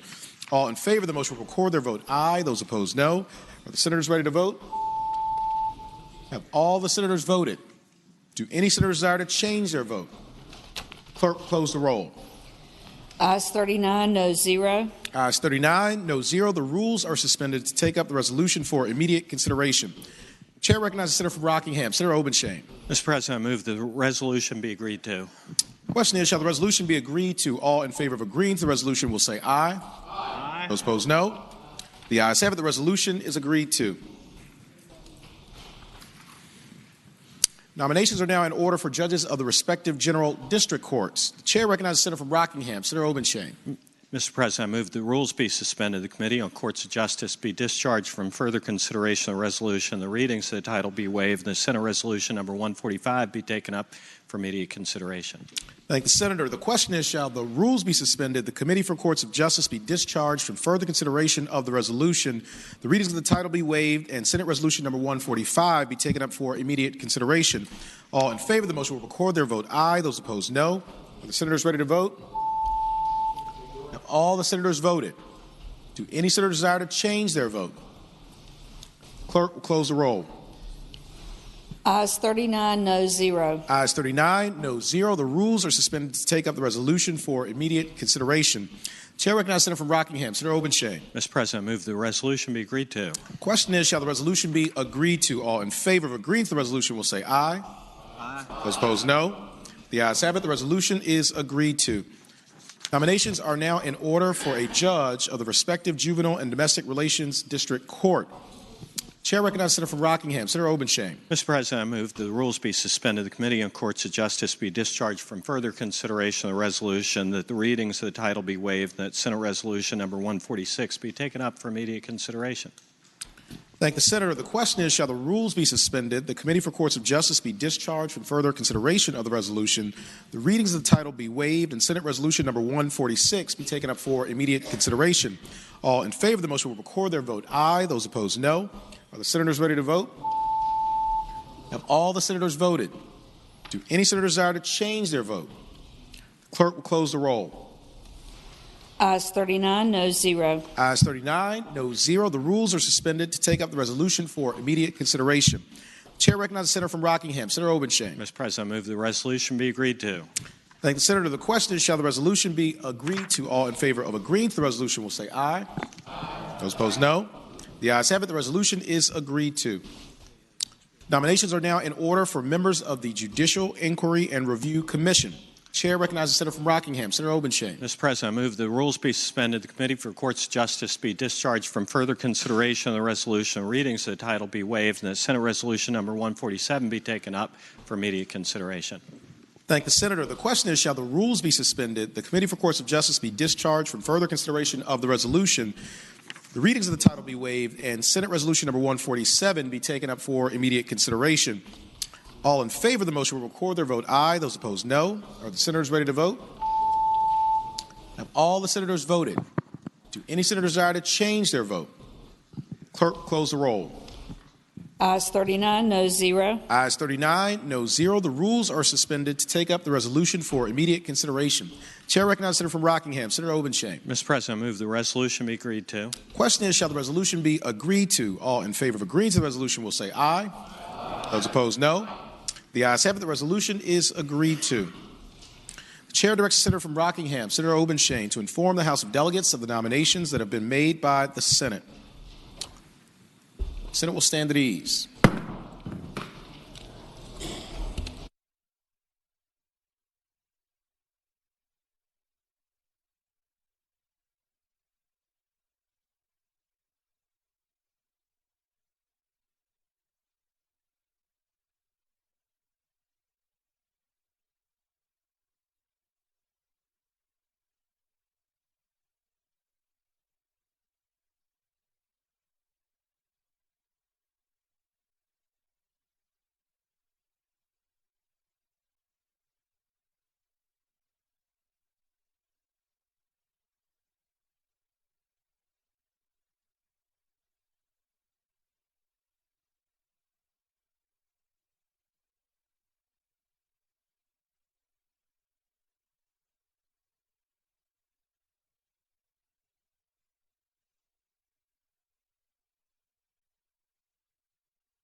Senate will come to order. Senators will please take their seats. Pursuant to the joint order, it is now in order that the rolls be called. All in favor of the nominees of the Senate as named by Senate Resolution 144 to be judges of the respective circuit courts will record their vote aye. Those opposed, no. Are the senators ready to vote? Have all the senators voted? Do any senators desire to change their vote? Clerk will close the roll. Ayes 39, no 0. Ayes 39, noes 0. All in favor of the nominees of the Senate as named by Senate Resolution number 145 to be judges of the respective general district courts will record their vote aye, and those opposed no. Are the senators ready to vote? Have all the senators voted? Do any senator desire to change their vote? Clerk will close the roll. Ayes 39, no 0. Ayes 39, noes 0. All in favor of the nominees of the Senate as named by Senate Resolution number 146 to be a judge of the respective juvenile and domestic relations district court will record their votes aye. Those opposed, no. Are the senators ready to vote? Have all the senators voted? Do any senators desire to change their vote? The clerk will close the roll. Ayes 39, no 0. Ayes 39, noes 0. As many as are in favor of the nominees of the Senate as named by Senate Resolution 147 to be members of the Judicial Inquiry and Review Commission will record their vote aye. Those opposed, no. Are the senators ready to vote? Have all the senators voted? Any senators desire to change their vote? Clerk will close the roll. Ayes 39, noes 0. Ayes 39, noes 0.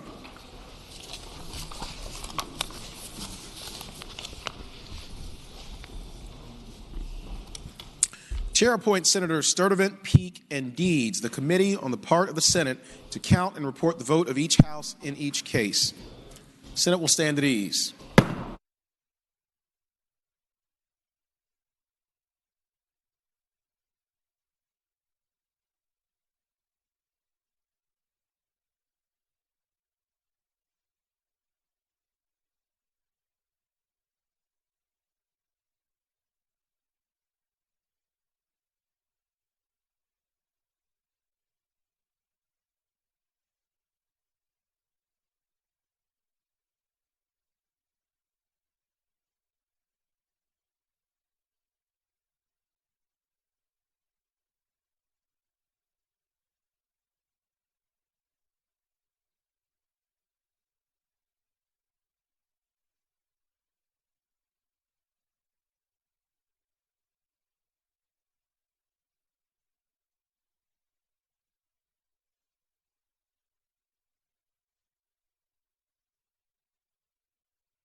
Senate will come to order. Senators will please take their seats. The joint order under House Joint Resolution number 1140 will be resumed. The clerk will read the report of the committee to count the vote. As follows: number of votes necessary to elect in the House of Delegates, 51, in the Senate, 21. Chair recognizes the senator from Rockingham, who is Senator from Hanover, Senator McDougal. Mr. President, we have not been here long enough, so if Madam Clerk could go through each one. Or she could waive the reading. Question is, shall the reading of the report be waived? All in favor of the motion will record their vote aye. Those opposed, no. Are the senators ready to vote? Have all the senators voted? Do any senators desire to change their vote? Clerk will close the roll. Ayes 39, noes 0. Ayes 39, no 0. The reading of the report is waived. Those named in the report as having received the vote of a majority of the members elected to each House of the General Assembly are declared duly elected as judges of the respective circuit courts, general district courts, and juvenile and domestic relations district court, and as members of the Judicial and Inquiry Review Commission for the terms that have been set forth.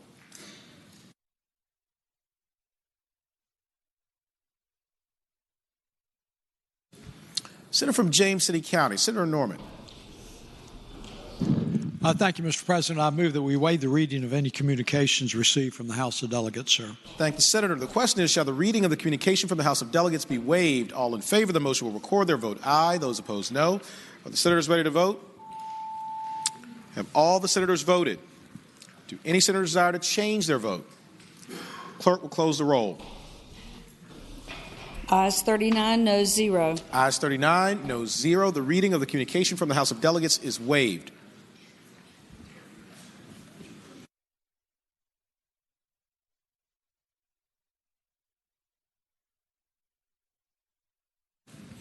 Senate will stand at ease.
Senate will come to order. Senators will please take their seats.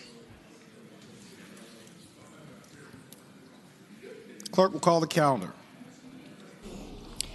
On page 18 of supplemental calendar number 1, the blue calendar, the House has acceded to a request for a committee of conference on House Bill 1987. Conferees on the part of the Senate as named by the Chairman of Commerce and Labor, Senator Wagner, or Senator Stanley, Cosgrove, and Saslaw. On House Bill 2140, the House has acceded to a request for a committee of conference. Conferees on the part of the Senate is named by the Chairman of Education and Health, Senator Newman, or Senators Carrico, Howell, and Newman. On House Bill 2755, the House has acceded to the Senate's request for a committee of conference. Conferees on the part of the Senate have been named by the Chairman of Agriculture, Conservation, and Natural Resources, Senator Stewart, or Senators Obenshain, Lewis, and McClellan. Turning to your yellow, nope, sorry, still on the blue. On page 24. Page 24. And Senator Norman's going to make a motion to accede in a block.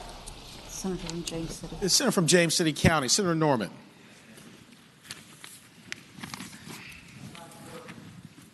On page 24 of the blue calendar. Yes, sir. Madam Clerk, Mr. President, I would now move that the Senate bills on the unfinished business on pages 24 through page 30 be placed in the block to accede to a request for a committee of conference. Any senator who does not want to accede to a committee of conference can remove the bill from the block after the clerk has read the number of that bill. Thank the senator. The question is, shall the Senate bills on the unfinished business section on pages 24 through 30 be placed in the block to accede to a request for a committee of conference, with the understanding that any senator desiring a bill be removed from the block will do so after the clerk has read the number of the bill. All in favor of the motion will say aye. Those opposed, no. The ayes have it. The motion is agreed to. The bills are before us in the block. Clerk will read the number of the bills. Senate Bill 1038, Senate Bill 1130, Senate Bill 1341, Senate Bill 1403, Senate Bill 1404, Senate Bill 1494, Senate Bill 1581, Senate Bill 1604, Senate Bill 1619, Senate Bill 1632, Senate Bill 1736, Senate Bill 1758, Senate Bill 1768, Senate Bill 1777. Question is, shall the Senate accede to the request for a committee of conference on the Senate bills in the block? All in favor of the motion will record their vote aye. Those opposed, no. Are the senators ready to vote? Have all the senators voted? Do any senator desire to change their vote? Clerk will close the roll. Ayes 39, noes 0. Ayes 39, noes 0. The Senate has acceded to the request for committees of conference. On Senate Bill 1038, conferees on the part of the Senate is named by the Chairman of Privileges and Elections, Senator Vogel, or Senators Peake, Suderline, and Spruill. Senate Bill 1130, conferees on the part of the Senate is named by the Chairman of Courts of Justice, Senator Obenshain, or Senators Locke, Carrico, and Suderline. On Senate Bill 1341, conferees on the part of the Senate is named by the Chairman of Transportation, Senator Carrico, or Senators Stewart, Chafin, and Obenshain. On Senate Bill 1403, conferees on the part of the Senate is named by the Chairman of Courts of Justice, Senator Obenshain, or Senators Peterson, Obenshain, and Stanley. On Senate Bill 1404, conferees on the part of the Senate is named by the Chairman of Courts of Justice, Senator Obenshain, or Senators Peterson, Obenshain, and Stanley. On Senate Bill 1494, conferees on the part of the Senate is named by the Chairman of General Laws and Technology, Senator Ruff, or Senators Edwards, Stuff, and Suderline. On Senate Bill 1581, conferees on the part of the Senate is named by the Chairman of General Laws and Technology, Senator Ruff, or Senators Suderline, Vogel, and Mason. On Senate Bill 1604, conferees on the part of the Senate is named by the Chair of Agriculture, Conservation, and Natural Resources, Senator Stewart, or Senators Stuff, Spruill, and Chafin. On Senate Bill 1619, conferees on the part of the Senate is named by the Chair of Courts of Justice, Senator Obenshain, or Senators Obenshain, Peterson, and Sturtevant. On Senate Bill 1632, conferees on the part of the Senate is named by the Chair of Education and Health, Senator Newman, or Senator Sturtevant, Edwards, and Peake. On Senate Bill 1736, conferees on the part of the Senate is named by the Chair of Courts of Justice, Senator Obenshain, or Senators Eben, Stewart, and Stanley. On Senate Bill 1758, conferees on the part of the Senate is named by the Chair of Courts of Justice, Senator Obenshain, or Senators Servell, Peake, and Stanley. On Senate Bill 1768, Conferees on the part of the Senate is named by the Chair of Transportation, Senator Carrico, Senator Stewart, Chafin, and Obenshain.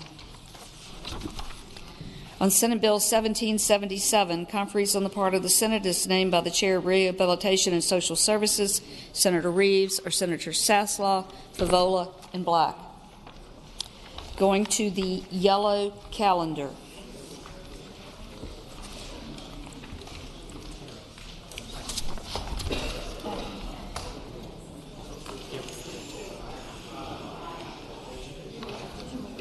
I don't have anything marked.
Senator from Bedford, Senator Newman. Mr. President, I move that we insist on our amendment and request a committee of conference. I thank the senator. Question is, shall the Senate insist on its amendment and request a committee of conference? All in favor of the motion will record their vote aye. Those opposed, no. Are the senators ready to vote? Have all the senators voted? Do any senators desire to change their vote? Clerk will close the roll. Ayes 39, no 0. Ayes 39, no 0. The Senate insists on its amendment and requests a committee of conference. House Bill 2609. Senator from Bedford, Senator Newman. Mr. President, I move that we insist on our amendment and request a committee of conference. Thank the senator. The question is, shall the Senate insist on its amendment and request a committee of conference? All in favor of the motion will record their vote aye. Those opposed, no. The senators ready to vote? Have all the senators voted? Do any senators desire to change their vote?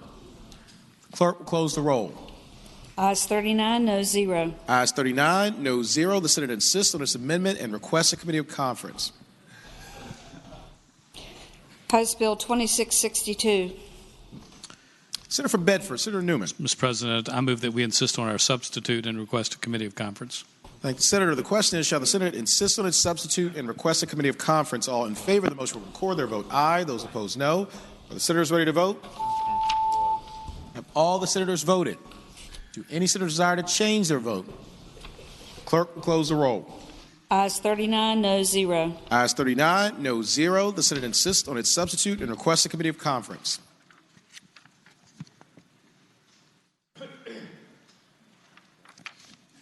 Senate will stand at ease.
Come to order. The senators will please take their seats.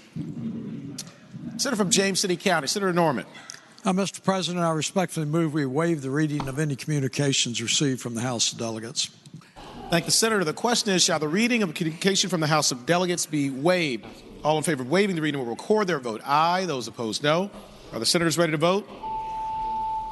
Have all the senators voted? Do any senators desire to change their vote? Clerk will close the roll. Ayes 34, noes 3. Ayes 34, noes 3. The reading of the communication from the House of Delegates is waived. Page 11 of your yellow calendar, Senate Bill 1418, the House insists and requests a committee of conference. Senator from Williamsburg, Senator Mason.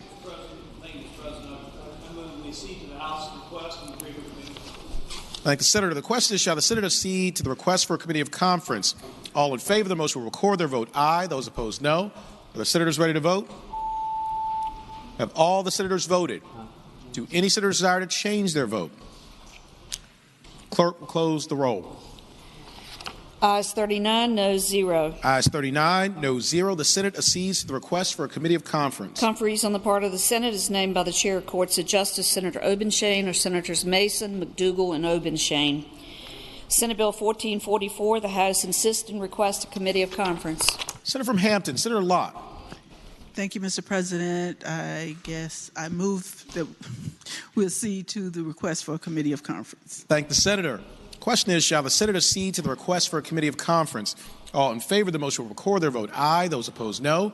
Are the senators ready to vote? Have all the senators voted? Do any senators desire to change their vote? Clerk will close the roll.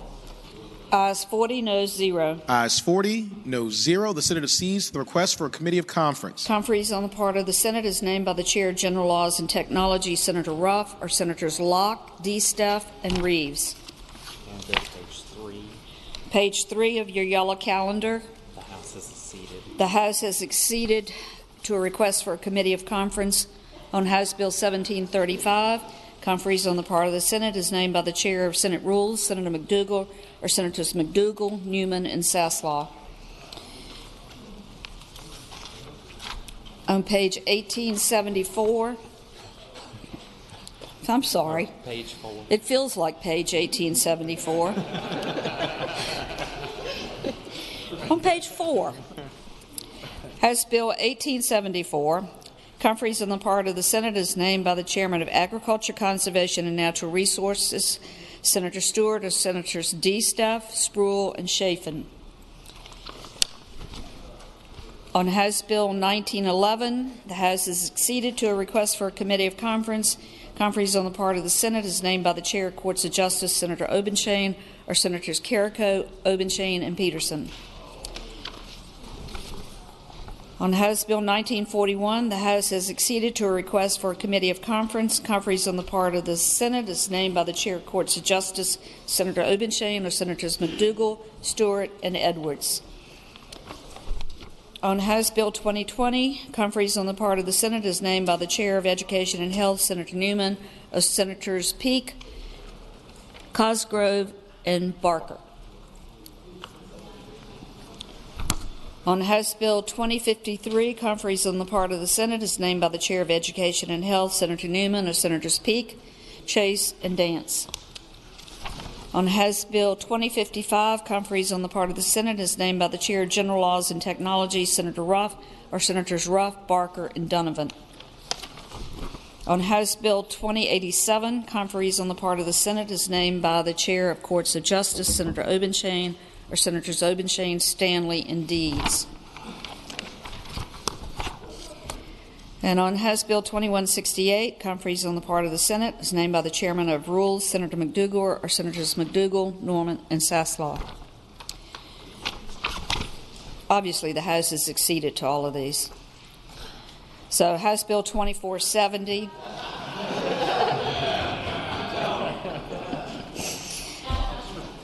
Conferees on the part of the Senate is named by the Chair of Courts of Justice, Senators Obenshain, Senator Obenshain, or Senators Obenshain, Stewart, and Howell. On House Bill 2586, conferees on the part of the Senate is named by the Chair of Courts of Justice, Senator Obenshain, are Senators Obenshain, Stewart, and Howell. On House Bill 2653, conferees on the part of the Senate is named by the co-chairs of Senate Finance, Senators Norman and Hanger, or Senators Norman, Howell, and Newman.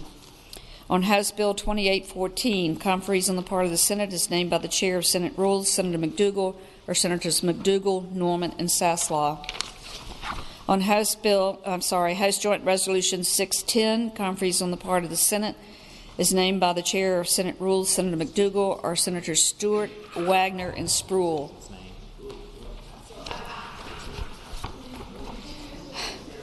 On House Joint Resolution 677, conferees on the part of the Senate is named by the chair of Senate Rules, Senator McDougal, or Senators McDougal, Obenshain, and Deeds. On House Joint Resolution 687, conferees on the part of the Senate is named by the chair of Senate Rules, Senator McDougal, or Senators Ruff, McDougal, and Deeds. We need this one signed, please. That's all. Is that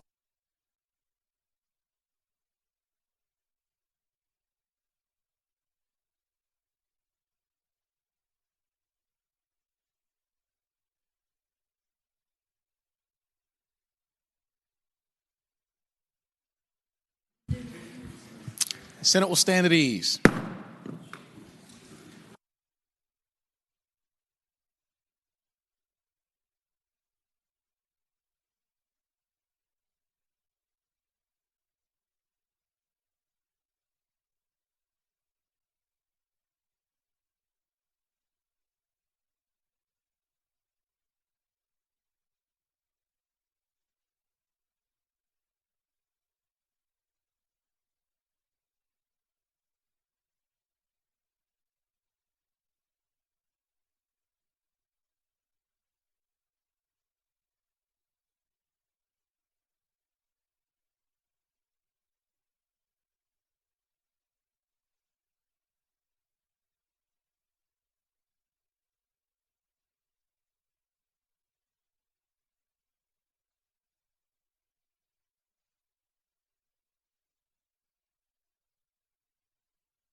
Just read what it says, that they acceded to those three, and here's their thing.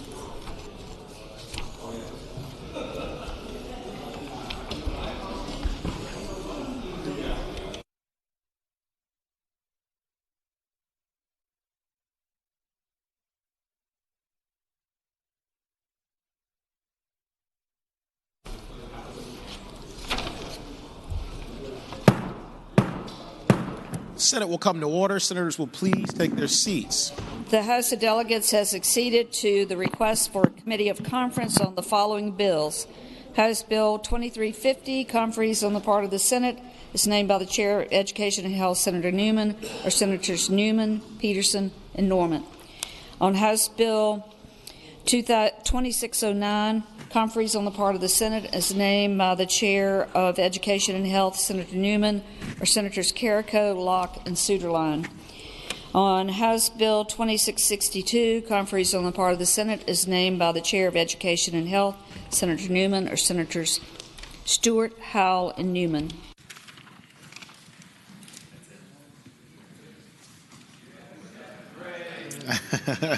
That is all. Senator from James City County, Senator Norman. Mr. President, does that mercifully and painfully complete the calendar? Madam Clerk?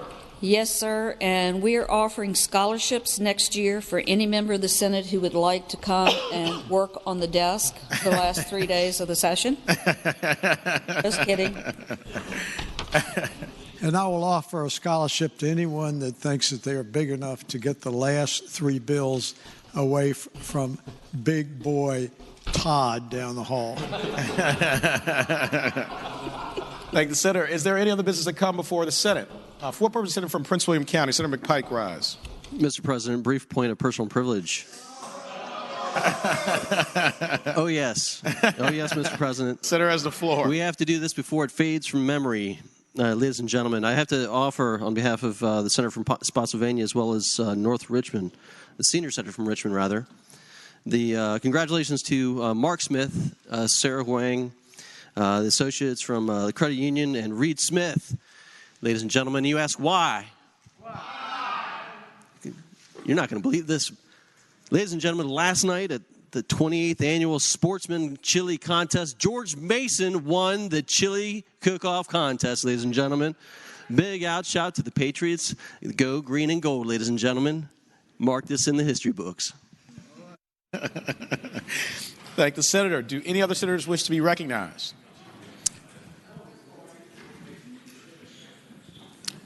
Senator from James City County, Senator Norman. No, I have a couple of announcements. The Republican caucus will meet 1/2 hour before session, Senate Room 2. Democratic caucus will meet 1/2 hour before session, Senate Room 1. We will go in at 10:30 tomorrow, and the Page graduation ceremony will be at 11. Thank you, Madam Clerk. Senator from James City County, Senator Norman. Thank you, Mr. President. I'll now respectfully ask that the Senate of Virginia adjourn until 10:30 a.m. tomorrow in the name of indigestion from chili. I thank the Senator. The question is, shall the Senate stand adjourned until 10:30 a.m. tomorrow? All in favor of the motion will say aye. Aye. Those opposed, no. The ayes have it. The Senate stands adjourned until 10:30 a.m. tomorrow.